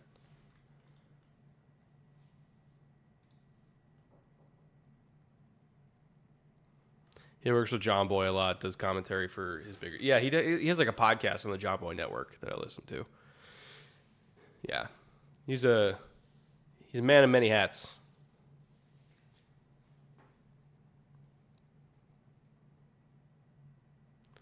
Oh, Tune's out for Arizona. All right, let's go. EJ's going to be happy. He loves Clayton Tune. The weight loss that happens to most offensive linemen after they retire is astonishing. Have you seen Orlando Brown?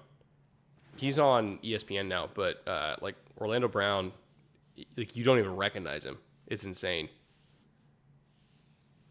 Because he played at 330 in Denver, and now like he looks no more than like 250.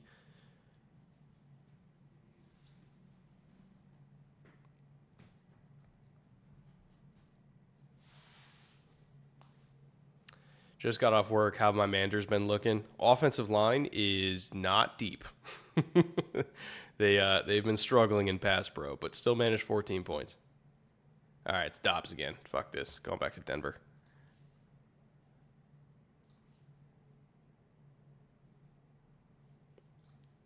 Let's watch some Clayton Tune, shall we?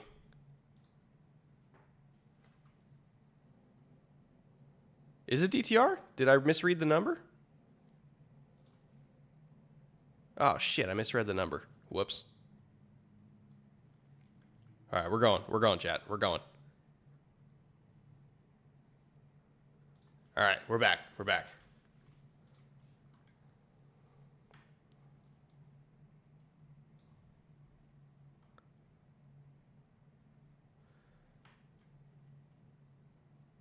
I don't think we missed much.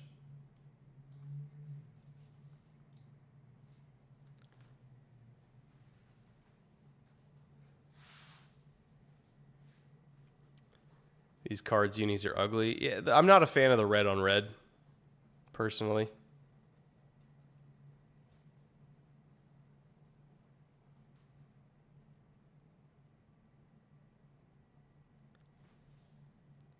All right, QB sneak it. Let's go. Get there, DTR. And he got it. Top 5 bourbons only. Again, Woodinville, Port Cask finishes on there. Angel's Envy's on there. Eagle Rare is on there.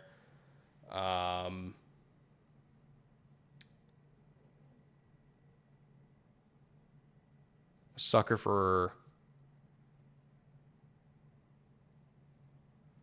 High West is good.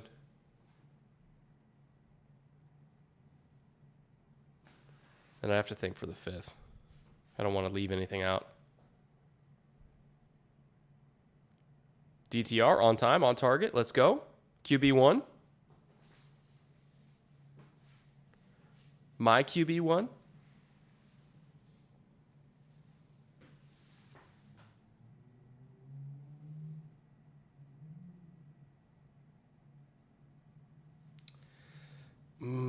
What is the last bourbon that I put on there?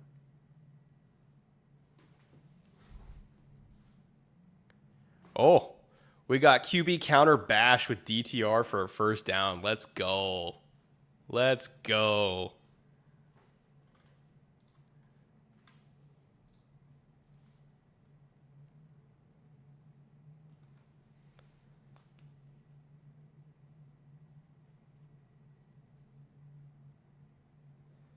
I worked at Liquor Barn in a couple months, and a couple bottles of Eagle Rare had some small cosmetic cracks in them, and I got them for free. Oh my God. That's so lucky.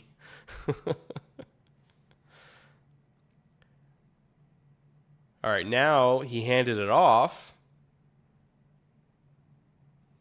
on the... Actually, no, that wasn't bash last time because the pullers went with the back. He just kept it on the backside of counter. So now they actually hand it off on counter. Sorry, wrong terminology, chat. Bash stands for back away. So the pullers go away from the grain to the back. They look similar, but it's just the pullers go in a different direction.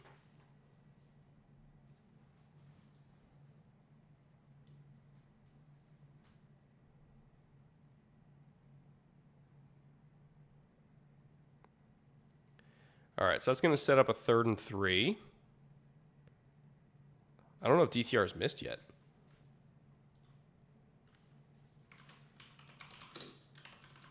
Let me look up the stats on the Google.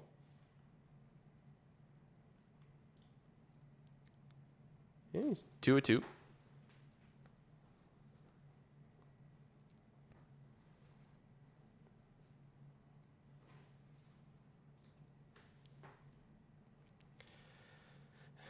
It's really more 3rd and 4 than 3rd and 3. Real tight bunch there. Oh, bounced off his hands, but we got the flag. We'll take it. We'll take it. First down. Let me open up the aperture a little bit here.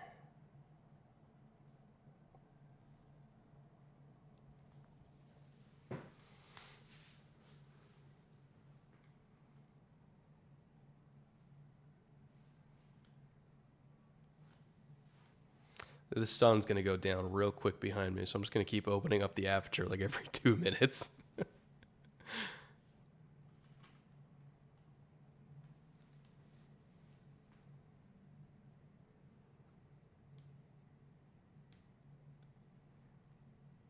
that false start? Or did he get him? Yeah, it's false start.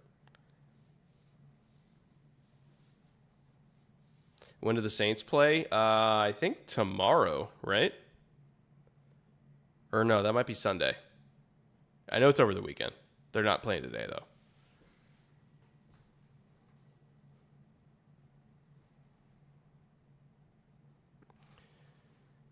All right, 1st and 15.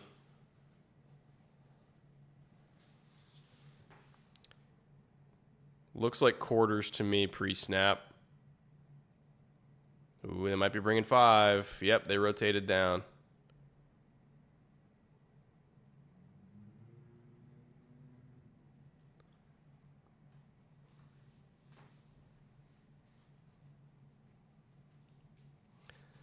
It's the thing with these too high looks where they show you too high, but you got 5 in the line of scrimmage, so you're not entirely sure if they're going to stick in quarters or if they're going to rotate down.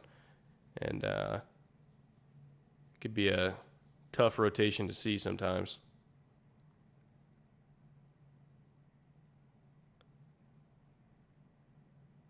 All right, good ball. I don't know if he got the first down. He might be just barely short.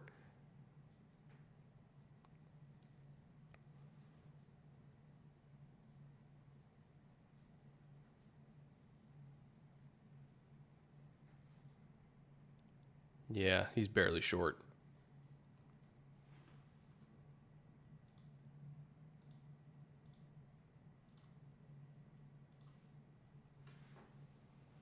Sneak again?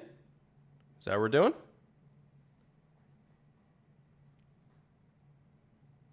No, we're just handing it off and lost yardage. Cool. Go for it. Nuts on the table. Give DTR the chance. Come on now.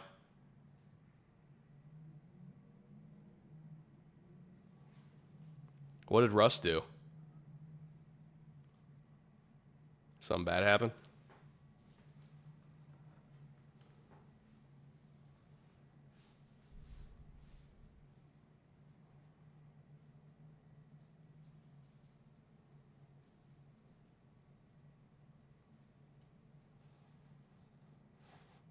All right, let's see if the Cleveland Browns hit this field goal, and then I'll flip back to the Broncos game. And Cleveland shanked it. Just a little bit to the right. Back to Denver we go.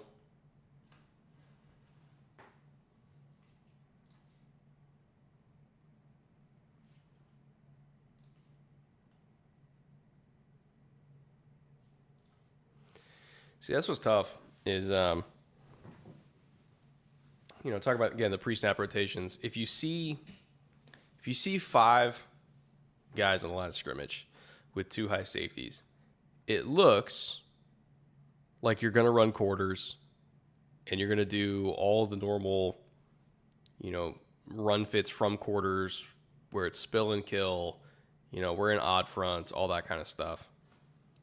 What can really mess up a run game, which is what happened to them, is when you think you're getting quarters and all of a sudden they rotate down either weak or strong. Typically it's going to be weak. And then all of a sudden you got A, 5 guys in the line of scrimmage flying upfield, and B, you've got 2 linebackers and a safety just playing off of that. And it's really, really hard to run the ball against that type of rotation. So Browns got caught by that, set it back a little bit.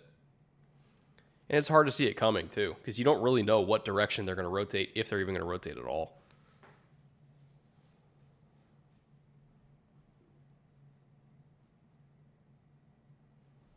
But, all of a sudden you get a body in every single gap out of nowhere, and you're like, oh, shit, I don't have anything for that.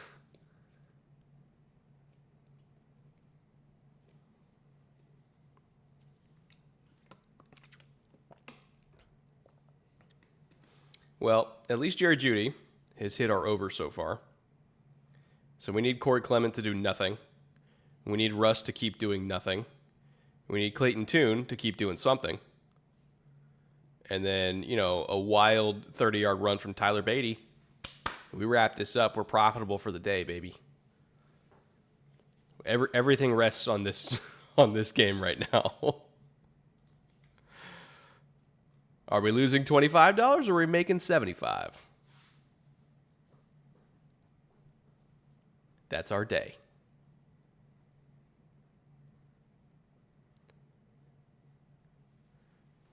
What NFL defenders do you think have the most position versatility? Kyle Duggar, Derwin James.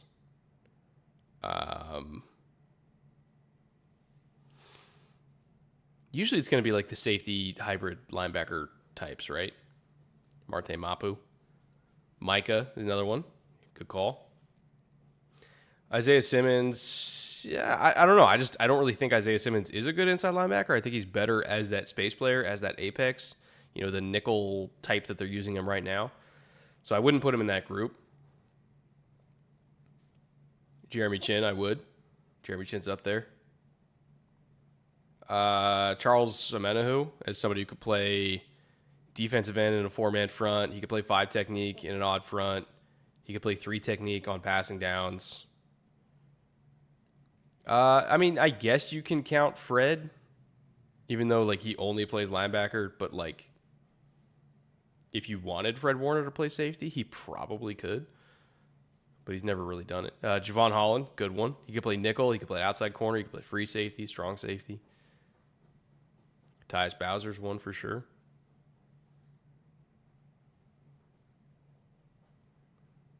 DeForest Buckner's up there for me in terms of being able to line up all over the place on the front.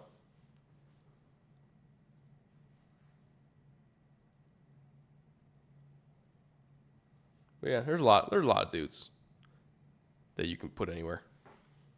Is this game not loading for me?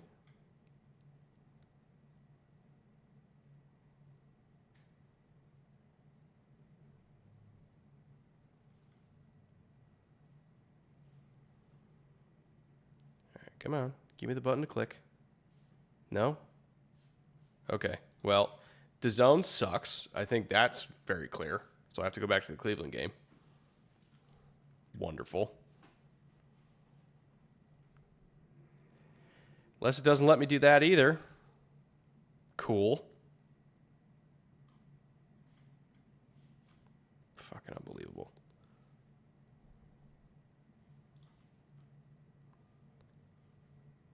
Join live. Please work. Our apologies. We're facing unexpected issues and our techs are working hard to fucking... Dude. It's the first week. Okay, I just don't get to watch any football now. That's cool. Like, Cool.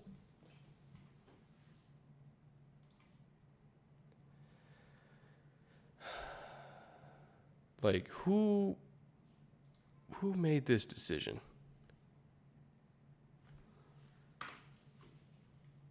To partner with a service that even the Europeans don't like.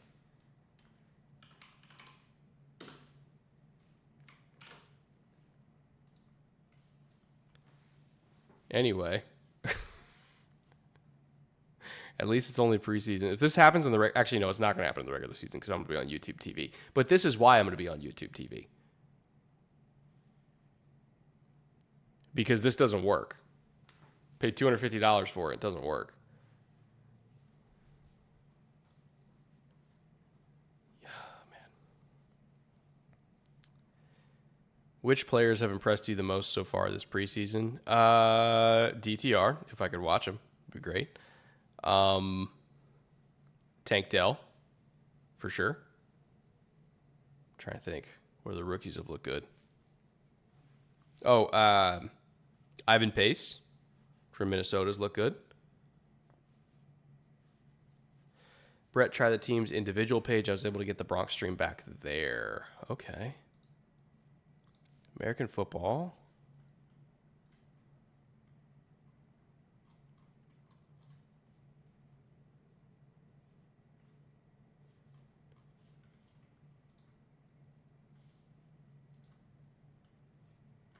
Let's try this, shall we? Let's type in Broncos.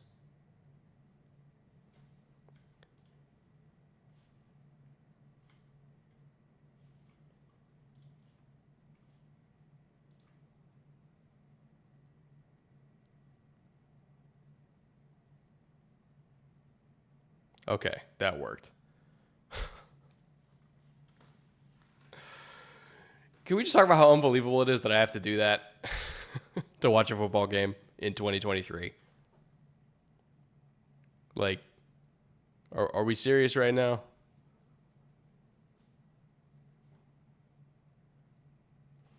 Like, science has gotten us to the point where we can make superconductors that work at room temperature, but we can't put a football game on the internet that's easily accessible.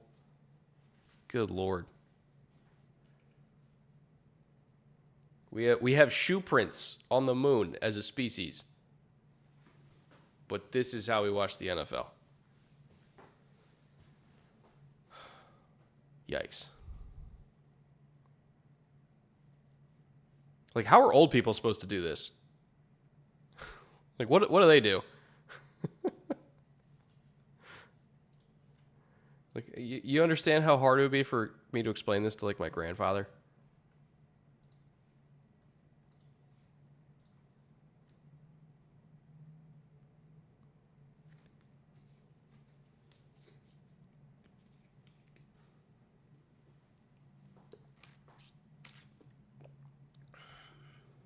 Anyway, ideally, this Denver game will come back soon. I'm too scared to put on the Browns game at this point. So just let me know how DTR does, and I'll watch the All-22 later. Were you impressed by Malik Cunningham? I absolutely was. I thought he played well. I thought he played better than Trace McSorley, for sure.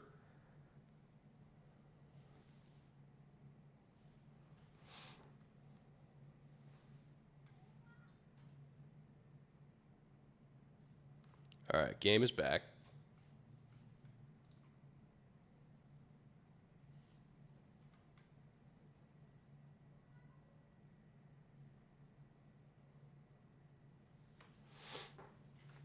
I think I might have to adjust my score bug a little bit here. That's okay. At least football's on the television.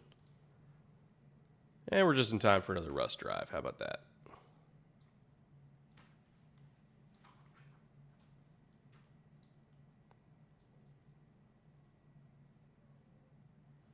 All right, first down. Nice change of pace for Denver. Those do exist.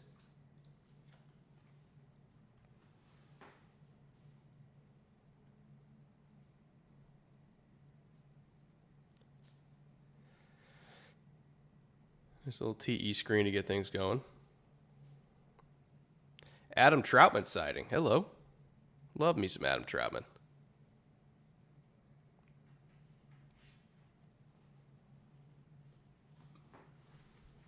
Super wide split from Greg Dulcich there. That one also looked like it got batted at the line, so that's 2 batted balls so far.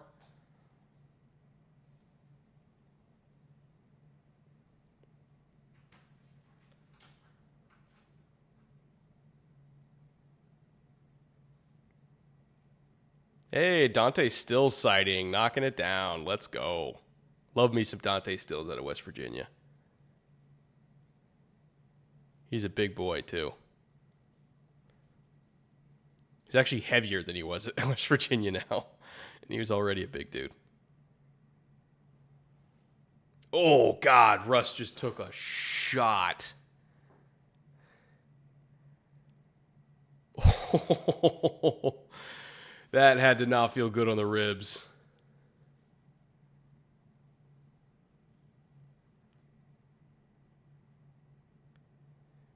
Woof.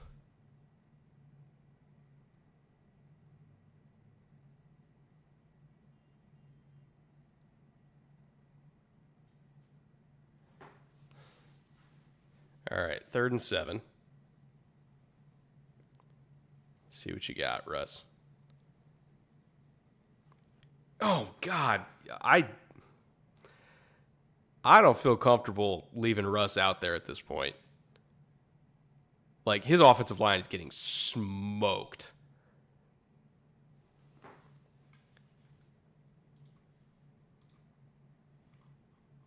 Like, that doesn't look safe.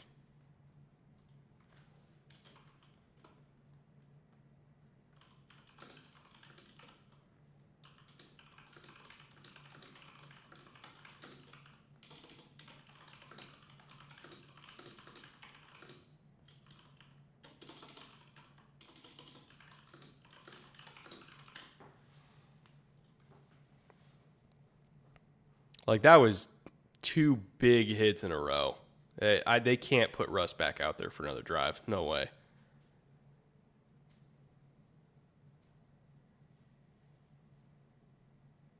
What quarter is it in the Broncos game? Shouldn't he only play like a half at most? Yeah, that's the thing. We're still beginning a second quarter. Like, I think their plan was for him to play a half, but like this does not seem safe to leave him out there behind that line because they're blitzing. And their running backs are not holding up. Their interior is not holding up. And Russ is just getting nailed.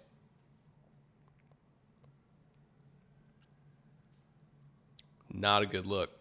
Not a good look.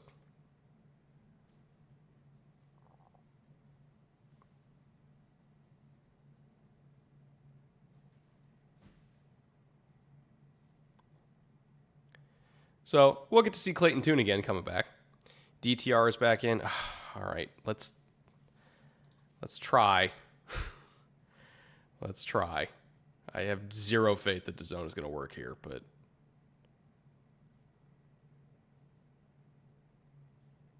Holy shit, it worked. Okay.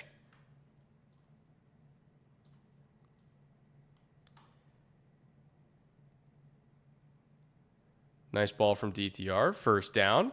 The agenda's working. The agenda is right on schedule.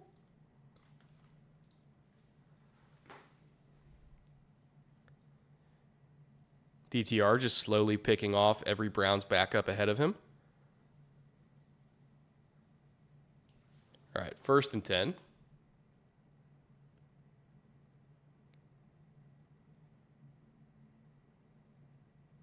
We're bringing fire zone on early downs to stop the run. Nobody's conservative in the preseason anymore, apparently. We are not seeing vanilla coverages at all today. I mean, we are, but like they're mixing in a whole bunch of other stuff. Like I feel like the whole, we're just playing cover 1, cover 3, and cover 2 in the preseason and calling it a day. That doesn't exist anymore. We're seeing a bunch of wild shit today.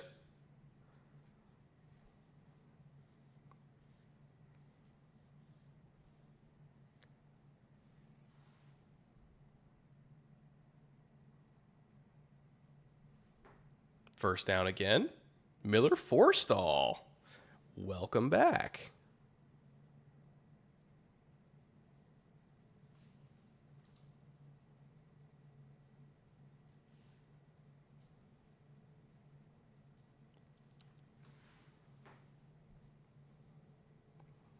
Also, I couldn't quite tell because the camera was zoomed in, but I think that was cover 2. Man indicator there. Yep. Uh-oh. I don't think he caught that. I think it was incomplete.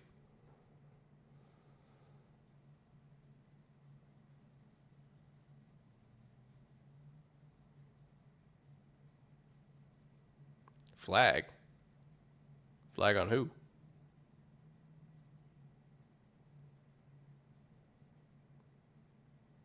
Also, DeJuan Jones is gigantic. Oh, ineligible man. Okay. Brett, did you see Jordan Addison's toe drag non-reception? Wait, they ruled that incomplete? I thought that was a catch from Addison. The one yesterday? It looked like a catch to me. Did they not call it a catch?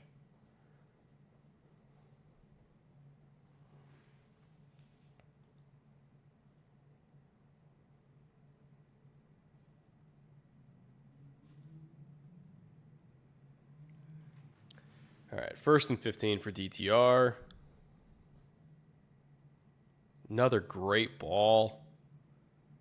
On time, accurate, great anticipation. God, I wish he wasn't in Cleveland. I wish he was literally anywhere else where he could actually play. Brett, just wanted to remind you about the meeting. Bulldog, is there like a latest time that you guys can't go past? I just want to know when I need to be there by.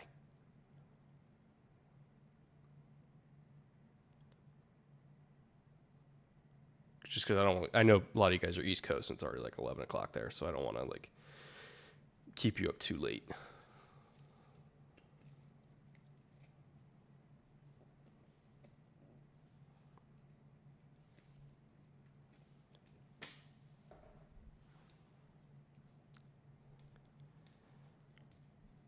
All right, show the game. There we go. 3rd and 1. Oh, and they just let DTR keep it, and he's going to get it because he can scoot.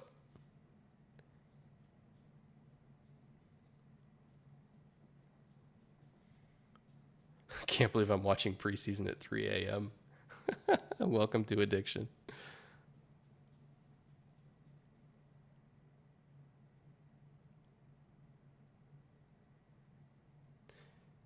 At least like to start the meeting before that. All right. I'll keep the stream going for another 15, and then I'll go to that meeting. That'll give us a good about half hour, if that's all right with you. Mainly just want to watch a little bit of DTR before that.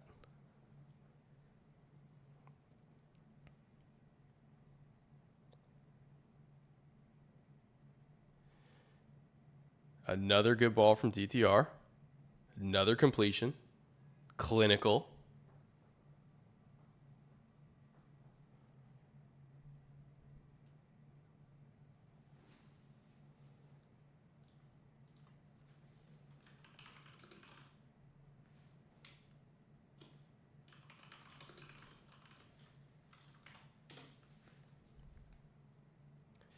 All right, first and goal now. Let's get a touchdown out of this. Again, precise, on time. That's why I liked him so much, man.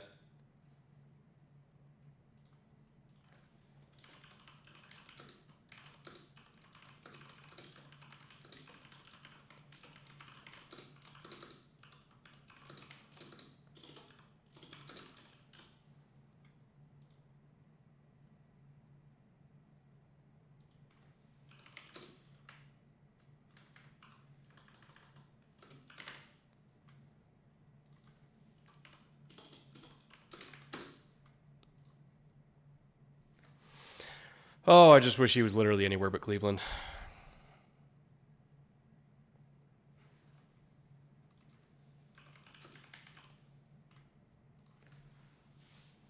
Like, there are some teams, honestly, that, like, if DTR was in Vegas, he'd probably start.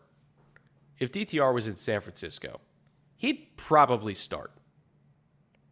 If DTR was in...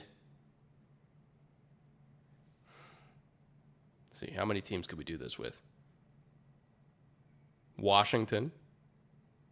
He would give Howell a run for his money for that job.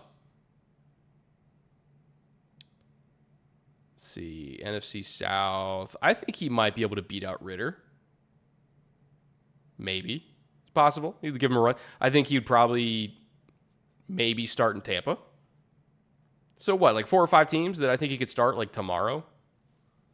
Oh, Arizona without Kyler, yeah, he would start in Arizona. New England, I don't know if he'd start in New England. Not yet, at least. I think he has the potential to be better than Mac based on tools, but like I'm talking like teams that he would walk in and start tomorrow. There's probably like 4 or 5 of those around the league, and he's buried on the freaking Browns depth chart. It's a shame, man. I want to watch that man play football.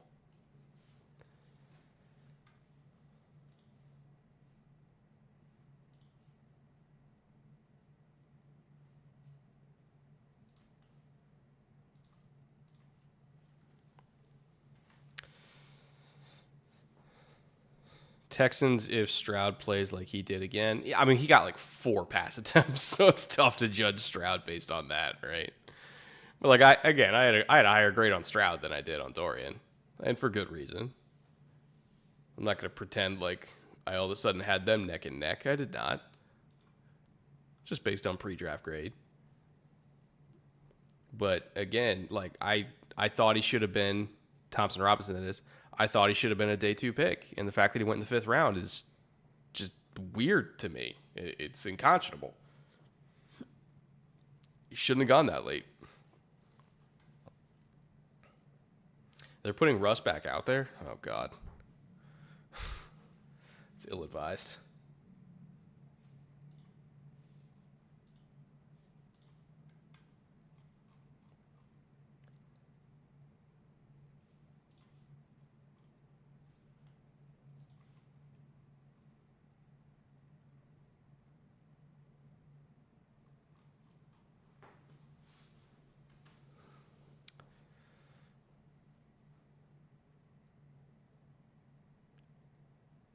Kickoff is coming. I'm going to adjust my lights real quick. Stand by, folks.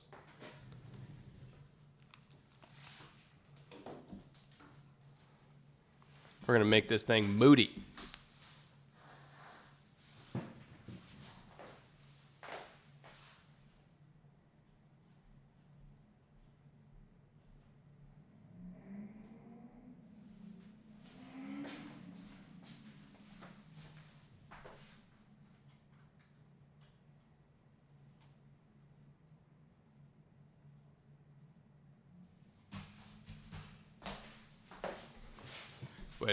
Wait a minute. Hold on. now we do.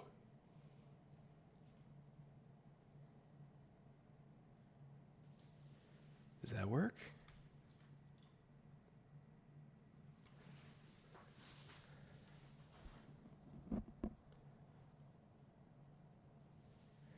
Now just focus. There we go. Boom. Mood lighting established. So you want to do my night streams. Those are going to be the nice aesthetic ones because we're going to get the liquor cabinet light going. We'll have the underdog sign going. You know, nice little bokeh in the back. See the city lights.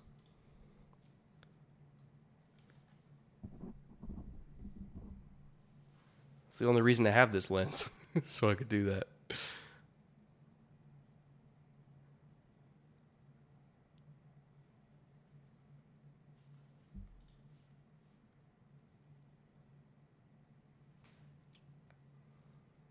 Are we in commercial break for Washington, Cleveland? Yeah, it looks like we are.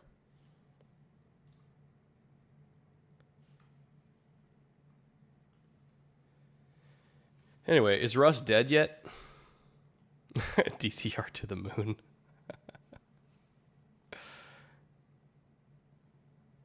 What lens? It's an F. Wait, hold on. Is it Sigma? Can't remember. Yeah, I think it's Sigma. It's like an f1.4, like super wide, like 16 millimeter, something like that. Super duper wide, super razor thin, could get really wide open.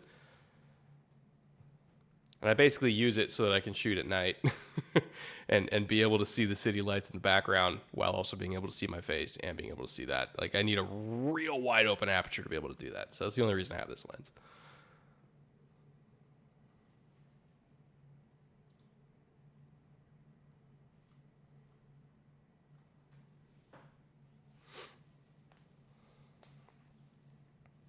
And I bought it a long time ago and didn't use it for like 2 years because I didn't really have a reason to, and now I do. So I use it like every day. Judy had a horrendous drop. More on brand than you think. Not gonna lie. I like Judy, but there are some plays that are frustrating with him.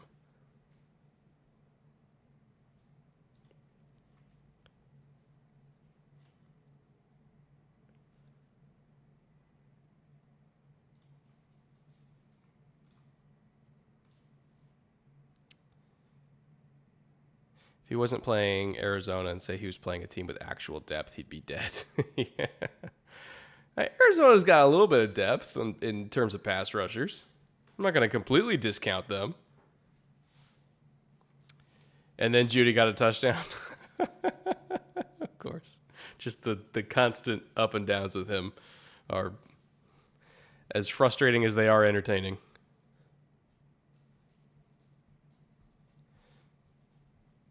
All right, here we go. Back to Commanders. Who's their backup? 11.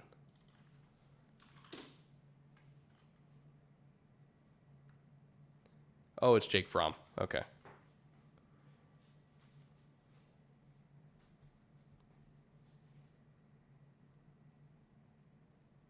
NFL Plus is a joke. I'm like 30 seconds behind.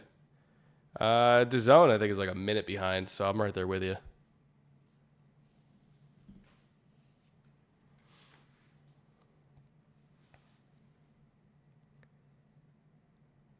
All right, they went empty to try to get a man indicator. Definitely looks like one rat. And it is. Oh, and he almost got picked. Jake.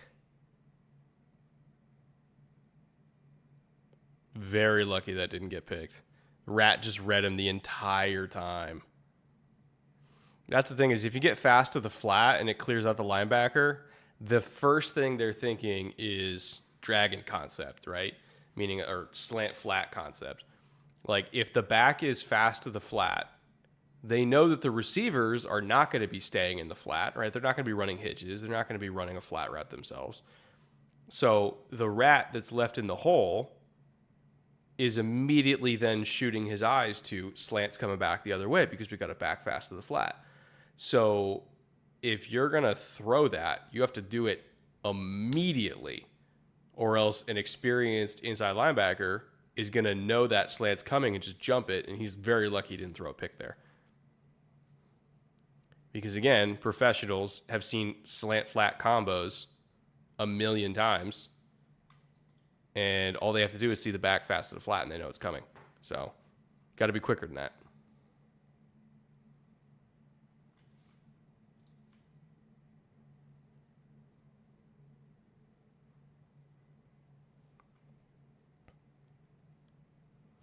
Not sure if you saw or not, but Elijah Moore's injury was suspected ribs. X-rays were negative. All right, that's good.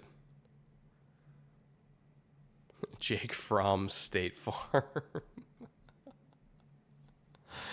Oh, that's good. I like that. If we get one more DTR drive, I'll do this last DTR drive. If we don't get a DTR drive, then I'll end the stream and I'll go to my meeting with my wonderful mods, who have been very gracious to basically wait an extra week to do the meeting because I had to go up to Seattle last week, last minute, for like an extra trip to do the pod. So they've been very patient with me.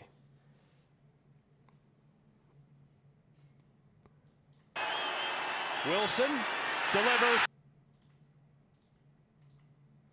Try to look at that Judy touchdown. Oh, God. Judy left that dude in the dust. It's like 8 yards of separation. Woof. What's your all-time biggest draft win when you've loved someone picked on like day 3 who's gone on to be brilliant? Andre Howell probably fits that bill. I had like a day 2 grade on Andre Howell. Absolutely loved him coming out of Vanderbilt. Went in the 7th round, converted from corner to safety, and then led the Texans in picks for 2 years. Well, led the Texans in picks, got cancer, beat cancer, came back, led the Texans in picks again, and then retired. But I still consider Andre Howell a win for me because I had him as a day 2 guy. He went in the 7th round and then was a very, very quality player in the league. So I count that. All right, Kellen Mond's in.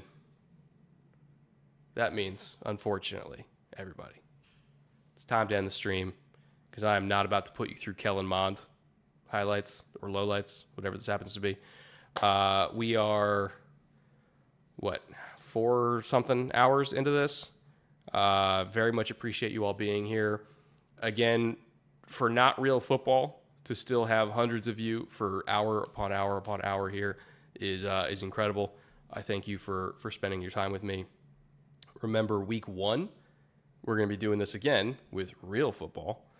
And then every single Thursday night game over on the Bootleg channel, we're doing streams. We got the whiteboard, everything like that. I'm going to be streaming as many times as I can during this season, either on this channel or on the Bootleg channel. So I will be giving you a lot more substantive analysis when it's like actual fucking football being played. But again, thank you for being here. And with that, I'm going to go meet with my mods. So if you're a mod and you're watching this, hang tight. I'll be there in like 5 minutes.